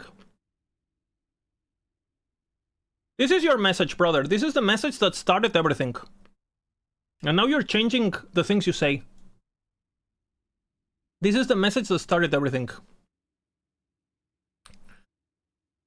I'm talking, right? I'm explaining, and you said, yeah, but finding a double tier 7 with Nemesis is poor. Explain this. I want. This is what started everything. And then you said you find a double tier 7 when you imprint craft. Explain these two arguments. Like, what are you saying? These two sentences don't even make sense.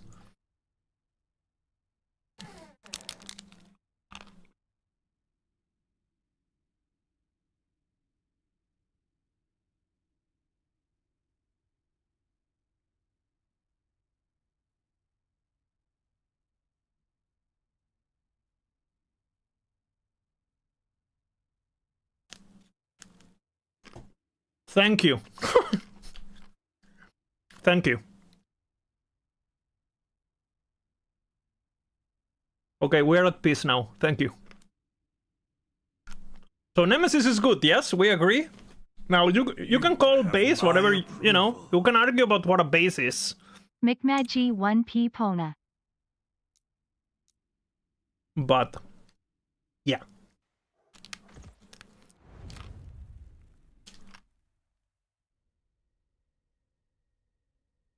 Warplord, you're just looking for the item type that you won with 2 tier 7s. That's it.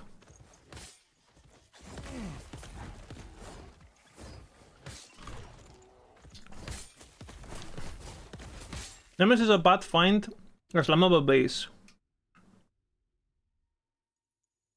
No. It's not a base. When you slam the base to begin with, what is the base? The base is what remains. The base is the unique, brother. A base is always the origin. What remains is, you know, it's the thing that doesn't change. That's the base. And then you add things into the base, but the base remains. Legendary in legendaries, what is the base? The unique or the exalted? Which one is the base of that craft?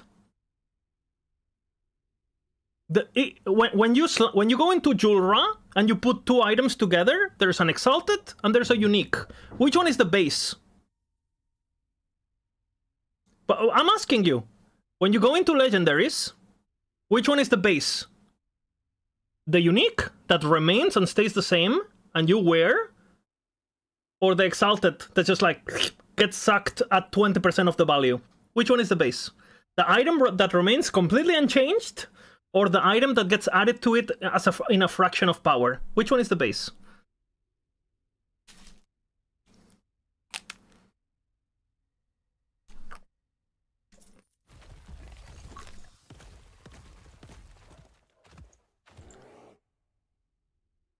Everyone refers to uniques as the base. Everyone. Everyone. It's not a trick question, it's obvious.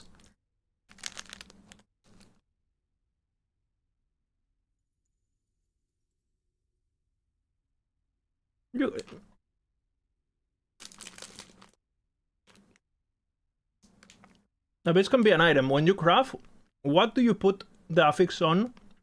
What is the base?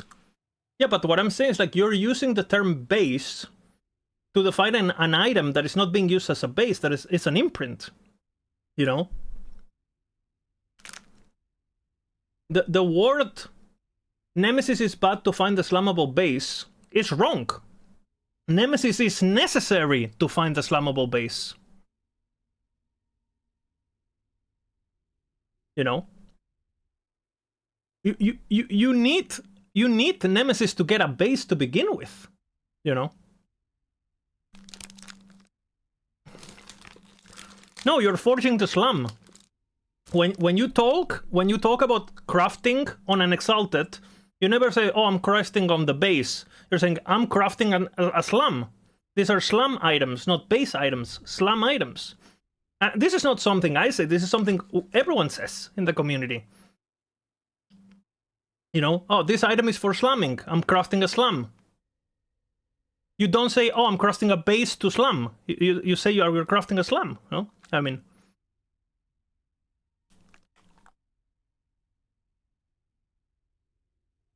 Whatever. Call it whatever you want.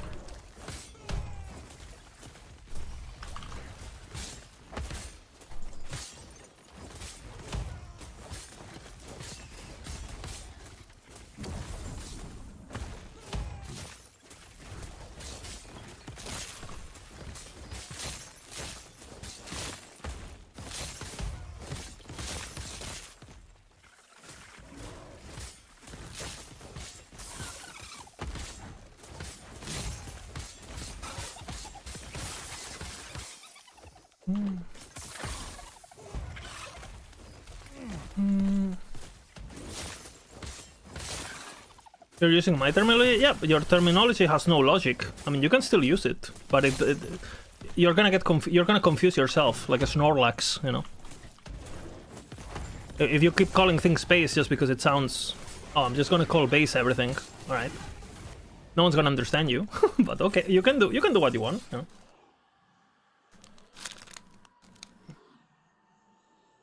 YouTube chatter.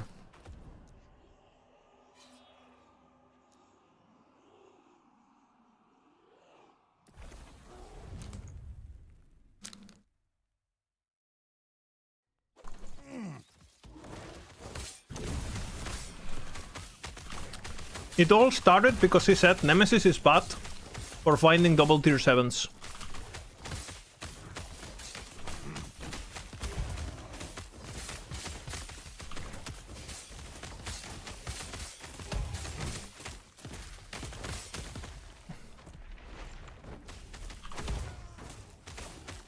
You generally don't want to spend the FP before you crafting it, so you might want to imprint the make copies first before crafting on those. Yeah, absolutely. And that item you don't craft on. That's why I think Universal is considered as the base, right? And you don't craft on it because you know that if you go and imprint something else and you want to go back to it, right? You want to keep it, right? You don't want to lose it. Like, I'll give you an example when I get to my stash.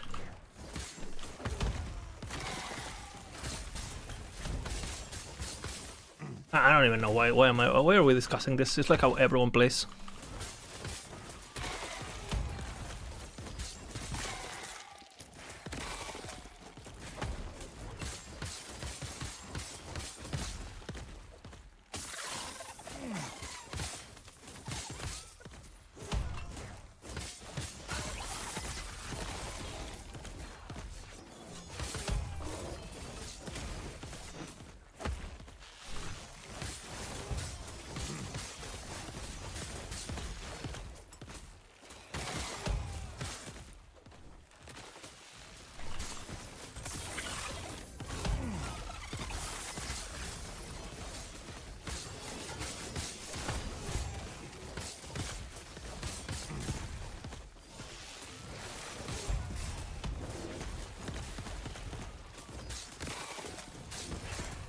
Pathetic.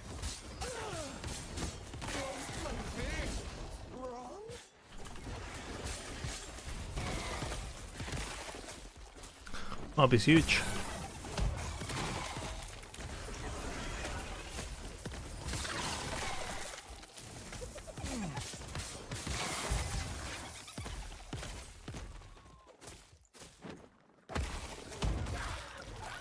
-1 YouTuber. Love me or hate me, you know. I did apologize, you know. I did get a bit agitated. But he's wrong.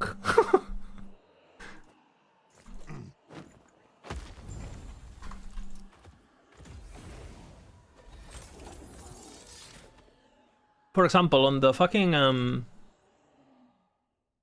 for example, I started with this item for my first character, right? This patch, this Sambik. Obviously, I got this item through Nemesis, right? Obviously. And then what I did is this base, I imprinted it.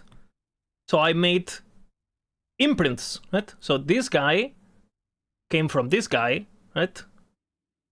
This guy came from that guy, etc., right?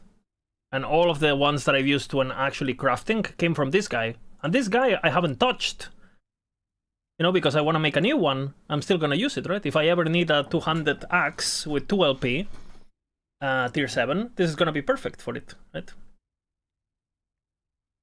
Why are we using Rampant Coast? Because it's good. It gives you a lot of shit.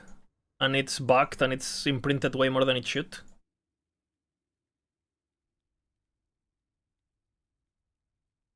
Yeah, but Cheese, he said that you find those items, that you don't need Nemesis for it. The entire discussion is like, he's saying that Nemesis is bad to find items, period, you know? That's what he's saying. He's saying, oh, you don't need Nemesis, just find them.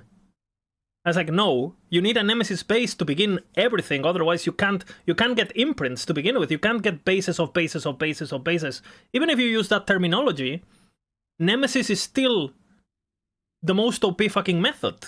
Because without Nemesis, you can't even start the method, right? From just killing one beast? Yeah, from just killing one beast, yes. That's the entire point, right? Without Nemesis, imprints don't even, you know. Tommy's representing me? That's what you typed, Vivi. And I pulled it off on stream and I showed your message. And you said, finding double tier 7s, Nemesis is bad. You literally typed that, right? So that's when it started. And then you said, sorry, I was wrong. But my entire fire up started from that statement that you said you were wrong. And I said, sorry, you literally apologized 5 minutes ago. So yeah, I was mad about it until you apologized, right? And you said, sorry, yeah, I missed that question. Yeah, I mistyped that or whatever you said, yeah? You explain your terminology? Yeah, but do you agree that everything starts with Nemesis or no? Because that's what you were fighting against. You were saying that it doesn't start with Nemesis. You said that you just find it. And I can pull up the logs, because you did type that. Right, so... It starts with Nemesis, period. Period. Period.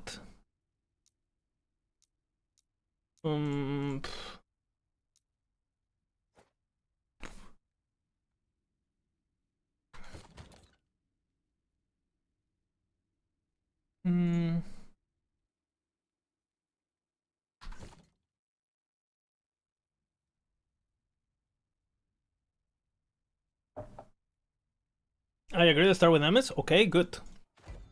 Thank you.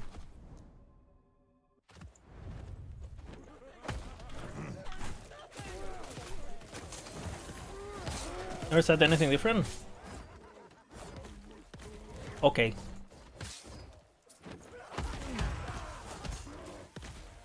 Okay.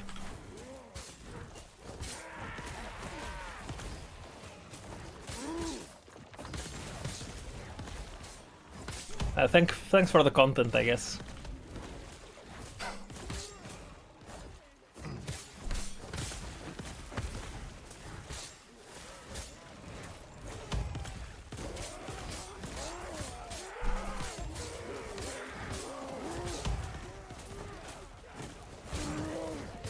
Pull up the locks? Are you serious? I'm literally talking to someone who's not you. I'm explaining how it works. You said it starts with Nemesis, you get your base and you start imprinting.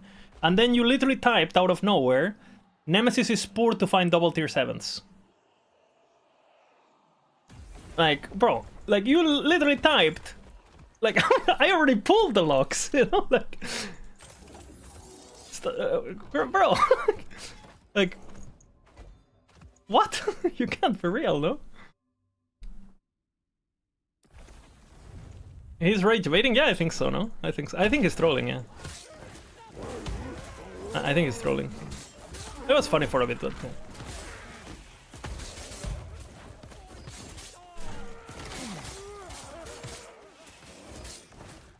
100% baiting? You guys think he's trolling, yeah? I don't know, I didn't know if he was trolling or if he was just stupid, like... I guess he's trolling.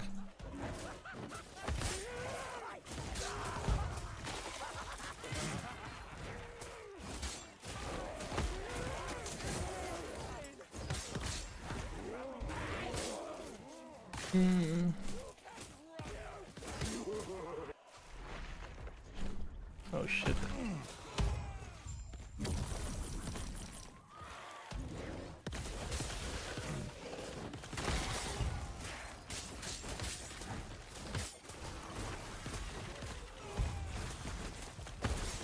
But regardless, I do apologize because I did get...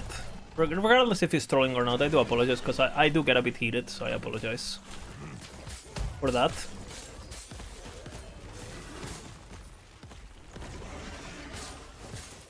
Look, this fucking game, man. I'm raged induced, bro. Like, I'm fucking enraged. I'm in a frenzy. Ah, what happened?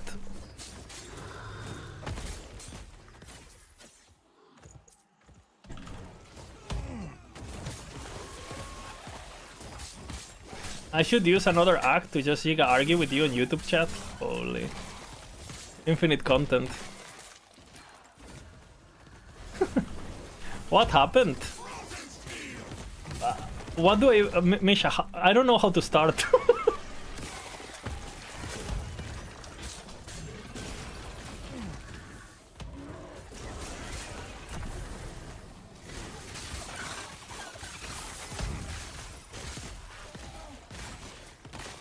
Okay, Misha.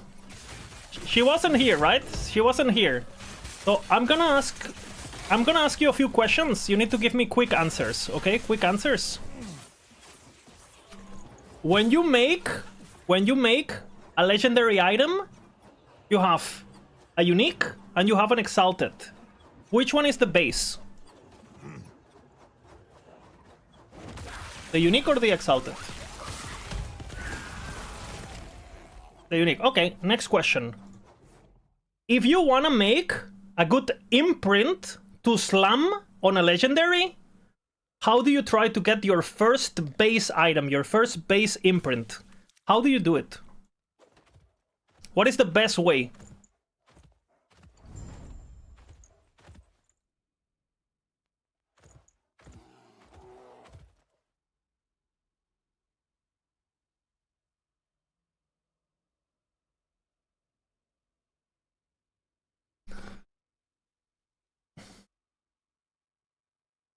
I would farm Nemesis for Exalted, imprint them, and then get uniques from Prophecies. Exactly. Thank you. So, Misha, let's just say I get this through Nemesis. I get this through Nemesis, and I imprint it into this one. And then I craft on this item to slam. Which one is the base? Which one of these two items? Like, imagine, you know, I use this, I use Rune of Havoc, and then I slam this. Which one is the base? The one I crafted on, or the one that it got imprinted from? Or are they both bases? The imprint. This one is an imprint, and this one is the base. These two items came from this one. Yes? I feel like this is, again, terminology that, you know. Imprint is base, craft is Pepega. Yep.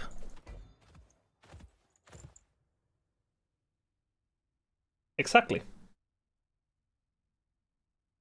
You use the base to make the imprints, and in the imprints you craft. And those are the ones you slam. Is there any reason to ever craft on the original base? Or should you keep it for further imprints down the line? Misha, would you ever craft on the item you got from Nemesis? Or would you always keep it to make more imprints so you can get more slams? Would you ever craft on this item? Or would you keep trying to make better imprints? Only if you're drunk and desperate. Okay. Again. Yeah.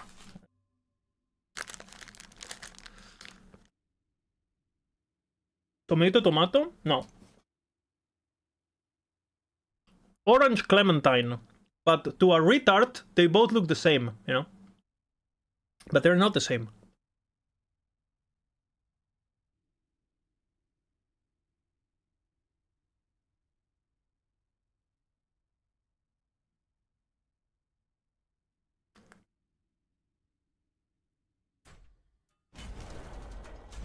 It's not potato, tomato, or whatever.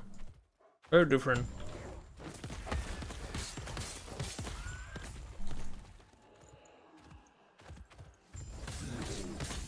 The dawn of the black sun. Do you think my defeat changes anything? This world is already dead.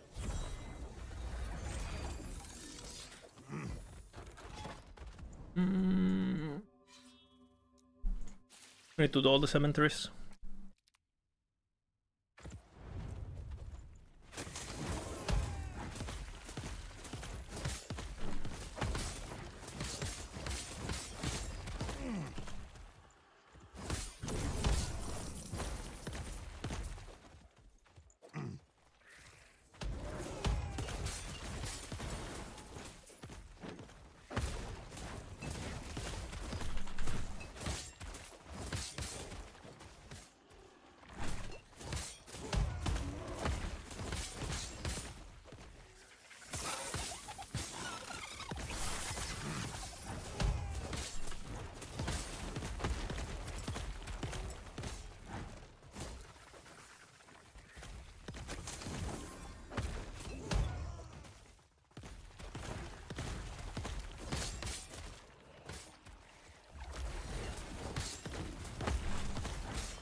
Where do you imprint the exalted from Nemesis? On the Weaver tree. On the only place you can, basically. On these slots. Depending on the item type, you put it in one way or another.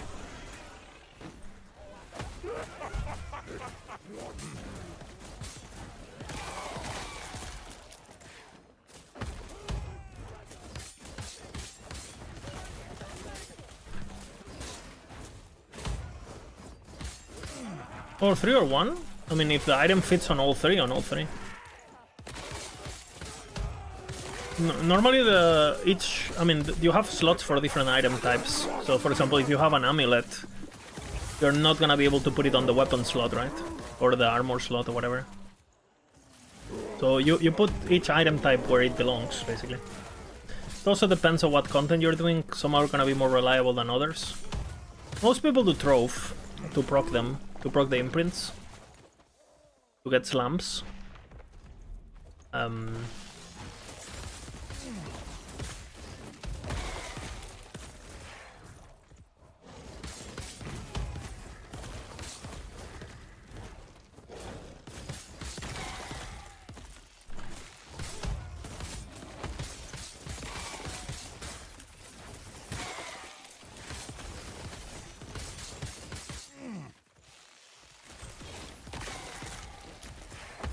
So if you're literally only looking for one thing in particular, that's the one that you should imprint everywhere you can, you know. But normally you're farming multiple things at once, right? So you have your weapon on your weapon slot, you have like your, you know, your amulet on your amulet slot or whatever.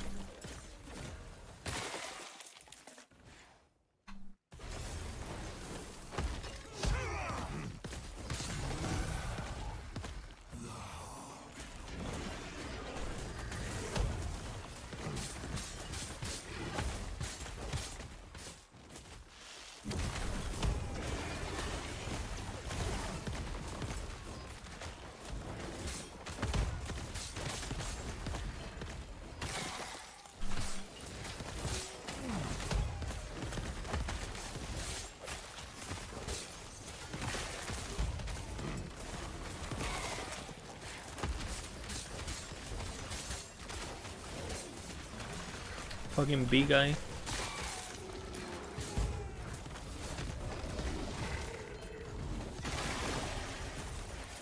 That's a lot of damage.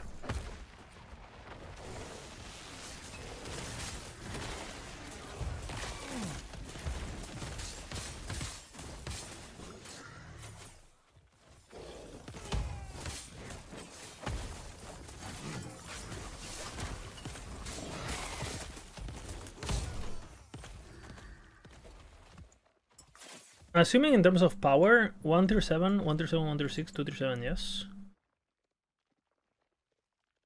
Yes.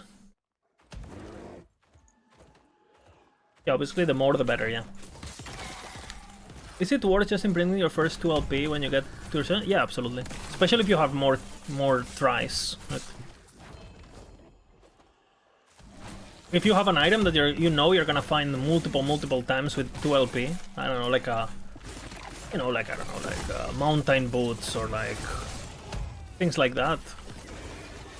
A lot of the times the difference on certain slots between double tier 7 and 1 tier 7, it's not even that big, right? So for example, let's just say you're playing, again, your boots, right? And you're going for like an attribute stacker or something. So you're playing a mage, right? And you want intelligence movement speed, right? Or something like that. The difference between having double tier 7 or like single tier, like 1 tier 7, 1 tier 6, is like what? Like 3 int on average. You know.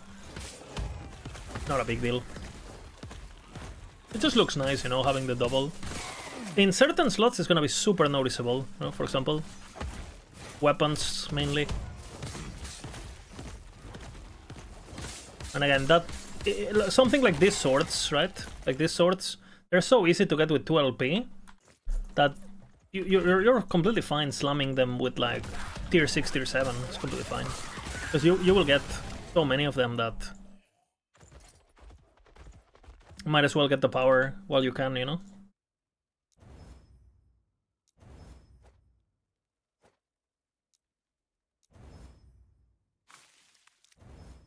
I'm doing the most annoying thing now, getting the fucking amulet. Unfortunately, no imprints on this one.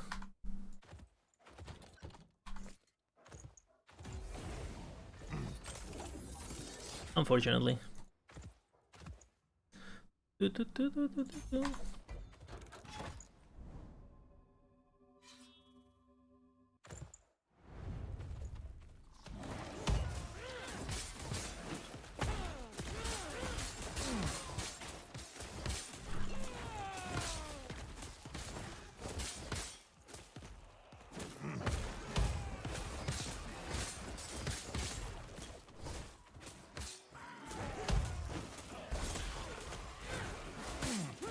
You know what a good build is this season? I made a video that is best builds and all of those, basically.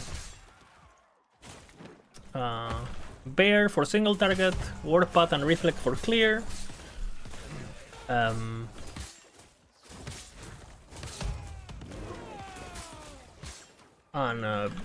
like Flay for fun. And then you have some builds that are pretty good, like Lightning Blast, like Erasing Strike, Frogs, Wolves, Sabertooth, Minions, Abomination. Why not play PoE 2? I'm not interested.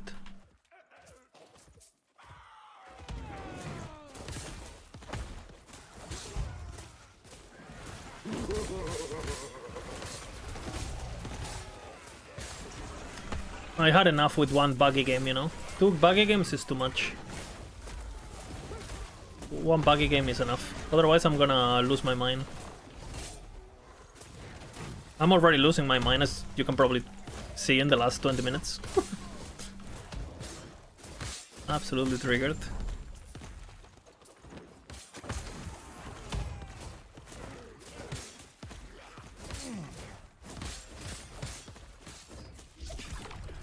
It's just like I haven't seen anything that looks worth for me to go back, honestly. The crafting and stuff looks better from what I've seen, but until they fix towers and shit, like, I don't know.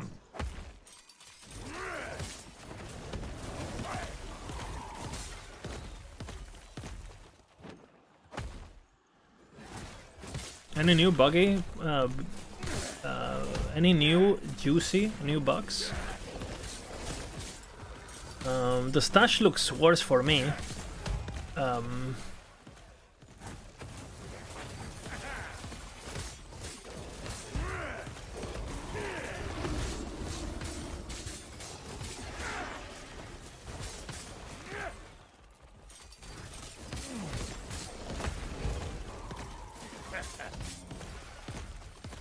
Careful. With me. What is the future like? No, don't tell me. The stash is gonna last till 1.4? I hope not. I mean, they fixed it, no? Last patch eventually.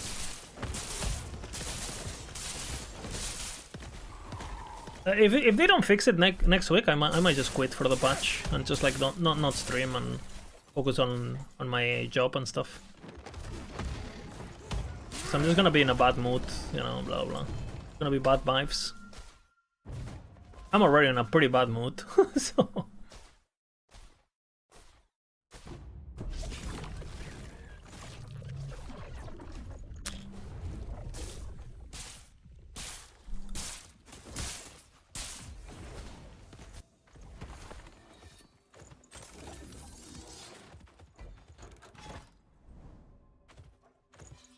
But again, it's like, you know, I'm helping some chatter, you know. He's asking about some questions about, hey, how do I get my first imprint, blah, blah, blah. It's something that I have explained literally 60 times just today. And I still go like, you know, I'm gonna be friendly, I'm gonna be helpful. And I go like, hey, you know, you get your first imprint, blah, blah, blah, you do this, you get the base from Nemesis. And then some guy just types, actually, you know, Nemesis is very poor for getting your bases. You know, so you have 2 options. You ignore the comment, or you address it. Because, you know, if I say something and you go against it, you're either right, and I have to basically say, hey, sorry, I was misinforming, Or you're basically calling me that I'm misinforming stuff. And people watch the stream because they want to be informed and blah, blah, blah. Well, you can come to a stream. If you're going to type something that is antagonistical, and that is basically saying, hey, what you're saying is wrong, well, it better be true, right? Or you know, you're going to piss people off, obviously. When you say, hey, streamer, you're lying, which is basically what that statement said, right?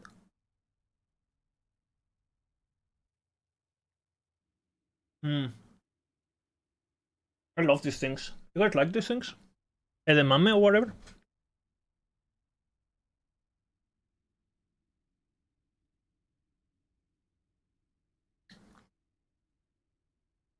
I love these things. Not the most friendly, streamer-friendly food though. Kind of messy. I use crosshair set to convert gun symbol to block and then Clotus needle to convert to parry. That won't work, right? Because double conversions don't work. I actually have no idea how it works for that. I don't think it should. I think it should work, honestly. Or... I actually have no idea. I think it should work because... Well, I think you're not gonna have block, basically. Because I think Clotus is pulling life, right? From the whatever your active block chance is. And it gets modified by things like sigils, so it doesn't snapshot or anything.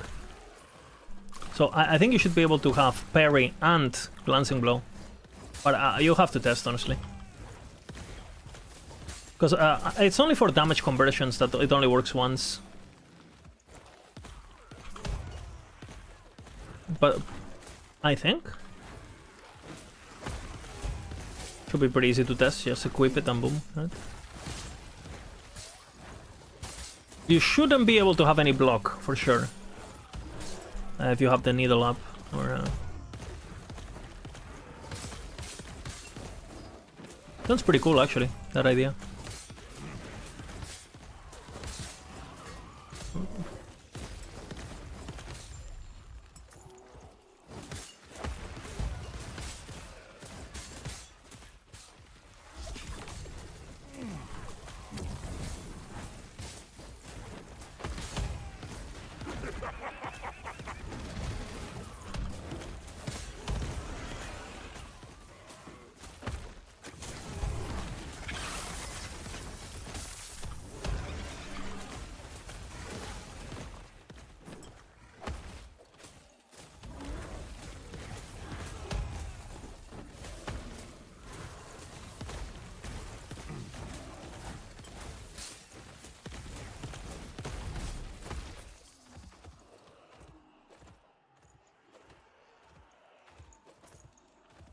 I really don't know what you have done to conceive PvP is a good game. I mean, it has a lot of good features, no?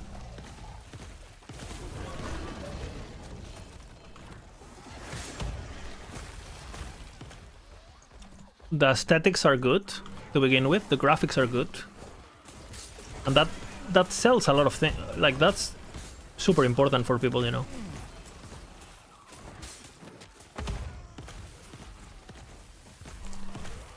It does feel like class identity is kind of weird. Like I think it's kind of slowly shifting. I mean, the weapon locking abilities helps a bit. There's a bit, but I feel like you have identity on weapon types rather than classes, no? Like I've seen so many fucking people playing like Lightning Arrow on different masteries. They all look the same to me. The only way you can tell it's not a Deadeye is by the fucking buffs on the top. But I think the biggest problem is just the Atlas, you know? The Atlas is just fucking... Combat is much more better than PoE 2? Nah, I disagree. I think both combats are pretty trash at the moment. The game gets so fast that eventually combat doesn't matter, you know? If you have combat on your PoE 2 build, your build is dog shit, right? And the same, I would say the same is on Ellie. Like, if your build gets to see a boss move... We get to the point of so much power creep that there's no combat in these games anymore. Unfortunately, you know, because I do like it, but...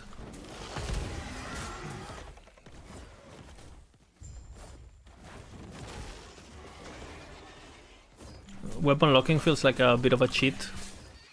Yeah, I guess.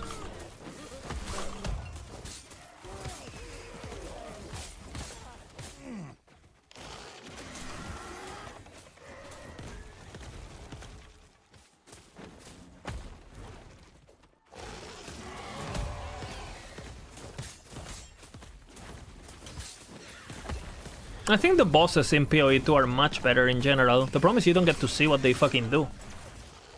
For you know. Done with frogs? Not really, no. But I'm leveling this guy today.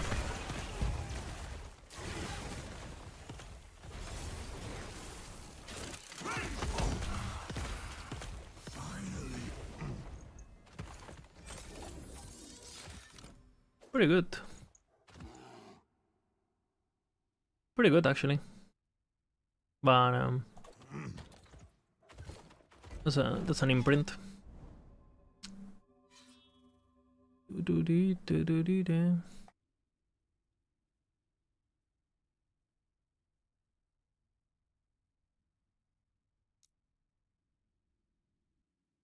Can go up a bit, I guess.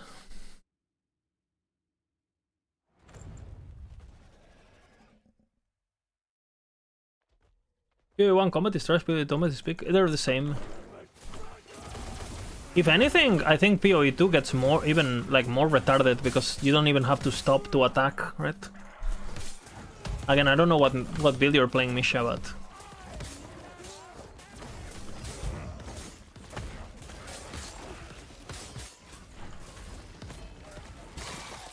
I don't know, I've seen some builds that people are playing, like fucking grenades filling the entire screen and shit, like there's no combat. What I like most, frogs or bear? I prefer bear 20,000 times. It's not even close, actually. I would say I had more fun playing this bear already than my entire playthrough with frogs. Frogs, like, you don't, as a player, like, you don't matter. Like, you're just there. I like being a bit more active. Using my abilities, you know. My cooldowns matter, blah blah.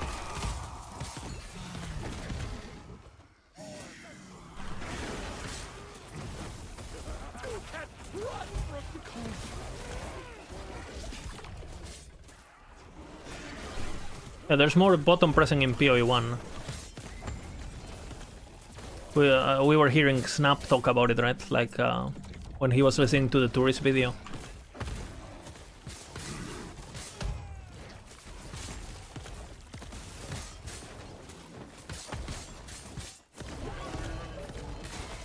And again, button pressing doesn't necessarily mean more engaging combat. Because you could have a build that only presses one button or two, and that the combat is fucking sick. For example, I think of Turbo Vengeance, you know. Bro, Turbo Vengeance is more engaging combat that the PoE ever had, you know? With 20,000 bottoms, just because, you know, the actual speed of the game allows you to have a lot of expression and shit. And then you have games like League of Legends. How many bottoms are in League of Legends, you know? The combat in that game is fucking sick. You know, PvP, sure, but... Bottom pressing is not necessarily better. Because if you're spamming your bottoms no matter what, and there's no decision making...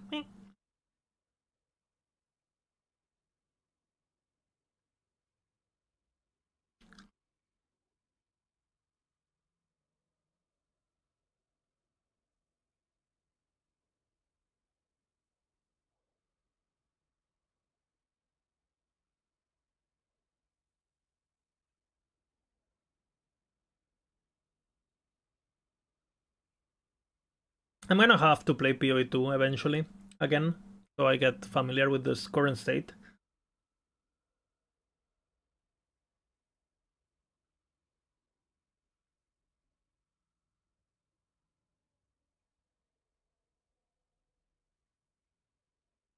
Play mazes and you always end up being one bottom.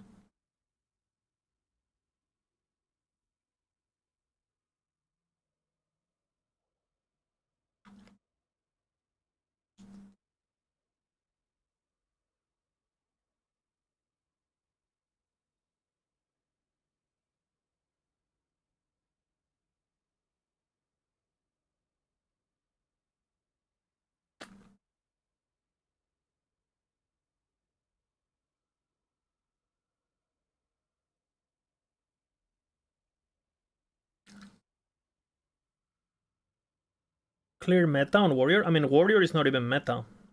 Warrior has the Stampede build that is kind of okay. But, I mean, look at the player count. Warrior is meta? Shall we open PoE Ninja and see how much people are playing Warrior?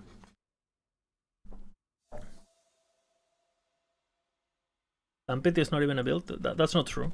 Like... Isn't like most of the main Warrior guys are playing Stampede, right? Like the King Kankor guy and they're playing Stampede.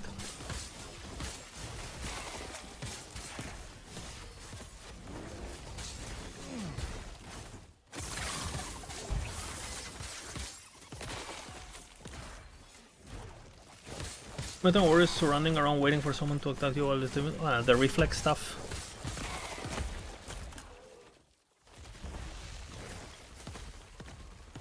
Karen is playing Shield World. Yeah, I saw some clips. Looked absolutely miserable. I saw him doing a Sanctum run. Holy fuck, man. Holy.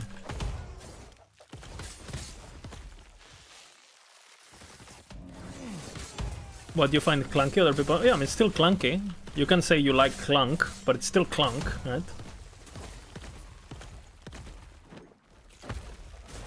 No, it doesn't change it, right? Just because you like it, it's not like you can like clunk, but it's still clunk.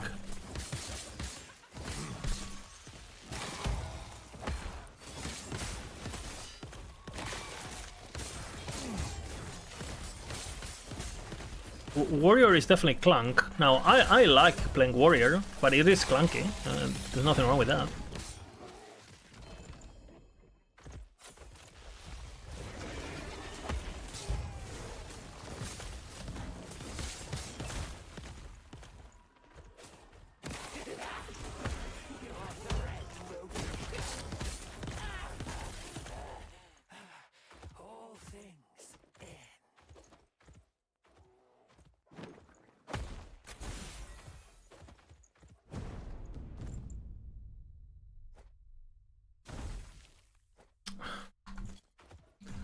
Fuck my ass.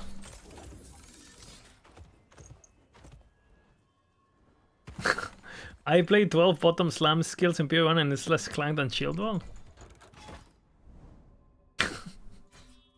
Giga.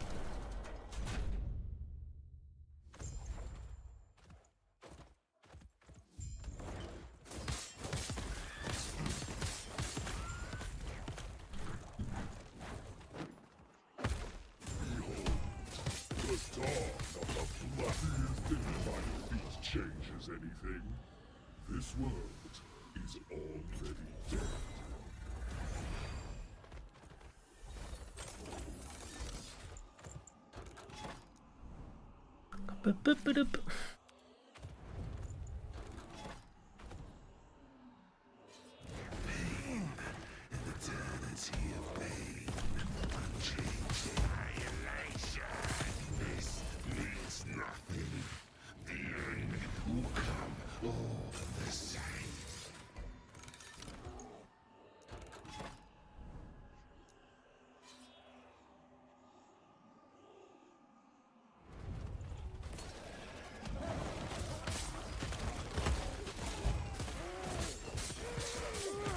What day is today? Thursday? Is it Thursday? Or is it Tuesday? Wednesday? Is it Wednesday? What day is today? Thursday? Fuck. Big work tomorrow.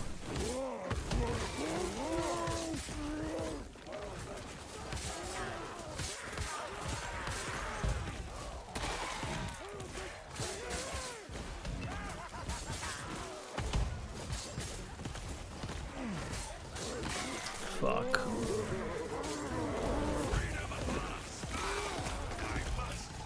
We're playing Shami at the moment, but I want to convert to Prima Bear. Should I wait for Sentinel or just go right away? I mean, if you have the gear, you can change right away.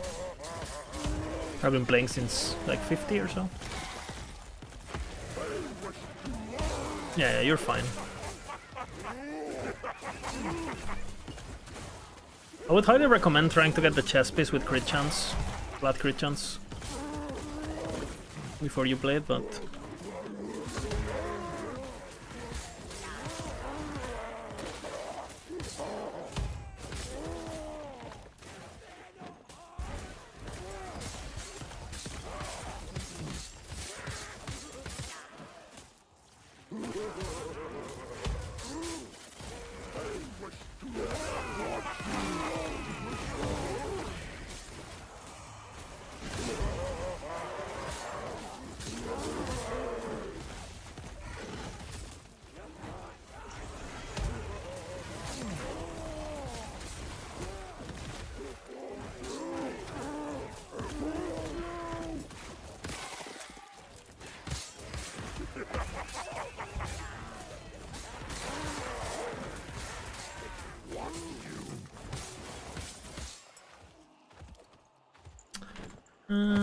Enter.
Okay.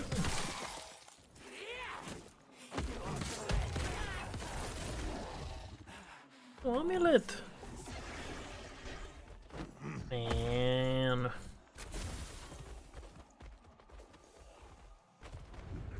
Actually. Please give me something that is not absolute dog shit. Absolute dog shit.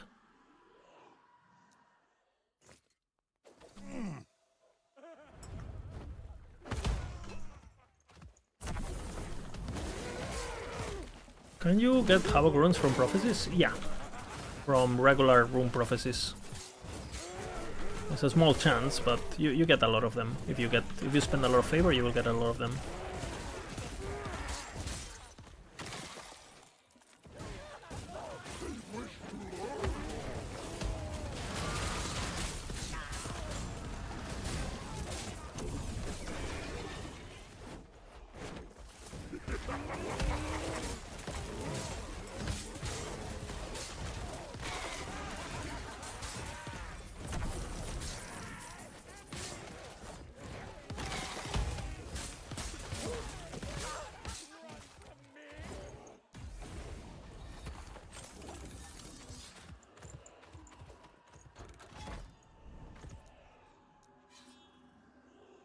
Random rune? Yeah.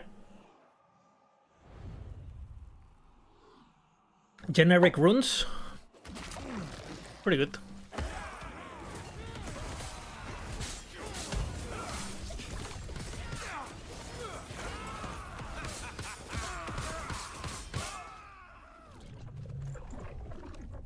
Great 22 grazing, runes, yeah. traveler.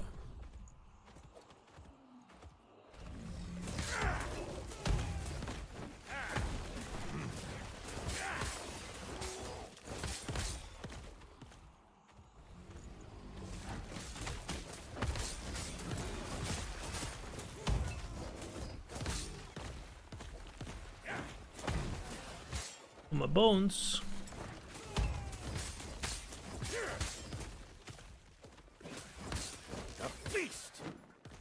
Apparently you can hit the small guys now, finally.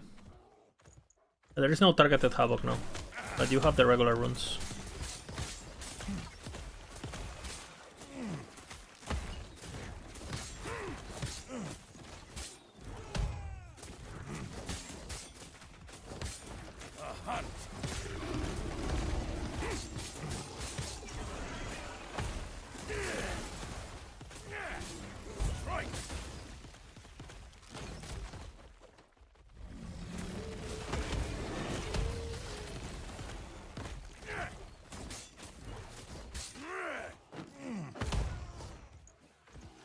You have my approval.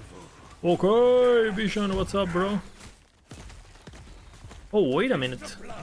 We have D&D today, right?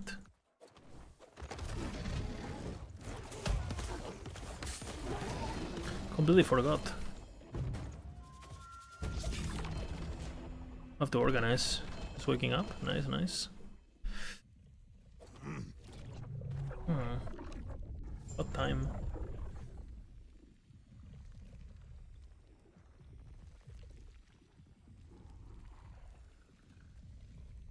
That sounds good.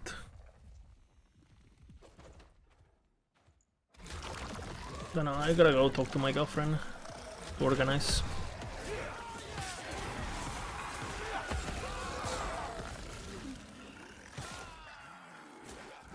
Good morning, Mr. Vision.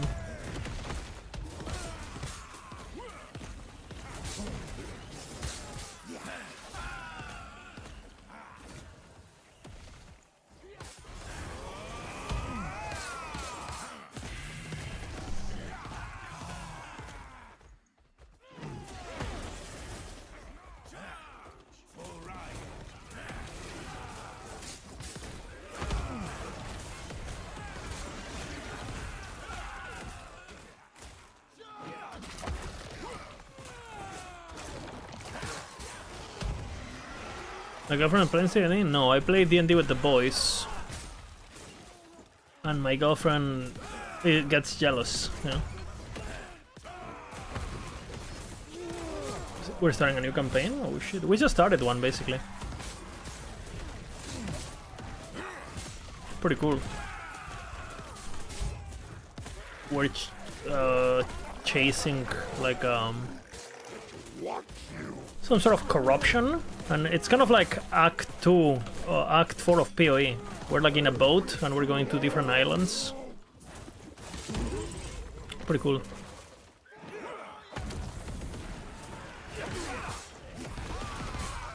We're still kind of finding... We just started basically, so... We're still discovering a lot about the world and, you know, what is our mission, and... There's some like... supernatural things going on, I guess. Some vision, we're having some visions about our past and future and stuff like that. Very cool.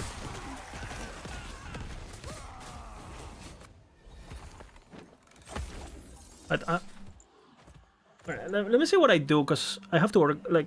Okay, 1 second.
Okay, I'm back. Yeah, I don't know what the fuck I'm gonna do. Okay, so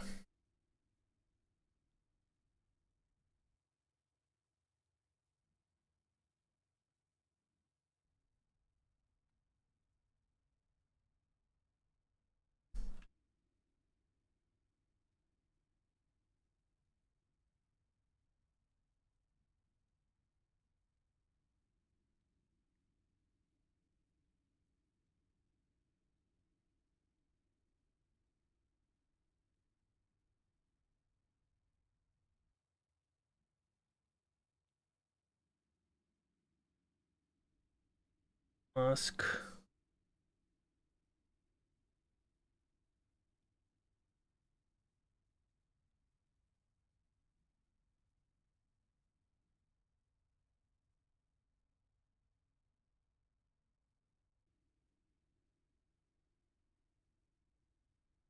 Alright, I'm here. Uh,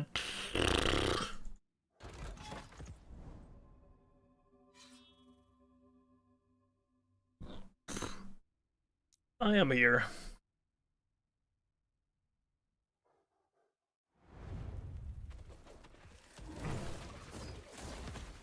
Welcome back. Thank you. Thank you.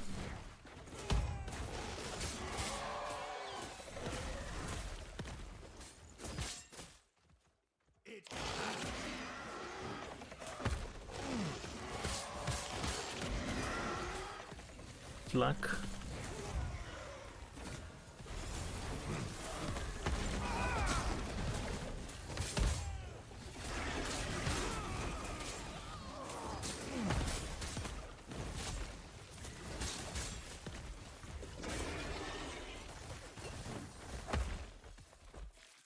Okay.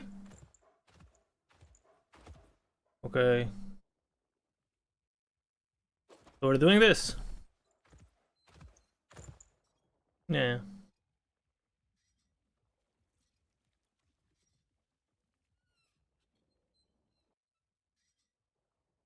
Oh shit. The insane technology. Yep. I mean, it's my third day writing this. It's like It's annoying, yeah. it's my third day writing this. It's like it's a headache, man. It's just But annoying I to think- organize, no? Or... Yeah, but I think I got it down pretty well. I haven't looked at it. I'll take a look. Don't look, not yet. Okay. Don't look yet. Oh shit. I'm scared.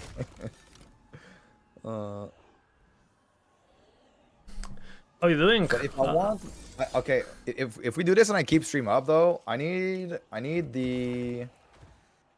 I don't know if I'll be able to make my webcam like full screen, so maybe I'll have to like set up the cams differently. I don't know. That's fine. Because it's like, I think you'll see my entire stream basically. If I do this like this. Okay. If I do I'm not sure. We'll see. If I do this, the video, maybe, OBS maybe. virtual cam. And if I do this.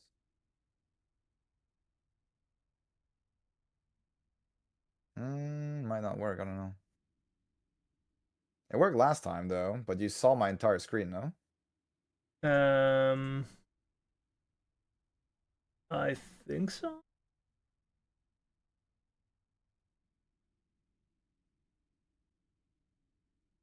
Okay, let's see. Volca can be there. I don't think Volca won't do it. No, Volca doesn't want to. Yeah. He's playing Borderlands. Borderlands, yeah.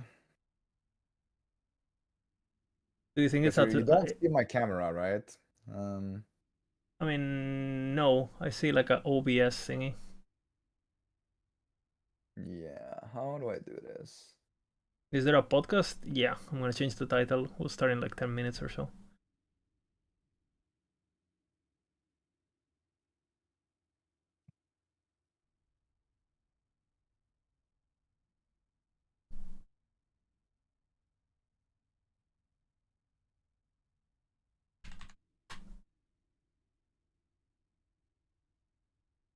Oh, I need to start virtual camera. Oh, that's why. Very insane. Okay, so now you can see it, but now you see my stream, right? Yeah. Can you work with this? Probably. And like crop it or something, or Quality is gonna be giga shit, but can you speak to me? yeah. Hello, hello. I needed to just write the summary now for the article. And, afterwards, revise. I guess I think I'm missing. I didn't talk about corruption affecting it. Maybe change some formatting, and it's gonna be almost done. Okay, let's see one. You should start your own camera so it doesn't fuck up as well. No, I capture mine from my OBS directly. Tecnologia.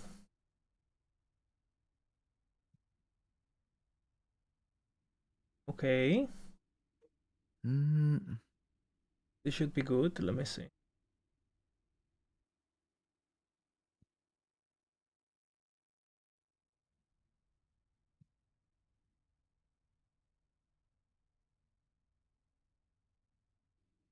This is complicated, my friend. Okay, I see you. All right. 1 second, 1 second.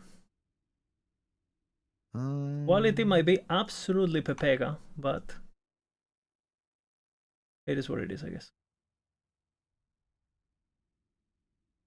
Okay. Insane. We have it. Insane. Lagon now giggles, you know. this is the main thing that came out of this patch, huh? Lagon now giggles. No comments. Let me close my game. Well, at least they fixed the bone curse aura, no? At least. Yeah, they fixed it. Well, it wasn't just that. It was every node in bone curse stopped working. Yeah. Hey, you know, nothing wrong with that, you know. How does this happen? Hey, you know, little changes here, little changes there, you know, one thing led to another. Okay, shall we do like a little intro and then we start yapping about random shit? Okay, wait a sec. Guys, how is Lizard's voice? I think it's not loud enough, right? Is it? Can you talk Liz a little bit? Hello, hello, hello? Hello, hello, hello, hello, hello? What happened with Bonkers? Bonkers stopped working, period. Straight up. I think we can do like a more chill podcast today, where we're like still blasting maps maybe and like just talking or something. Okay, we can do like a bit of like a I don't know, chill talk like thingy. Yeah, chill talk. What subject do we want to talk about? Also, I don't know. there's like hardcore stuff and okay, hardcore stuff. Hardcore stuff. Maybe some farming strats. Maybe farming strats and how busted it is right now and stuff like that. Sure. We can talk rampant coast. Maybe talk about the bug as well, which we think is a bug, or it's either a bug or it's like a. I mean, it's either a bug or it's like, you know, it's the it's the season mechanics, so it's busted. Okay, 1 second. Why has season died in less than a week? I mean, I don't think it's dead. It's just PoE happened. And PoE it's not dead. It's just like almost dead. You know. It's. I think it's fine. It's an ARPG. It's an ARPG and it's not called Path of Exile, so it doesn't live off of its name. Unfortunately. I think PoE 2 is not that great at the moment, but like it's still, you know, it's in development. It's very much a beta. But anyways. Yeah. So what do we want to talk about? We want to talk about hardcore maybe, or we can just start and go from there, and we can just chill. I don't know. I don't even know what. 1 second. Podcast? I have to see what I do with the overlay. Whatever. Like this, I guess. I'm playing frogs right now. You're playing frogs? Yeah. It's Okay, OP. so I'll do the intro thingy, I guess. And, Yep. Okay. 1 second. Hello, everyone, and welcome to an improvised kind of podcast thingy with my friend The one Bina, and only you know, Bina. the Uber killer, destroyer of worlds, you know, filter Oh, we maker. can talk about this today, actually. Yeah. Hardcore Uber kill, huh? Hell yeah, brother. Not many people actually do that. I'd love to see more. I'd love to see more people playing in hardcore and actually getting to the like completing the game in hardcore means killing Uber Abroth, right? Yeah. Because that's like the final frontier, the the final countdown to the last frontier, and you kill the final boss, and then you The basically win the game. actual Right? game, you know? Yeah. But that is pretty hard to do, to be honest. I mean, of course there are builds that are better than others, but it's not easy. Even with the best build, it's like going in there, you're like adrenaline is pumping, and your your heart is racing, your palms are sweaty, and Yeah, it is definitely one thing to do Uber Avaroth in softcore chilling, attempt 37, And another thing is like, bro, you go in hardcore knowing you can literally one-shot it and you're still shit your pants, Yeah, because Like- he can also one-shot you. Yeah, but I feel like when you play hardcore, bro, like my first time doing Tier 4 Jura of the season, I'm always like, is it as easy as I remember, or am I dead? Same for me. Yeah. Am I gonna press D at the correct Yeah, time? yeah. You know one thing in hardcore? You know what I never do anymore? I never cheese Jura anymore. No, me That neither. changed. Yeah, me neither. Like, I don't risk it. I don't I risk don't going trust back the in time netcode, and- man. I don't trust the luck. Yeah. Like I don't trust it. Yeah. Mm-hmm. You know what happened to me yesterday? Actually, What happened? I was slamming gear at tier 4 Jura, and I swapped to my Rune Master. And on my Rune Master, I can kill her before the first explosion, right? I have so much damage. Yeah. But for some reason, when messing around with the stash and with an insane amount of lag the stash has as well, I replaced my Mad Alchemist Ladle by an axe. Oh no. And I still killed her before the first explosion, but it was really freaking close. It was Hey, like, thanks to Vilatrias, for saving your character. Fucking hell. I don't know. I finally pressed D, and then she died in the other timeline. Yeah. But it was really, really close, and I did not expect that at all. So I almost didn't press D because I wasn't prepared. Yeah, you were in right? shock. You were in shock. You Yeah, were I like, was okay, she's gonna chilling, die. like- Boom. And I'm like, where is my damage? Wait, she's not dying before the explosion. What is going on? So yeah, it can always be a risk in hardcore, even on your better geared characters, right? Yeah, absolutely. And again, you might just like fat finger fucking, you could DC, Like I've died to DC doing like normal Abaroth, with a character that is ready for Uber. I go farm normal for a bit. And the moment the fucking guy appears, I crush. I was like, all right, nice. I've heard some people saying that this patch introduced like invisible Abaroth. I heard, Abaroth. yeah. Monka, It's the ultimate difficulty. Uber Abaroth, it's invisible. But yeah, hardcore is different. I feel like I would really love to see more hardcore players in last Epoch, and Yeah. I've been lucky not to die to any DC this patch. I haven't had many crashes or anything like that. Like the biggest thing that frustrates me would be like bugs, especially I played Blade Dancer Shadow Cascade yesterday, Yeah. and Shift gets you stuck in terrain. Yeah. Dancing Strikes gets you stuck in terrain. Sing Strikes gets you stuck in terrain. Any movement abilities gets you stuck. So Yep. I was like, you're playing hardcore, you get stuck, you can't evade, you can't use any movement abilities, you can't even TP to town. Your TP, like I don't know, it registers as if your character is like somewhere else, and it opened up like 10 meters away from me. I was like, okay, let's just exit game and hope for the best, Yep, like, yep, you kind of have to play some DC proof builds.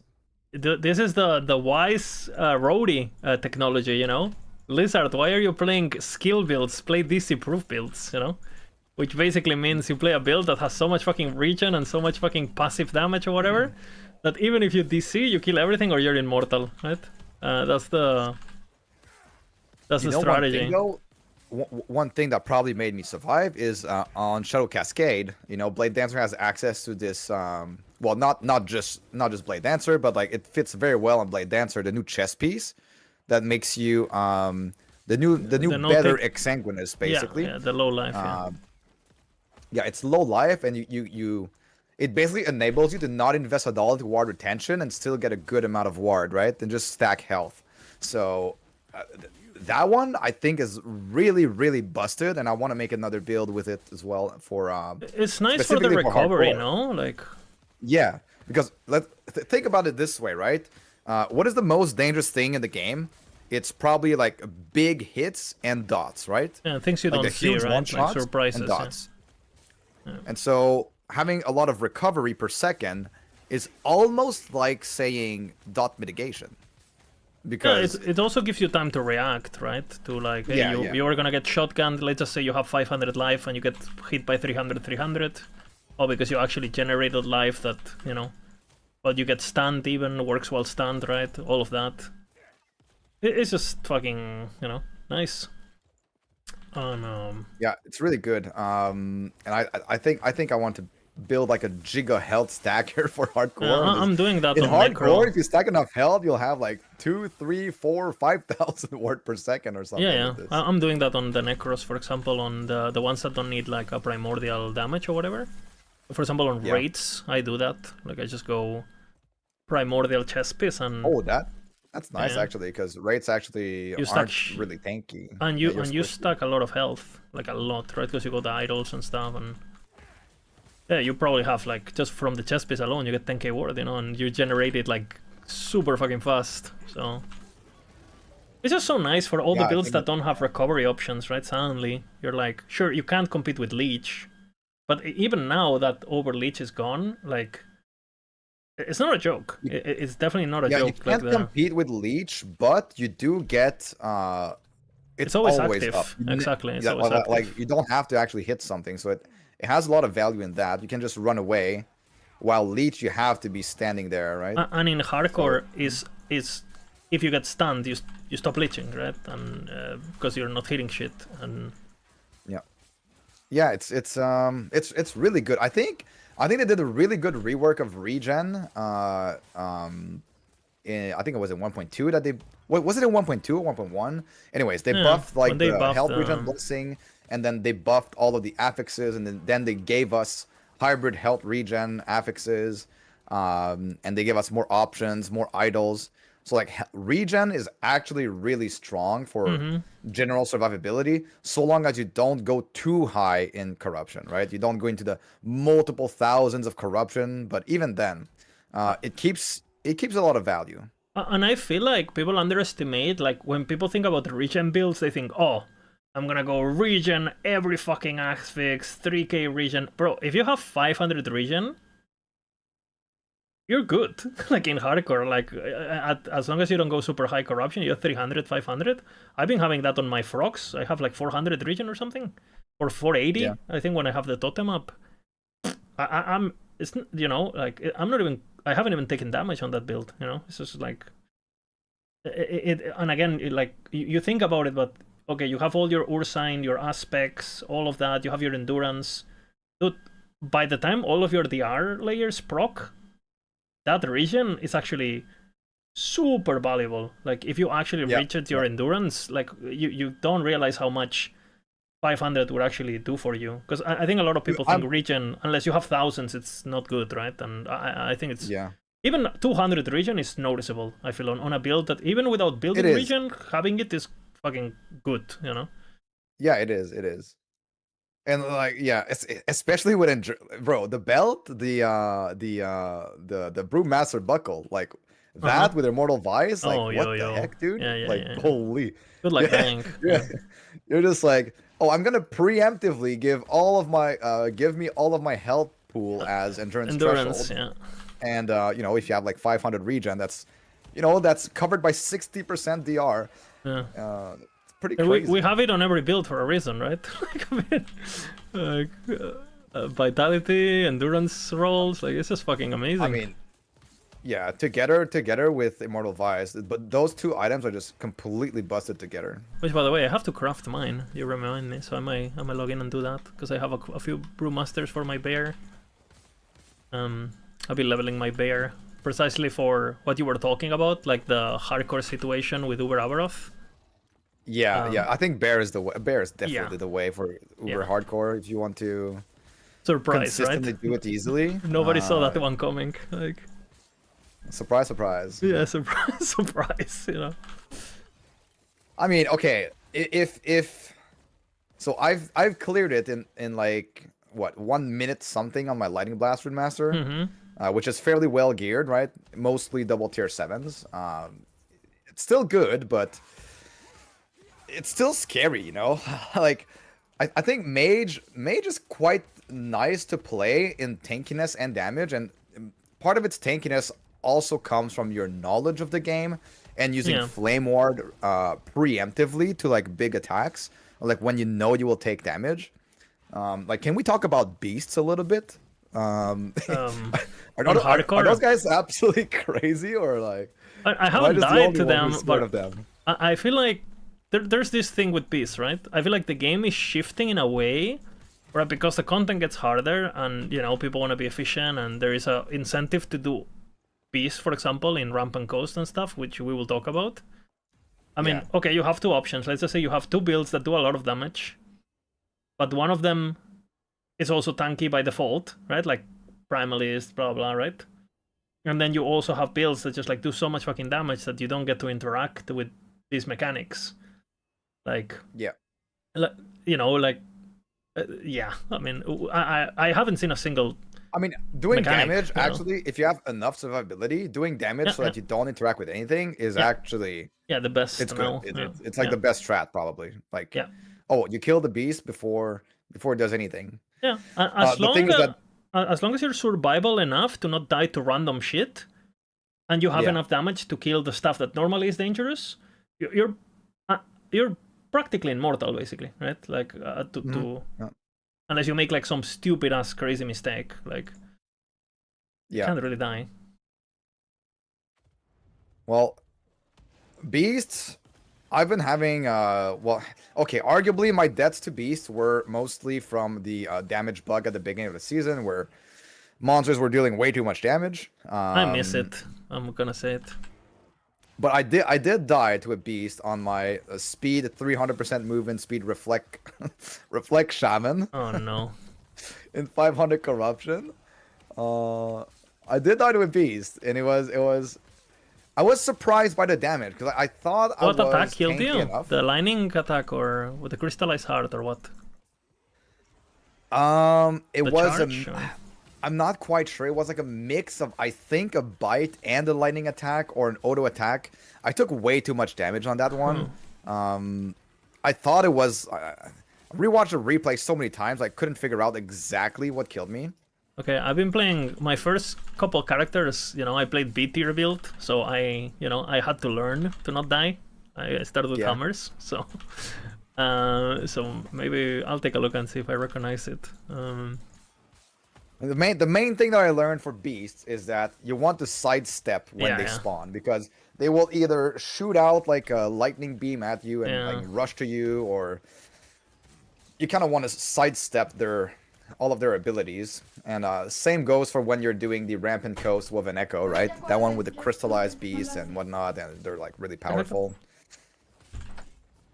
Yeah, it's funny actually, because with the beast, I also feel like it's what you were saying. Like, they're new, so and they actually have quite a lot of mechanics that can stack on top of each other. So I feel like most of the time where I've taken damage is when you don't expect something, right? So you just like Yeah. immediately sidestep because you don't know what's coming. Because for example, you would get a beast that gets like a fireball, right?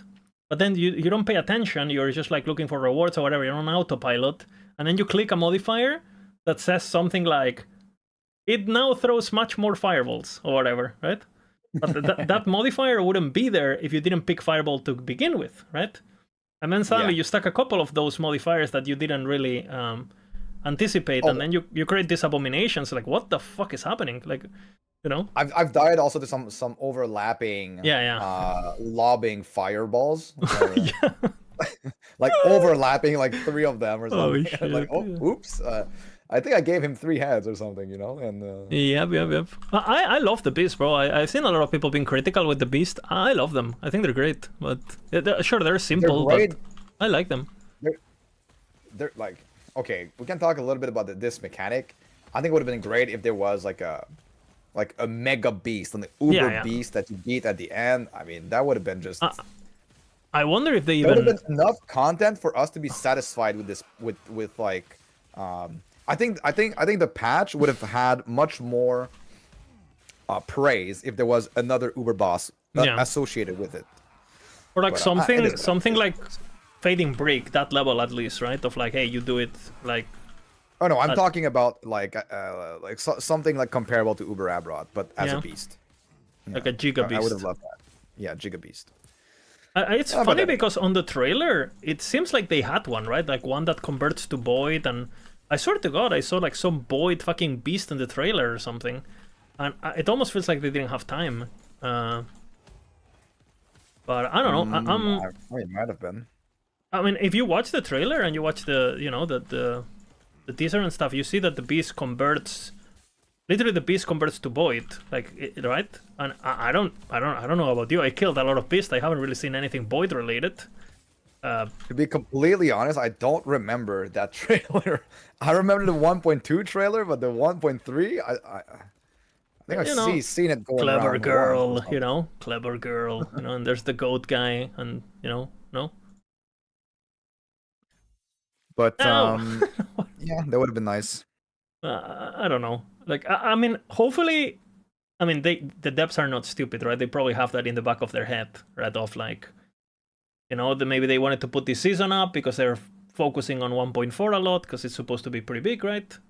And maybe on 1.4, it should be pretty easy to add like a Wuben Echo that only drops from, you know, tier 7 evolved beast or whatever that is like a, you know, extra Wuben Echo, and that seems like something super easy to implement, honestly. And they could just an extra Woven Echo for, you know, Uber Boss, Uber Beast. They grab a beast, they give it all the fucking heart attacks, right? Like they give it enrage, they make it bigger size, and boom, you have your boss. Like it's just good at reusing assets, right? They proved this before, so I'm sure it will come.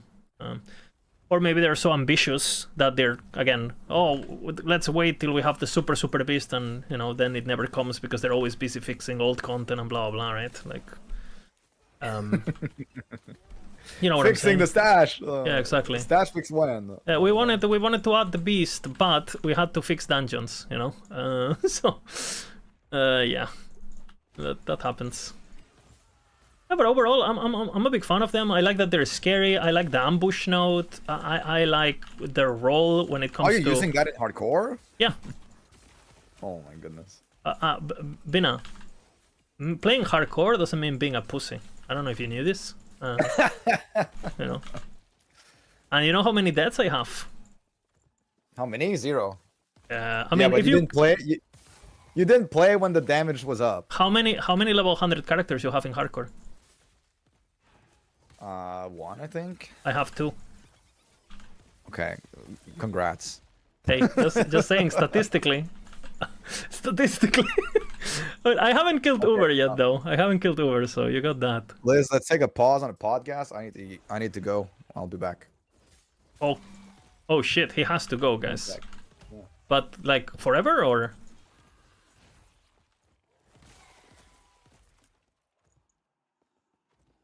Okay, guys. So tell me about your day. Are the kids? Maybe it's his like something. Well, hello? I don't understand if he wants it to be over though. Kids, yeah, I think we wait, no? Guys, did he get ambushed by the beast?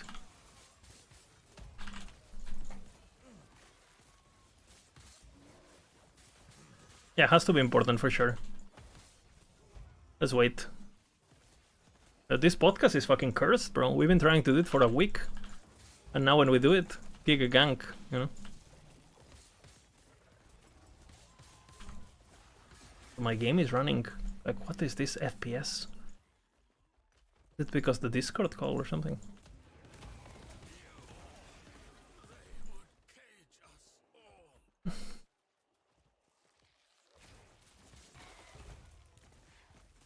EAG at the door? Oh shit, you know. They saw the stream yesterday, you know, they wanna have a talk. Mr. Bina, is that you? Why did I stop with frogs? I wanna kill Uber. So... that's pretty much it. My frogs are pretty... they're basically Giga, you know.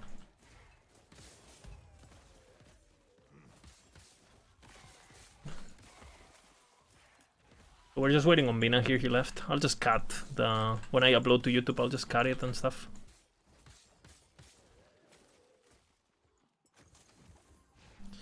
Would they not have killed Uber? I went to offline and I did a bit of testing. Yeah,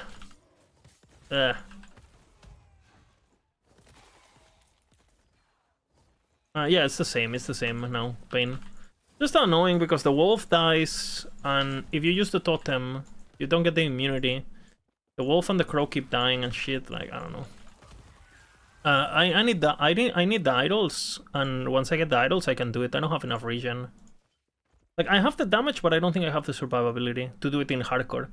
In softcore, I would kill it eventually, but I don't trust myself. I'm pretty washed up too, unfortunately. So, you know, gotta be aware of your possibilities. The game runs really bad, you know, like, I don't know, I don't feel crisp at all playing. Like, I feel like I'm... you know what I'm saying?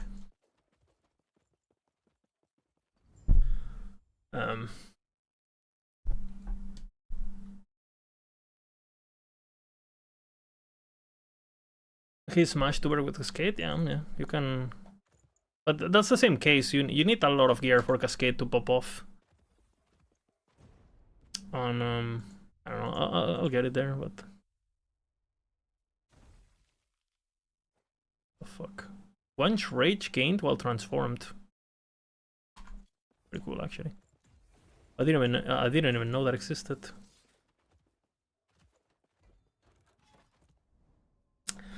Well, Vina's gone. Hello. Hello, guys.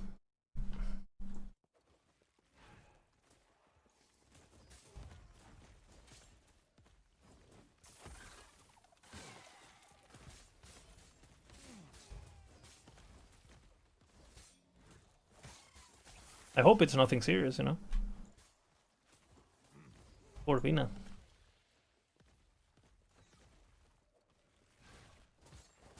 Is Beerma stronger than Sabertooth? On single target, yeah. On single target, yeah. But again, on single target, everything's weaker than Bear, you know, like... except, like, there's a few builds that are bugged currently that... well, they're bugged, they're doing 100 times the damage they shoot and shit. Which somehow didn't get fixed. Interesting, you know?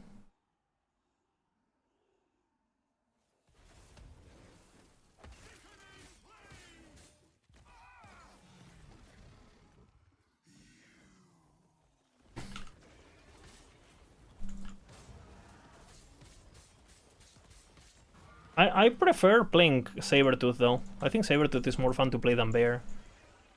But yeah, Bear is just absolutely correct.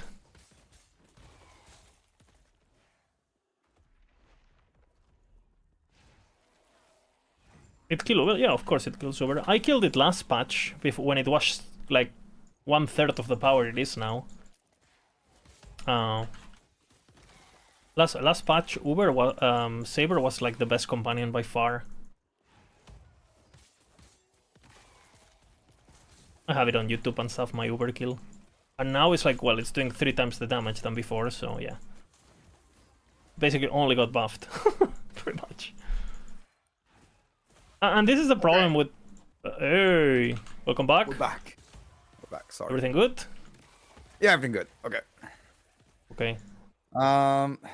So what were we talking about? About how beasts are dangerous and...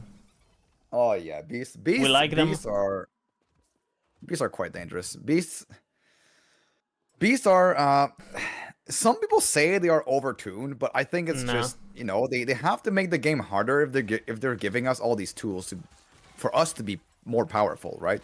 You can't just like bring in new monsters that you never die to and you never interact with, basically. I do think like the overtune stuff, it also comes down to, okay, what are you playing, right? Because, you know, obviously as the game gets more and more demanding, less and less builds feel like trivialize the content, if that makes sense. Yeah. Like if you go in and you're like, oh, I'm playing my own build and I'm playing fucking dual wheel drive, fucking full damage, whatever the fuck. Yeah, well, I can understand. You know, you push corruption like you know, completely blindlessly. Yeah, you have like and you know, 10k EHP, and you think you're gonna tank everything exactly, and live, right. and you rely on blind for your crit avoidance, and you know, like I don't know. people don't realize the difference between builds. Like for example, I was talking about it on stream. Like even we have the tier list on Maxroll, right? And sure, like all the builds in the website are good, but you need to understand like the difference. Even between on the same tier, even on S tier, you know, comparing the damage of Bear, you know, to like some of the other builds there is like, yeah, it's not mathematically it's like, we're talking 10 times, you know, it's like crazy, you know.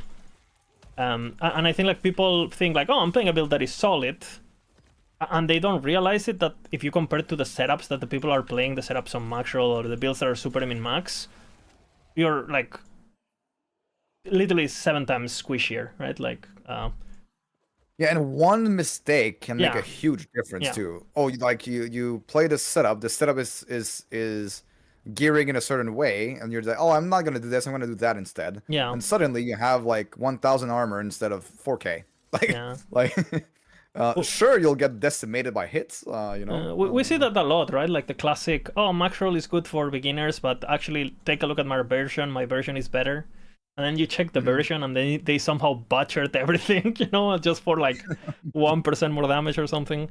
The thing is, there's always going to be like, if you build a build, like, you know, balance between damage and defenses for the game, for the content in the game, then you're going to see some people saying, oh, look at this, it's not optimized for damage. And then if you optimize for damage, it's going to be, oh, but this is so squishy though. You know, so there's no winning. There's no winning with this. And the only way to optimize the game properly is to get familiar with the game and knowing how much you need of each, right? Yeah. Because I would say, for example, we used to prioritize defense even more than we do now. But then we realized, oh, as long as you're not getting one-shot by Uber's basic attack, you know, you can probably kill him, right? It doesn't matter, you know, as long as you don't get hit by X amount, you know, like as long as you have... I think like if you have like 60k EHP, the game is pretty playable, right? And 60k is pretty good, you know. Yeah, but the moment you make a change or whatever, and now instead of 60k you are 40, that's the difference of you start getting fucked, right? And then I think, and we have started going for damage way more. Fine, but like anything under 40, I'd be I'd be worried. Well, for hardcore, you want more. Yeah, but in softcore too, right? You don't want to be dying.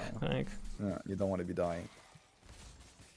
Well, that's the nice thing about Elite though, is that you can choose your level of difficulty that you want to farm in. Of course, like ideally, you want to be at around 1000 corruption. That's the last like soft cap, and you're you're like benefiting from all of the different systems. You know, you're getting the most benefit from all the different systems. And if you're not losing any speed, you can go even further, right? But like in hardcore, it doesn't make a lot of sense to go to 1,000 corruption in hardcore. No. I think like 500, 600 might be like really fine. Even in softcore, if you're getting if you're slowing down by 10%, don't do it. Like I feel like because like most of your if you're dying, you don't want to go there. I've also had a lot of conversations with people in my chat about, for example, people complain about bear, right? Like, oh, bear is slower clear or whatever, which I think it's, if you just sit there and wait for the bear to clear white mobs, sure, it's gonna be bad, right? But, okay, like, you need to understand that the reason why bear is, like, super good this season is because clear is actually not super valuable anymore. Because you're doing tropes into rampant coast, tropes into rampant coast, tropes into rampant coast. So your actual clear only matters like what? In the endgame, how often are you clearing, you know?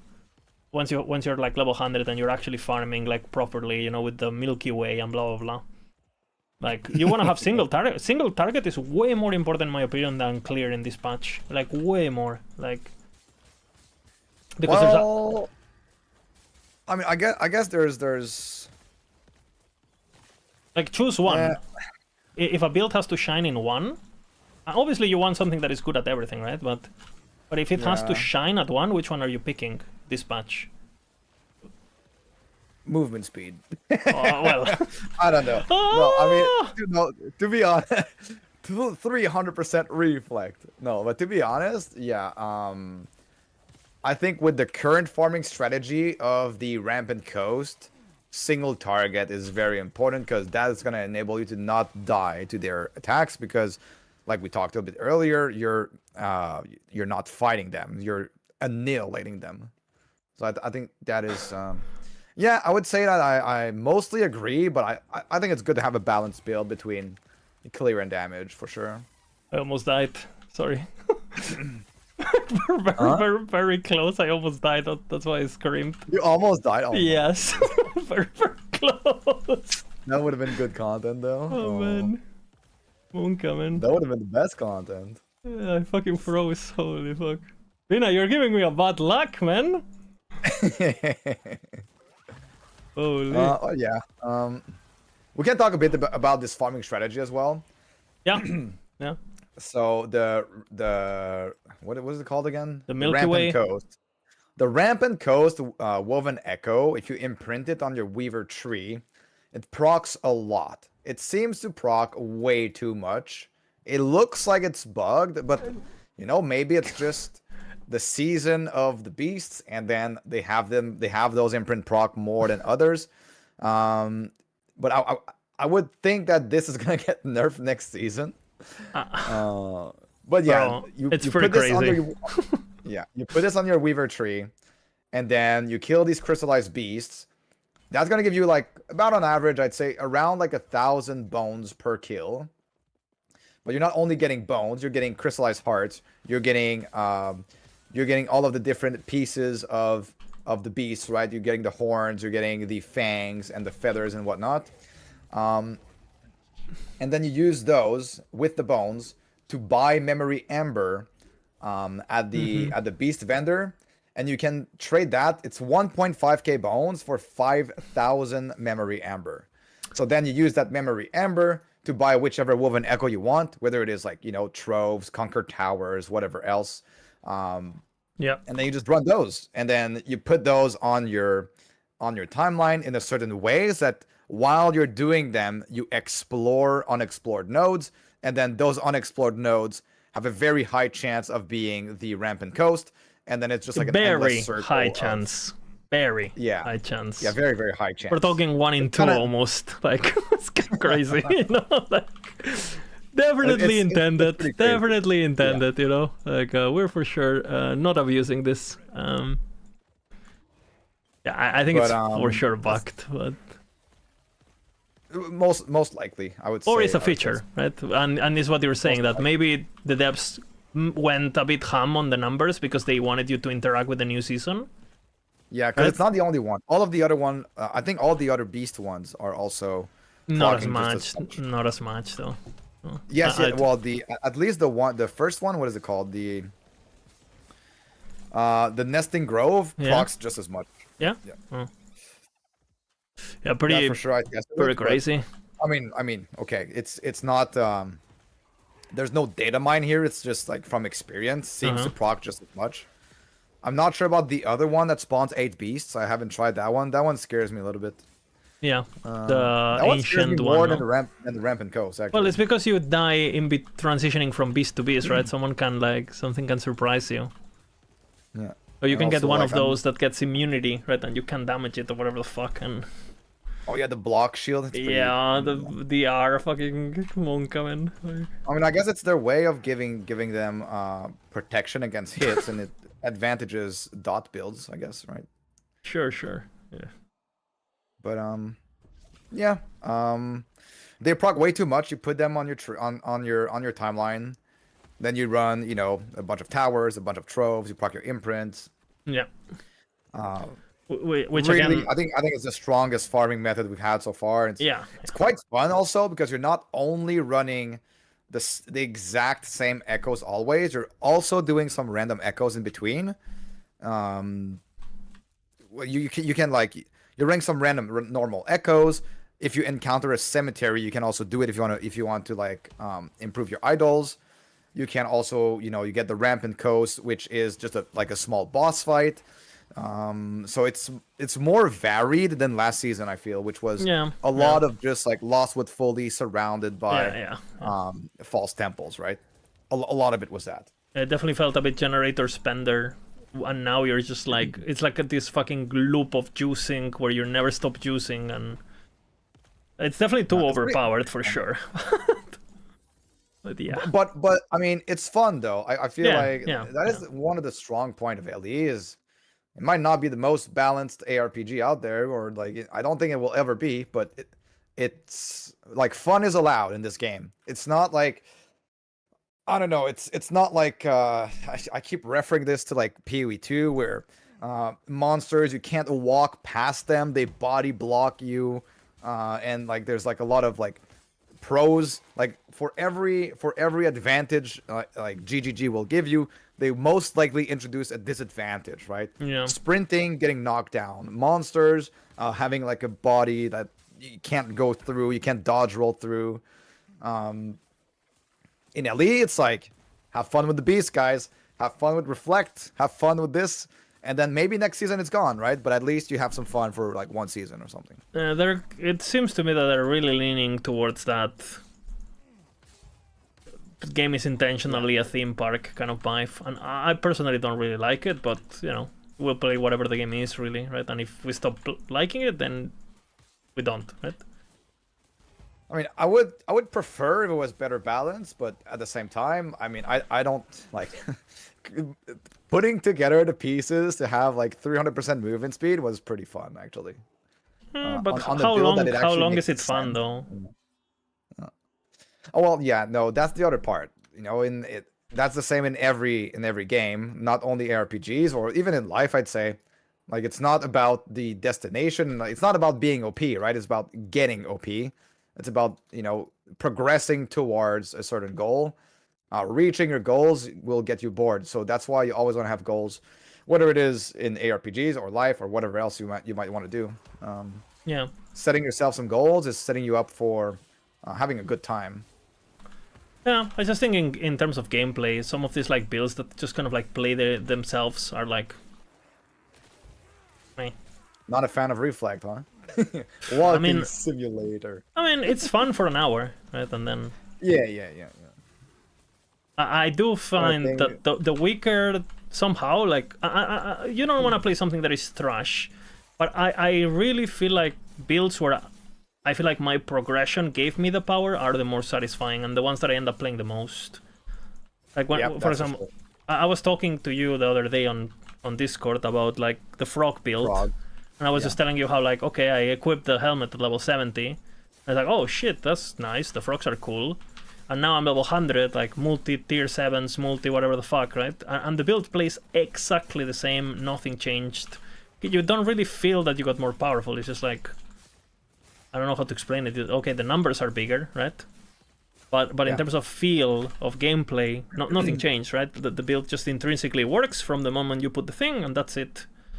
And I feel like when I played, for example, my Heimerdind, you know, oh, I get a primordial weapon that has good splash damage roll, and it has a good crit roll, and then I have a giga attack speed, and then I have giga this, and then I get like, oh, I get haste, and I get movement speed, and then suddenly, day by day, you look at the gameplay, and the gameplay actually fucking changed, right? Yeah, And it's more fun, and like having a lot of cast speed or attack speed is really fun too. and not only that, but I look at other people playing the same build, and I can tell just by looking at the gameplay where how far they are in their journey, right? Was like I feel like there's again, you watch these reflect builds, you open up a stream, they're playing the reflect build, and if you literally didn't have the UI open, you couldn't tell if they're like, you know, what stage is their character at. Like it's just like, I don't know, like so one-dimensional, you know, so one-dimensional that I don't know. I agree with it. I like being the reason the character works, not just like, oh, I equip a silly chess piece the Depths put in at level 35, and now I'm the most OP shit in the game. You know what I'm saying?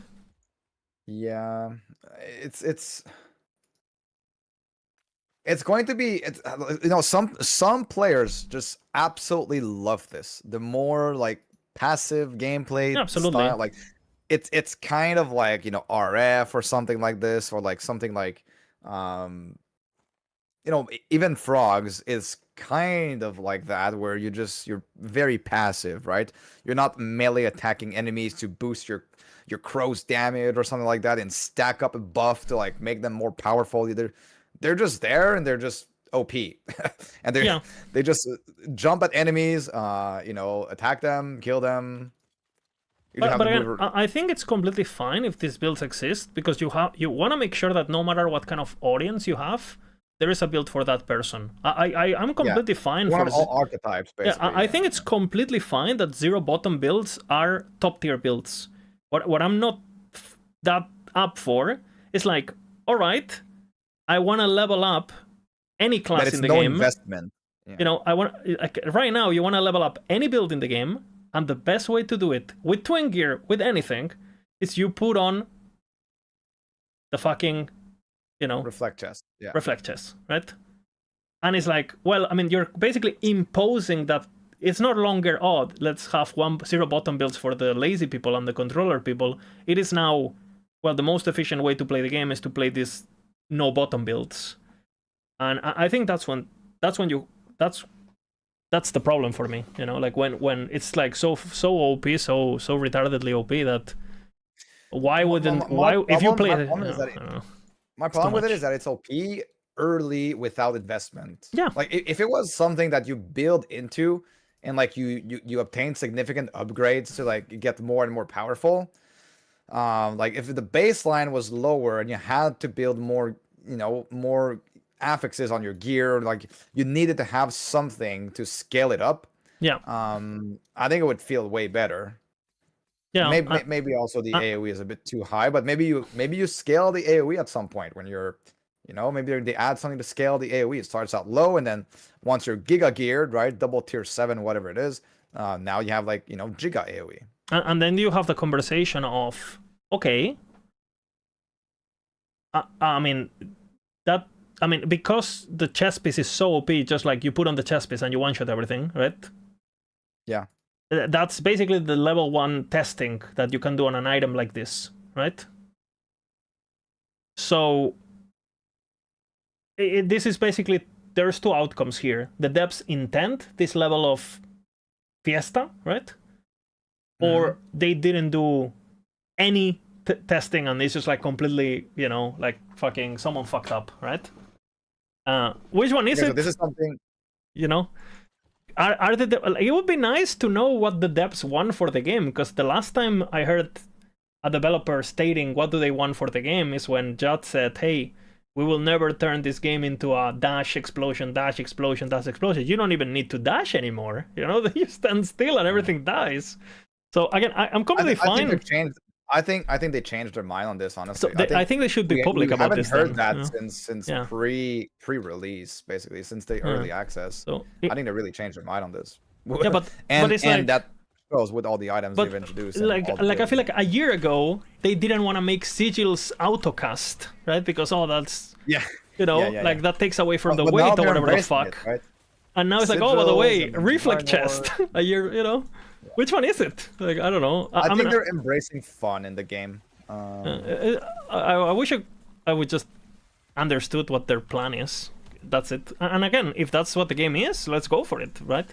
But it's kind of weird as a player. You're kind of second guessing, thinking, are the devs like drunk or is this what they want? Like, which one is it? You know, because I'm like, and yeah, it's just fear. I think that might be what they want for, like, you know, they introduce something, see what players do with it.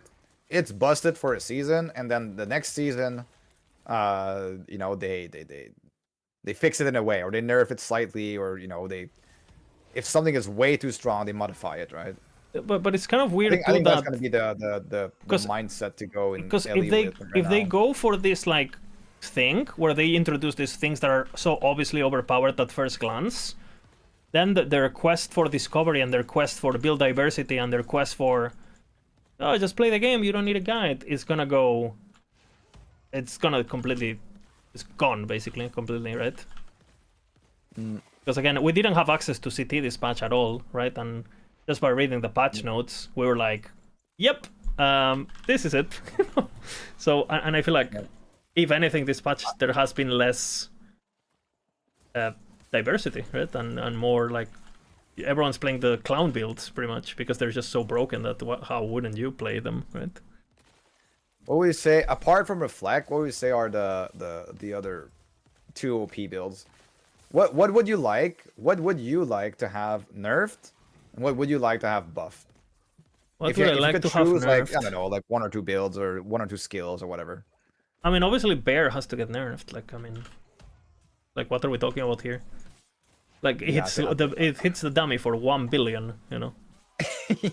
Like, billion. I cannot disagree. I cannot disagree with this. And the thing is like, Bear was already pretty fucking good, right? Before, all you needed was the AoE, right? And then it's like, I understand they're trying to add this like crazy like interactions of, oh, but wouldn't it be cool if the Bear casted Earthquake?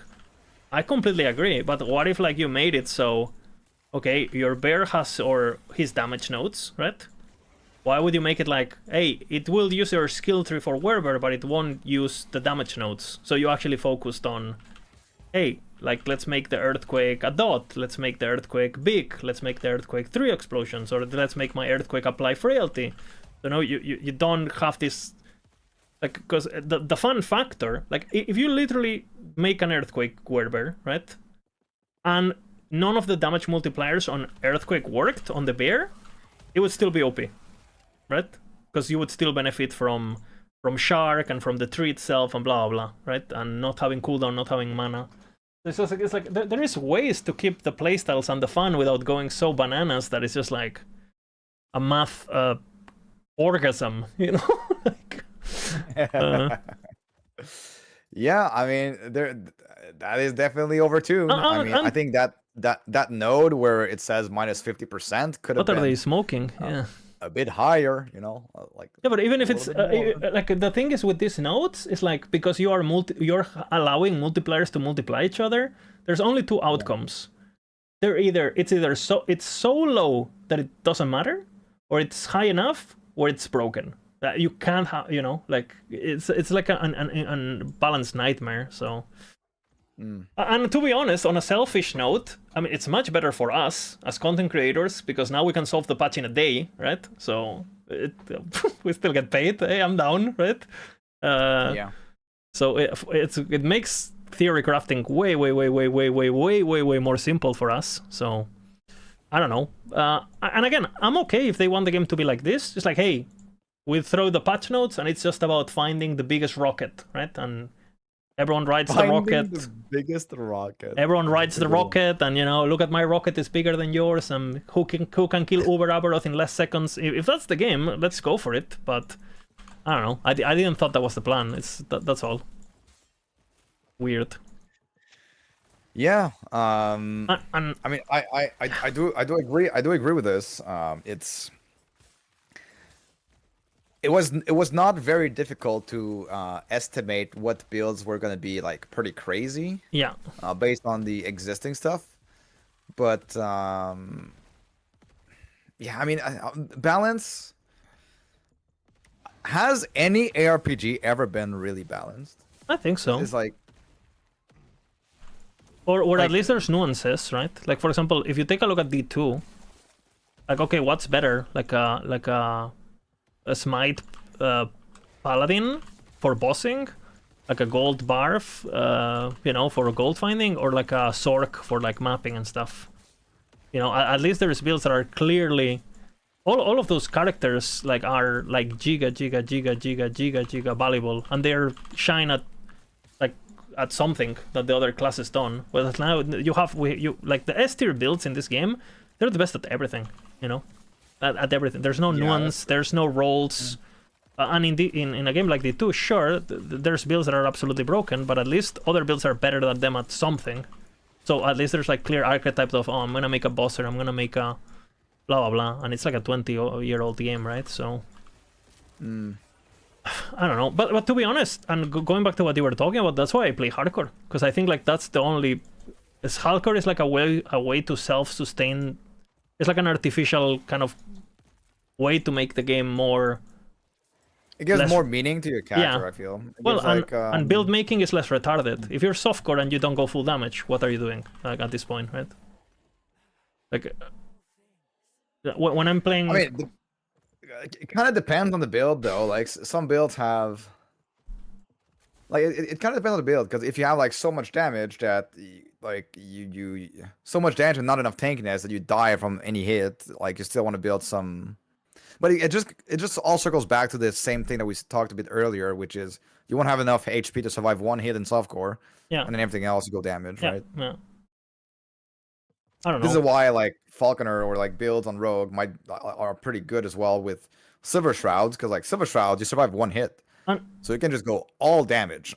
And I think it's also like balance is such a nuanced word, because for example, okay, you take a look at D2, right, which I was talking about, and you compare DPS setups with the same amount of gear of Sork, of Jabazon, or you know the classic builds that everyone plays on every class, and you take a look at the numbers on the stat sheet and stuff, and you take a look at their EHPs, and you take a look at these things, and you know they are in the same universe. You know, like I mean, in last Epoch you have builds that are doing, the average build is doing 10 million DPS, right? And then you have builds that are doing 1 billion DPS, right? Like the amount, like, and I think when we advocate for balance as content creators or whatever, we're not asking for like we want every build to be equally blah blah blah, but we want at least like, hey, there's builds that do 80 million, there's builds that do 150 million. But, you know, they're kind of, those are numbers that you know they're part of, like, you know, they're part of the same world. Yeah. And every patch kind of like increases that more and more and more, since the higher number you get, like the more, like the bigger the difference is going to be between both builds, between like the bad builds and the really good builds. Like, so feels like last patch we went from like, okay, last patch if you had like, I don't know, 30 million on an endgame, it was like pretty freaking good, right? You were like a giga build. This patch is like, I don't know, it feels like it's balanced around 100 million. Yeah. It feels like it jumped so much. It's like the builds who were playing this patch, I would have directly DM'd to a dep when I was in CT that this can't make it live, and now it's just what we're playing on a daily basis. So, so it's the kind of stuff that I would like report directly through whatever person I was talking to at the time at the EG. So, which apparently wasn't valuable. So yikes. But no. It's pretty. It's pretty crazy. It's pretty crazy for sure. Now, the game still can be fun with it being unbalanced. It's just like, you know. I still like the game. I still love the game. I'm having so much fun, but I try not to worry too much about balance anymore, and just like, okay, this is what we have. Let's just, you know, I don't have any control about that. Let's just blast and, you know, try to break the game with as much power as I can. You know. Yeah, I used to be a last Epoch crusader. Now I'm a last Epoch abuser. You know, like all I do is I look at the game, I laugh at it, and I make money of it and chill. You know. Like, and we just laugh at what's the most broken shit, and I look at my bear one-shotting bosses and I go, nice, you know, move on. I mean, It's fine. I think it's probably always gonna stay like this. Yeah, it's fine. It's fine. It's change of mindset, you know. It will be a weekend game. You know, you can have fun with it. It's different from early access, that's for sure. Yeah, yeah. It sure is different. I'm sure they've also changed their mindsets on. Yeah, for sure. It looks like it, right? Things, because we went from like nerfing the Boulder's Rat for Earthquake Werebear to now. That would be a bad build today. It literally would be a bad build. That would not be a very fast build nowadays. Yeah, so it would be dog shit. Yeah. Anyways. Yeah. Yeah. Are there any other subjects you want to talk about here? People wanted to talk about primordials and stuff. Primordials, okay. Like I like the primordials. I think most of them are very well designed. I think most of them are interesting and make you think about the build in more than one way, and they're not like specifically designed in a way where, oh, I will do this and that's how the build is. Of course, there are some that are kind of like that, I guess. Oh, because they're generic, right? Like most of them are generic. Yeah, well, either generic or like they interact with something else which you can build in multiple ways, and then you have to figure out, okay, how am I going to build this to benefit from this one, right? It's not just a one way towards I need to build like this. I need to build into this specific archetype to benefit from this item. It has a lot of potential, but how can I make this the catalyst of like my power for my build? That's such an interesting topic, because I feel like when I hear like casuals and like Reddit and shit talk about uniques, they normally ask for the opposite. Like they ask for, we want super specific niche uniques for like my build, blah blah blah, right? Like heavy uniques kind of, right? Like, and those I feel like, because they're so one-dimensional, you read the item, it's like, okay, the build is done, right? Next, right? Well, there's like the primordials, because they are actually they're meant to be, again, a catalyst for like things that are kind of like, you know, it's kind of like pointing towards a direction, but it's not telling you vengeance does more damage, right? You actually have a bit of creativity there where you can get the original with it, and I find them quite nice. Like, for example, the one you were talking about, right? The low life chess piece. Okay, you would think, oh, okay, it's a low life unique, but you don't actually realize, well, it's not just a low life unique, it's a solution for sustained builds that don't have sustain, right? And that alone is like such a generic tool to build a character around. And you know, and you can apply that to. You can throw that on any build. Problem, right? But like you don't. It's not necessarily like, okay, exactly. I'll play this only in this archetype or only with this. I mean, there are some obvious use cases. Yeah, like I don't know, low life Reflect. primalist, low life blade dancer. Like I don't know. Or reflect, I think, is pretty boring, because it's actually like the reflect chest is. Well, I mean, it's reflect. That's it, right? It's fine to have some items like that, but my favorites are the ones that are generic for sure. Like always, you know, people complain about Nihilis and Red Rings and these things, and or Twisted Heart. I think they're the most meta-defining, like, build-making fun toys, you know, because you can always think about a bit. Do I go Twisted in this build? Right? It's cool. I don't know. I like it. And the more toys we get, the harder the decisions will be, right? Because it will be like, Twisted or Shatter Walls. That's actually a conversation now, right? Yeah, you know. Yeah, on certain builds. Yeah. Like for example, on the Lightning Blast Remaster. Oh! Did you die? Oh! Oh! Did you die? What the fuck I just got? For my bear. Tier 7 crit, Tier 7 fist pen. Are those your best in slot? Yeah! I got shred and frailty. What the heck, dude? 19 less damage taken, 12 health, regen, void, rest, max. Okay, well, Bina, I love you. We need to do this more often. Don't die now, you know. Holy Don't fuck. die now. Okay. Well, for those wondering, how to get the amulet, it's pretty easy. You just get it. I'm 88, it's just a skill issue, basically, pretty much. Sorry, I interrupted you, Vina, completely. What the fuck? Well, I don't even remember what I was saying. I think, like, primordials are good, for sure. Primordials are good. Because I think we've been pretty rough. They're interesting. They're interesting to build around, and I can't wait to be like cooking more with more primordials and like messing around with more of them. There's even though like the super OP stuff is like pretty much already done. I'm sure there's still some things going around that you can build into and have a great build and have like a good experience with it, and probably even some S-tier builds are just not discovered yet. For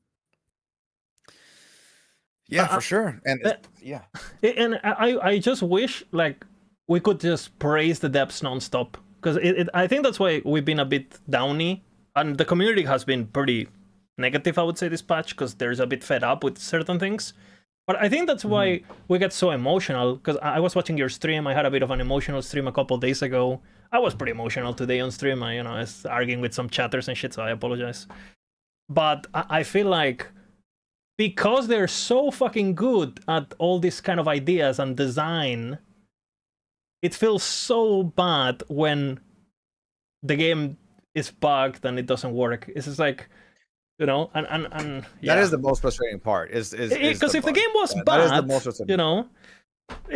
But you have these guys and these people, this team who have like fucking great ideas for systems, for trading, for factions, items, primordials. You have this team that they're just so good ideas, and then the game is in this state, and it's just like, oh man, like imagine if it's so frustrating because you see it, and I don't know. It's like we love the game, right? But that's why I think we want to see it where it belongs, where it should be. It shouldn't be like a bugged mess. It should be like S tier, triple A fucking quality. Yeah, I mean, the so like a lot of these bugs don't seem. I mean, okay, I have no clue how to actually code this game, right? Nope. But they seem like pretty superficial bugs, or like just a node that doesn't do what it says, right? So yeah. Some of these things are pretty frustrating, or like it seems like every patch they do introduces new bugs of things that weren't bugged. So like it's how does this happen? I mean, okay. Yeah, I guess I should know better, because I mean, up until now, I mean, the ARPG genre is filled with the developers and people who code, and it's like seems like it's the type of game where there's the most people who are actually devs. But I think what you're saying is true. Regular job, and then they all tell me how coding, like, you might change something, it's going to change something else. It's more complicated than it seems. And then there's all the processes, and then there's like testing things, QA, going through loops of like approbation for certain things and whatnot. I don't know. Yeah. But, like it's complicated, but to the end user, I think the priority of bugs should be like fix the stuff that the end user gets frustrated on first, and then go into making Lagon giggle afterwards. I mean, and it's also like, a part that is frustrating is like, let's be honest, we're not game developers, we're super illiterate when it comes to this. And because we don't understand the processes, trying to understand them is even worse. And that's not really the devs' fault that we're retarded and we don't understand how a studio runs. But at the same time, because a lot of us have been playing the game for so long, we kind of like feel like at least we would like to understand.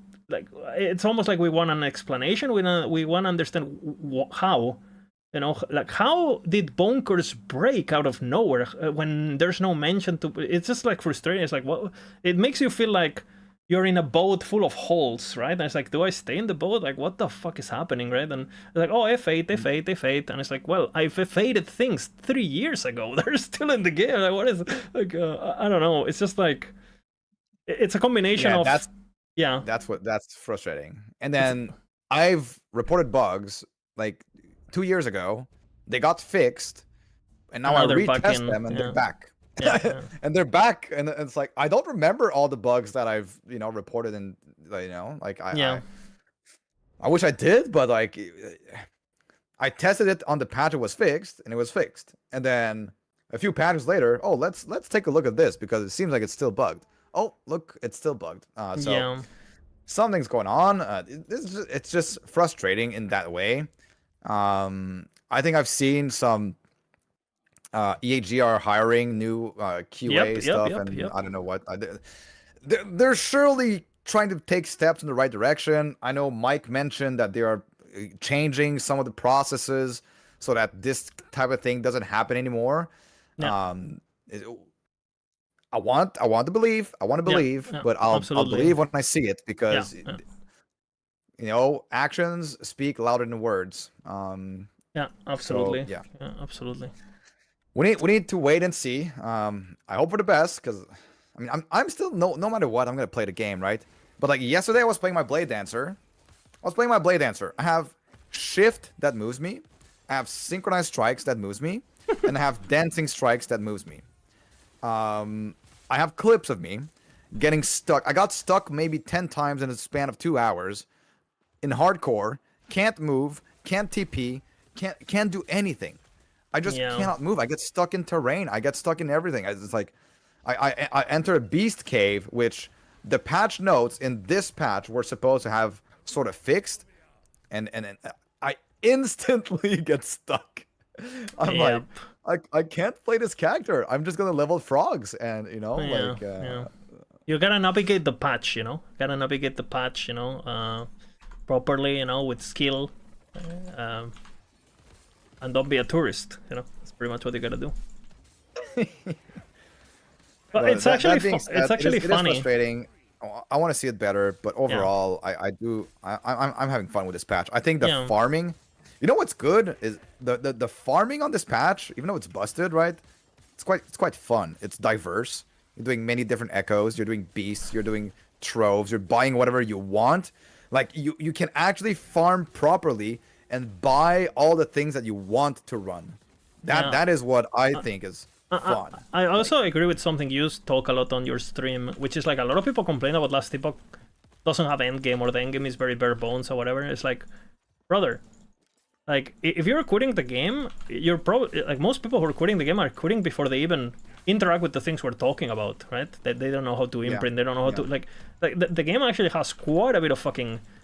If anything, the end game goes on for fucking, and the chase goes on for too long because the items are technically infinite, right? With multiple LPs and multiple, that we talked about this before.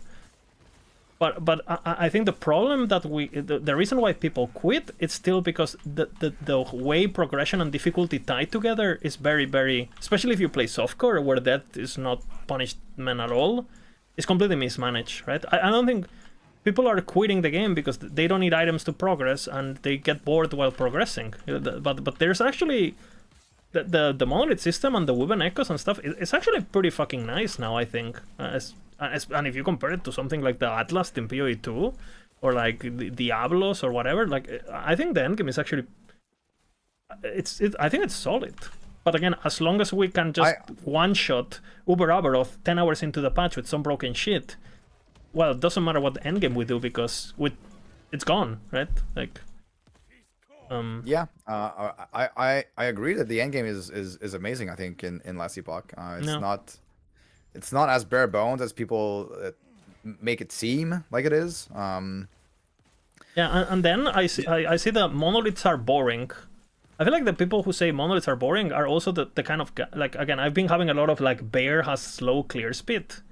But then I watch the gameplay and they're like standing still, waiting for the bear to go minion by minion, and like, they take 10 minutes to clear an echo because they're killing white mobs and shit. I feel a lot of the if you do that, every game is gonna be boring that you play, right? It's a combination of people are pretty new to the game, they don't know what to focus on. The game doesn't really do a good job at explaining it, right? Like, how do imprints work? Why are this important? It does a better job than PoE 1 for sure. Yeah, for sure. That game doesn't do anything, right? But I mean, no. Honestly, wait. I think I disagree with this one because I think it's pretty straightforward. They tell you to go to monos. Yeah, people don't and know. then- People don't know. They said they're And gonna fix then- that. By the way, they said they're gonna fix that like next patch.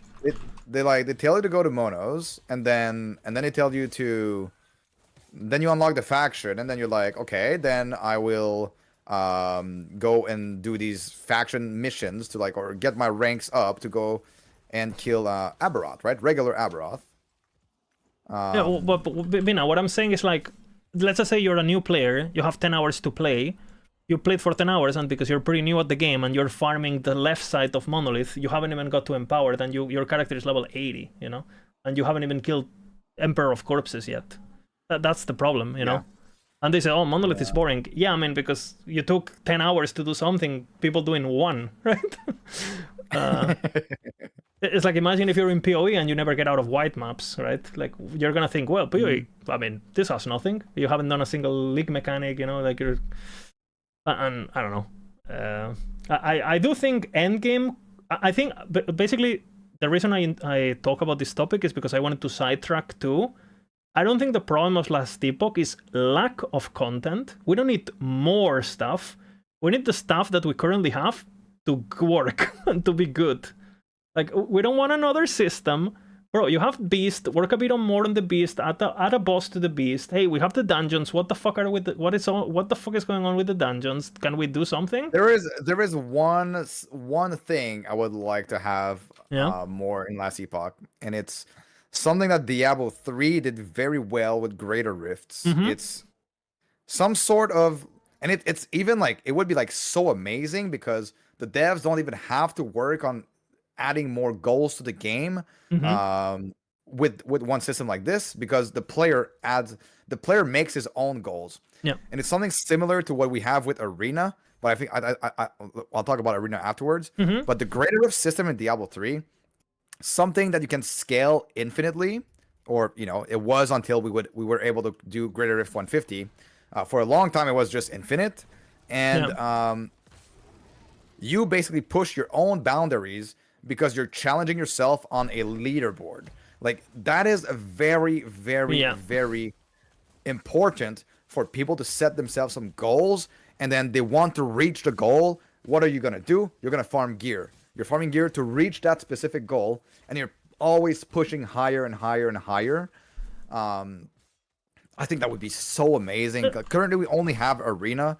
Arena is very long, tedious, like multiple hours to get to a high level run, like multiple thousands of waves. Yeah, it doesn't scale fast enough.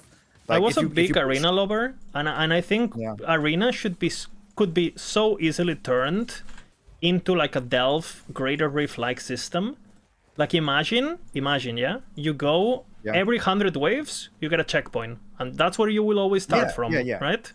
Yeah, and, piece of memories needs and to be reworked. you have a time frame, so you can't chase it, right? Let's just say you have 20 minutes or whatever the fuck, right? Or 30, you know, and you cannot just like run around the roses like a fucking tank, CDPS bullshit. You know what I'm talking about, right? Like clearing a map. Well, if Arena was not like 6 hours to do a run, I would be challenging the leaderboards all the time, every season, because that's the fun thing to do, is challenging yourself and like pushing the limits. Bro, can you imagine in hardcore? It's like, okay, Road is tier 5. You know, he's at 500. Do we push? Do we get the tier 6 checkpoint? Oh shit! You know. Would say 20k Arena then? Who cares if it's more fun? It's not about the number, it's about the process being fun. At this point, Arena is a fucking joke anyway, right? So might as well just make it more accessible, might as well make it fun. Bro, give people titles. You can't tell me, again, I'm not a game developer, but you can't tell me it's hard to code on your fucking cosmetics. Hey, if you reach tier 5 Arena, or if you reach 500 corruption, or if you kill Uber Aberoth this season, you literally get a, Beast Killer title, and you know, I'll be so cool if I open up my stream and I go to player title and I show, hey, look, I have all the hardcore titles in season 1. Things like that when you're like a guy who plays a game a lot, it matters. It's nice, you know. It's cool. It makes you feel part of being something bigger. And you know, like how cool it is when you're watching people who played like World of Warcraft for all these years, and they show you like mounts you could only get in beta, or they have titles from the first season, or it's just cool. It builds community. It makes you feel part of something bigger. And there's, but you guys can tell me we can get one of the free capes that you literally give the game. There's literally free MTX, right? We can't get this cape and recolor it, you know, to green and then purple to like, bro, like it's zero effort and it's just positives, you know. So yeah, I wish we had more. Everything you're talking about, you know, give people a reason to be part of this world and this community, you know. Yeah, I would love to have. Yeah, absolutely. But that was to answer the question of if I like what type of content I want in the game. But yes, I do agree that the content we have right now is good enough. If the game worked and it was balanced, it'd be enough. Yeah. But I would love that also kind of appeal, because it doesn't remove anything from the rest of the game, right? Nope. Because it's like if you want to interact with that leaderboard, and if that is your thing, then do it. If you don't want to, and you just want to, like, you know, build your character and be more powerful, you don't have to interact with that system. Yeah. Unless that system is the best way to farm gear, then we're talking about something else. But yeah, but we're talking about competing, not gearing. That's a very important tool. This competitive systems should be that, right? It shouldn't be a way to mostly. Well, I think. You know? I think it should reward you for your time, but like maybe not be the best way of gearing or the only way. It should be an option. It should be like another mechanic, maybe a seasonal mechanic that is introduced, and you can play this. You get some sort of gear from it. But you don't have to play it to get the gear, right? You can get the gear in other ways. Yeah. And again, I don't know why the devs have been avoiding, like, hosting their own races and official races and all these things. Maybe they know the game is not gonna... They don't wanna, you know, make something super big and super media heavy in case there's... Again, can you imagine if they actually hosted a race this season? Like, with the... like... all the PoE streamers coming in and they're dying to invisible enemies and shit. Like, yeah, I mean, you don't want that kind of press, right? I get it. Yeah. And that's why it's mandatory that the game gets in a state as soon as possible where it's like stable and polished, right? Polished is the word, I guess. Mm-hmm. And I'm kind of worried for Season 4 because the glyph system, if we get that, it doesn't look particularly simple, right? Like, we're gonna have fucking sigils for skills that don't work already. like I mean, yeah, we'll see what the skill skills are. Hopefully, it's I hope it's a like big system that changes a lot, but also with how many bugs we had this patch, I'm scared. What was your wish list? What is your wish list for that system? What would you like? What would I like? Some sort of system that makes you farm. Like maybe more multipliers for a skill, like something like cluster jewels in PoE, but for different skills, and maybe you can, you know, get more mana efficiency for it, and you can slam it on a particular skill. More damage here. You get the chance to repeat the attack and stuff like that. Maybe with downsides as well. I don't know. Like, you know what I think? Yeah. Can you imagine if, for example, like skill sigils, regardless of the, you know, whatever extra affixes they give you or whatever, what if they literally improved damage multipliers on your skill? Like, for example, imagine you have Earthquake, right? And Earthquake by default, the nodes, instead of giving you 75 more damage per if you max it, what if it gave you 30? And if you get you know, like you find a tier 2 Earthquake basically, right? Now that same node with the same amount of investment, with the same amount of skill points, instead of 30, it gives you 45, right?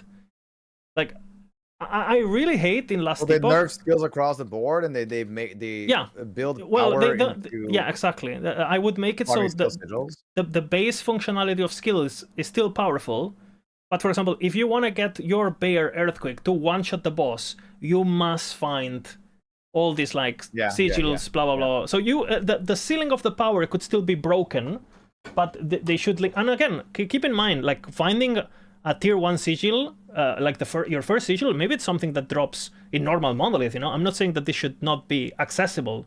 I'm just saying that there should be something, there should be a carrot for players to be like, oh shit, I was tier 1 fucking earthquake, and now I'm tier 2 and I can feel it, right? And you know, oh shit, my attack speed node, because it's tier 2, now instead of being increased, it's multiplier. They do this in PoE, right? And PoE 2 now, with the like some support skills are increase, and if you get like tier 2, tier 3, now instead of increased attack speed, there are more attack speed.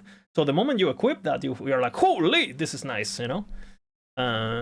Yeah, maybe you can build, you know, you build your skill to have giga attack speed, or like super slow with big hits, or you know, you build it for different things, or you can give it more of certain element chance. Bro, imagine things like, you know, every, you know, all more damage you have gets converted to increased AoE at a half ratio or something, and suddenly, you know, you put that skill gem on and you have 100% increased area, just like that. But you have to find it, and it's rare, and blah blah blah, right? Like, if we're gonna get crazy, I really hope we go crazy in a gear progression. Whatever they do, please make it tiered, make it linked to corruption, make it linked to difficulty, make it linked to, hey, if you're a new player and you're watching a streamer, or you're a player that, hey, you know what, I'm gonna focus on this character, make it a reason for me to stick on one character and play it, and make it super bulk, right? Honestly, like, I don't want to have too high hopes, because when you have high expectations for something, you always get deceived. Shit, dooming already. Shit. No, I'm not dooming. Okay, we're dooming. Okay. I don't want to be deceived. Guys, so Bina I need hates to have it. low expectations. You set low expectations, and then you are happy when, even if you don't get much. Right? Okay, it's trash then. But if you get more, you're even happier, because if you set Sky as your, you know, if you have very, very high expectations, then even if the content it delivers is very good, but it's not like absolutely amazing, you will not be happy. You'll be, I was expecting more. Like, it's like, I have this one friend of mine that told me that burgers at Five Guys were the best burgers ever. And he kept telling me this. And then when I went to Five Guys and I grabbed the burger, I was like, what the fuck is this? It's like a homemade It's a burger. It's just a burger. Good, but it's not like, holy crap, it's amazing. It's like the best fast food burger I've ever had. It's like, it's okay, but I feel you. I feel you. Too high expectations. If they told me this burger is better than a McDonald's burger, I would have been, oh, this is not, hey, this is a good burger. Wait a second. This feels like, you know, this tastes like homemade, but like just, you know, it's good. I don't know. I feel you. I mean, you're not wrong. You're not wrong. You have to protect your own mental health, almost, you know, put through not. Yeah. That is something you learn with you get wiser as you get older. Yeah. You don't want to put all your. I have white hair, so I know. When you have white hair, you know. Yeah. True. I mean, you play Sorek after all, you know, makes sense. Makes sense. I'm the grandpa, you know. Yeah. I play grandpa. You definitely don't want to make you don't want to be in a situation where your happiness or your well-being is like, I hope the next patch of PoE is good, right? Because otherwise you're doomed to be unhappy, pretty much. And I think that's pretty normal on young people, no? Young men, especially, like, this game is your identity and blah blah blah, and you get furious and yeah, we know we don't give a fuck anymore. I guess we just rage bait for Twitch Primes now. This content. How do you do? I'm positive. I'm okay. Very positive. Yeah, I saw your stream yesterday, Vina. Exclamation, Vina Bugress. You know? I mean, I don't know. I was just protecting myself against the bugs. I see. Know? Understandable. I have this new protect emote. Yeah, it's pretty good. I wonder who made it, you know. Oh wait, it moves too. So good. Yeah. It's a reflect build, bro. But yeah, I mean, it is what it is, you know. Like, I don't like bugs, and yeah. Yesterday I had an overload of bugs, basically. I couldn't keep it. You know, like the only day I had like a negative kind of response to bugs was actually when they broke the passive thingy. You know, like you can't click when you have your passive things open, and I don't know why. That just like I was like, you know, I've been smiling for 14 days, you know, trying to be positive, not saying anything bad because I'm scared the itch is gonna fucking kill me or whatever. But and then, you know, the one thing that gets me off the edge is something that for most people is not even important, but for me is such like a kick in the balls, you know, like holy man, it's just like, what the fuck. You know. Yeah, my worst one probably. What is your worst bug right now? Mine is the stash lag. Yeah, obviously, stash is unplayable. That's the most. That's like #1 bug priority right now. I think should be the stash. It's unplayable, and I heard, and we're lucky. We're lucky that we play hardcore. So you know, you don't really, you know, we play a bit slower. We don't hoard as much. We're not in as much high corruption. Can you imagine the softcore legacy boys, bro? Can you imagine open up your legacy stash tab and you have to wait 20 seconds? Bro, like... Yeah, it's pretty bad, Not good. I don't know, searching for items in your stash, searching for idols. Oof. It's bad. Yeah. It's really bad. Not bueno. It's frustrating. It's very frustrating. Anyways. Yeah, especially because it used to work, right? So it's like, what happened? Like, like my stash was perfect last season. Can we stop? Like, I rather not have this clone feature. If it doesn't break, please. Like, I'll do it manually, please. Oh wait, no. I love the. Yeah, me feature. too. But would you? If it didn't lag, would you remove the feature? No, I'd keep the feature. Oh my god, you're a fucking... You are clearly old. You are clearly old. Bro, like... I love this feature. This is the... Bro, all of your rules, you never have to go into them again. I think it saves you more. But the lagging, bro, it saves you more. Yeah, lag is pretty bad. Okay. Yeah, not as bad as cloning though, right? So... No, cloning is... I think that's the... What's the best thing that was introduced this patch?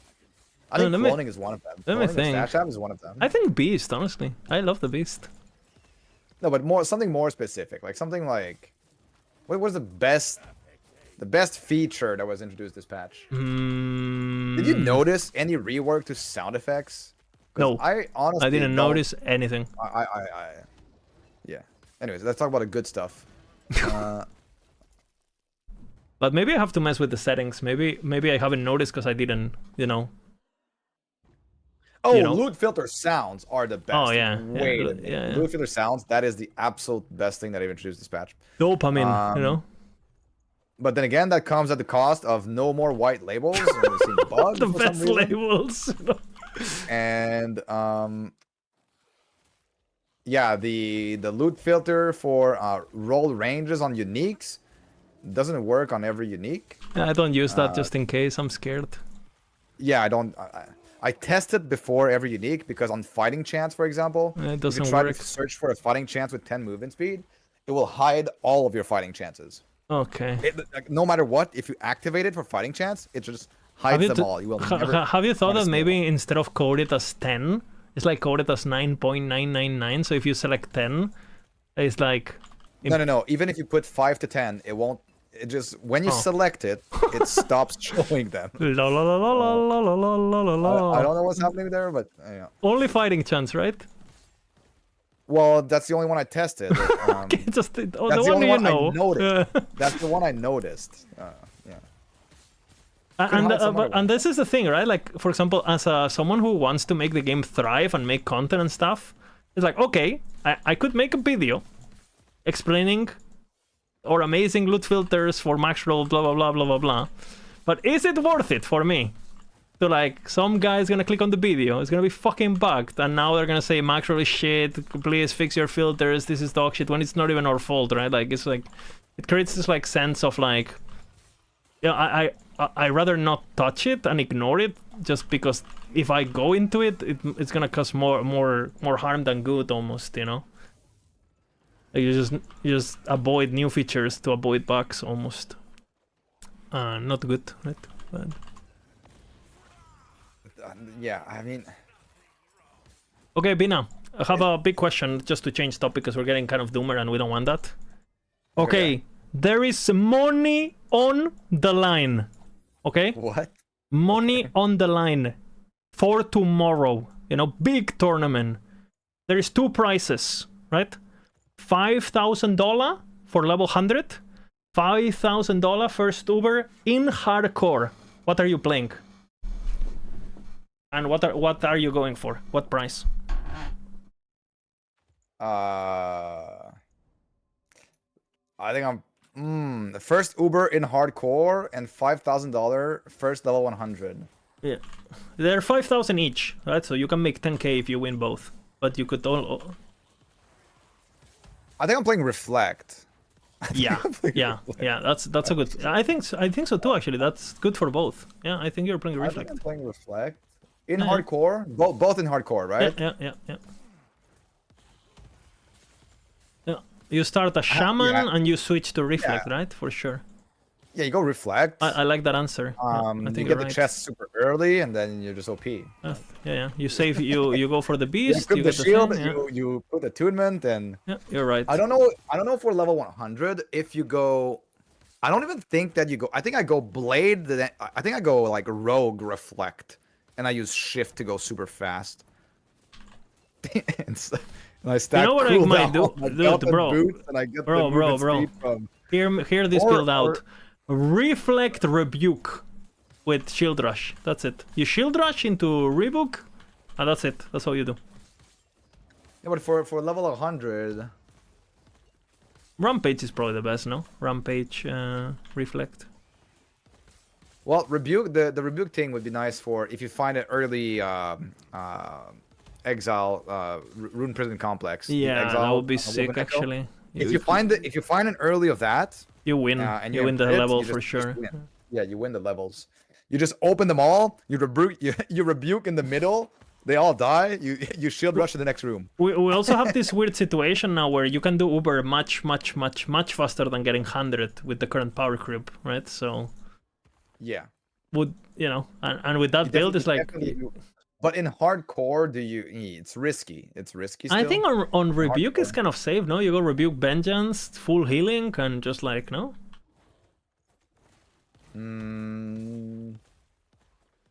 It's just like the play like... I mean, it's still risky, though. It's still risky. I don't know.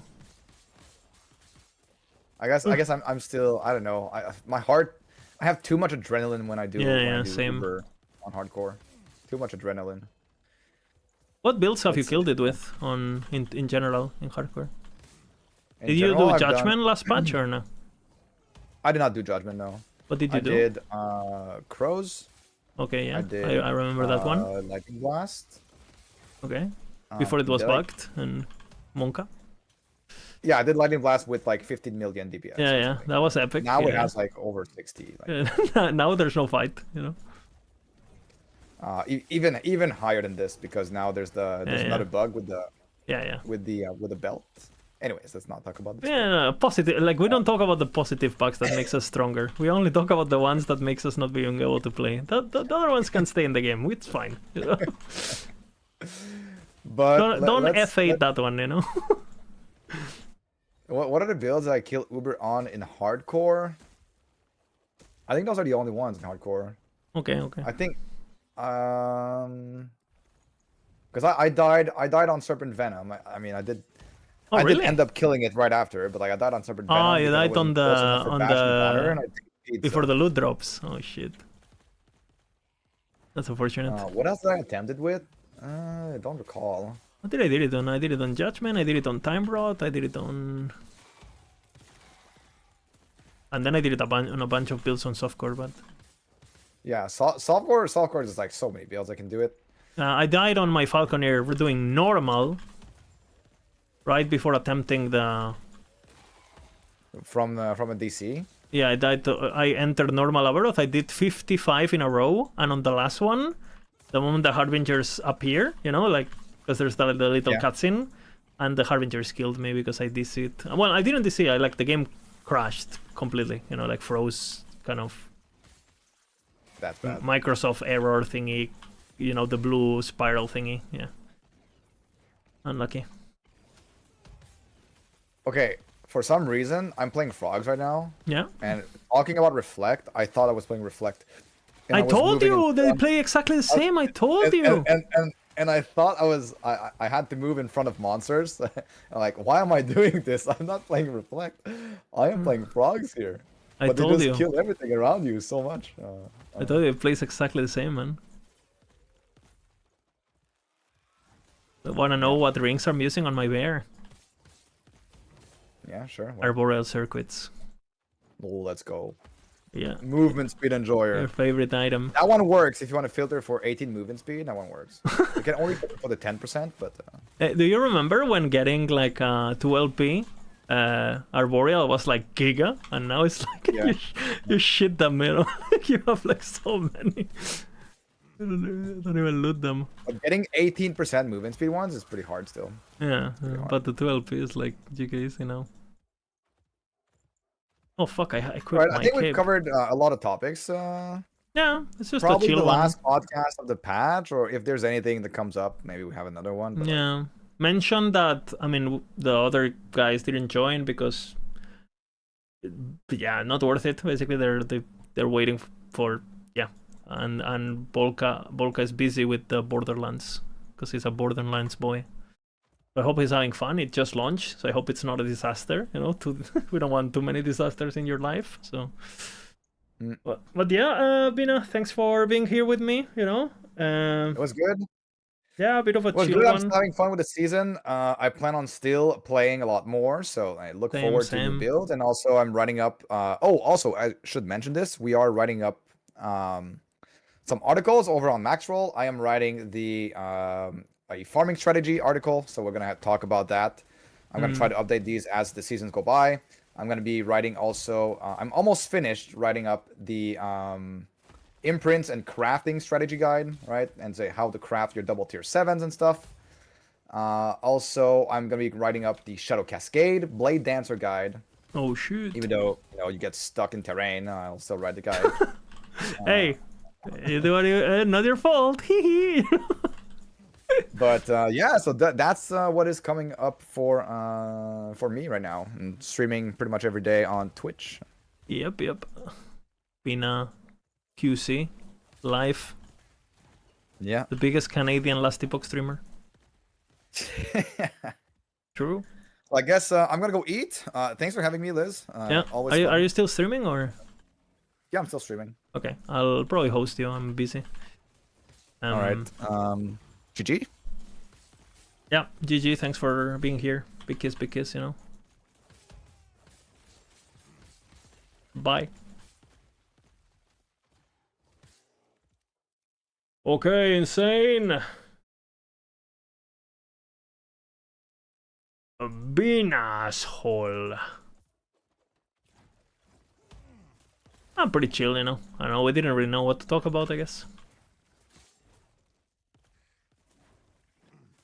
That was actually really entertaining. I think it's good. I heard from some random chatter that Nemesis is bad. Don't. Dread, don't. Don't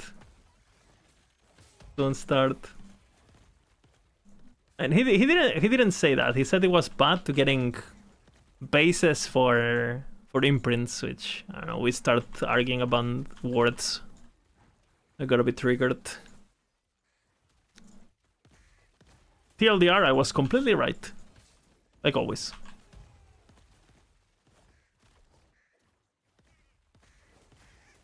There was that Ellie review video that said Nemesis was bad at getting items. Oh shit.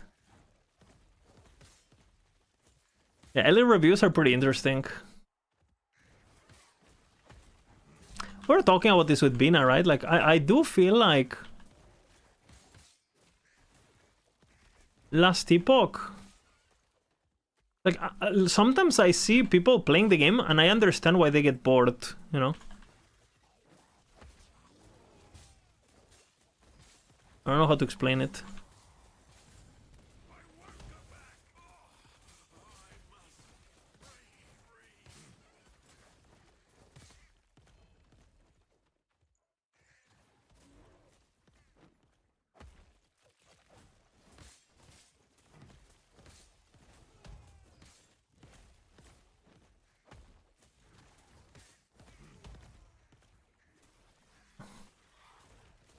I'm gonna check on my girlfriend.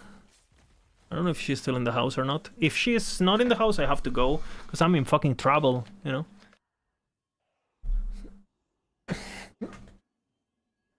They don't play hardcore SSF? No, it's not about that. It's about, like, you know, people play really slow and, you know. If you're only playing, it gets boring. I guess. I mean, I'm thinking, if I didn't stream and I didn't have you guys, I would for sure play way less, right? Because being with you guys and talking and sharing ideas and memeing and, you know, listening to music, and for sure makes it like a different experience. It's not just the game itself, so for sure. And I guess if you're just like playing the game, not looking at guides, playing your shitty build with Rife, Vengeance, Warpath, and Judgment, that's your build, right? Yeah. I get it, you know. 1 second, let me check something.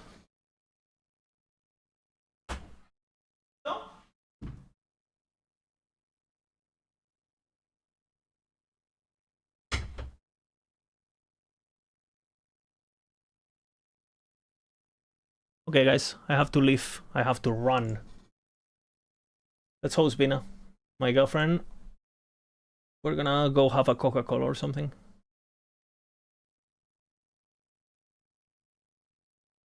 Let's host Bina. Again, thank you guys for watching. Again, I'm sorry I was a bit moody today. YouTube chatters. I apologize.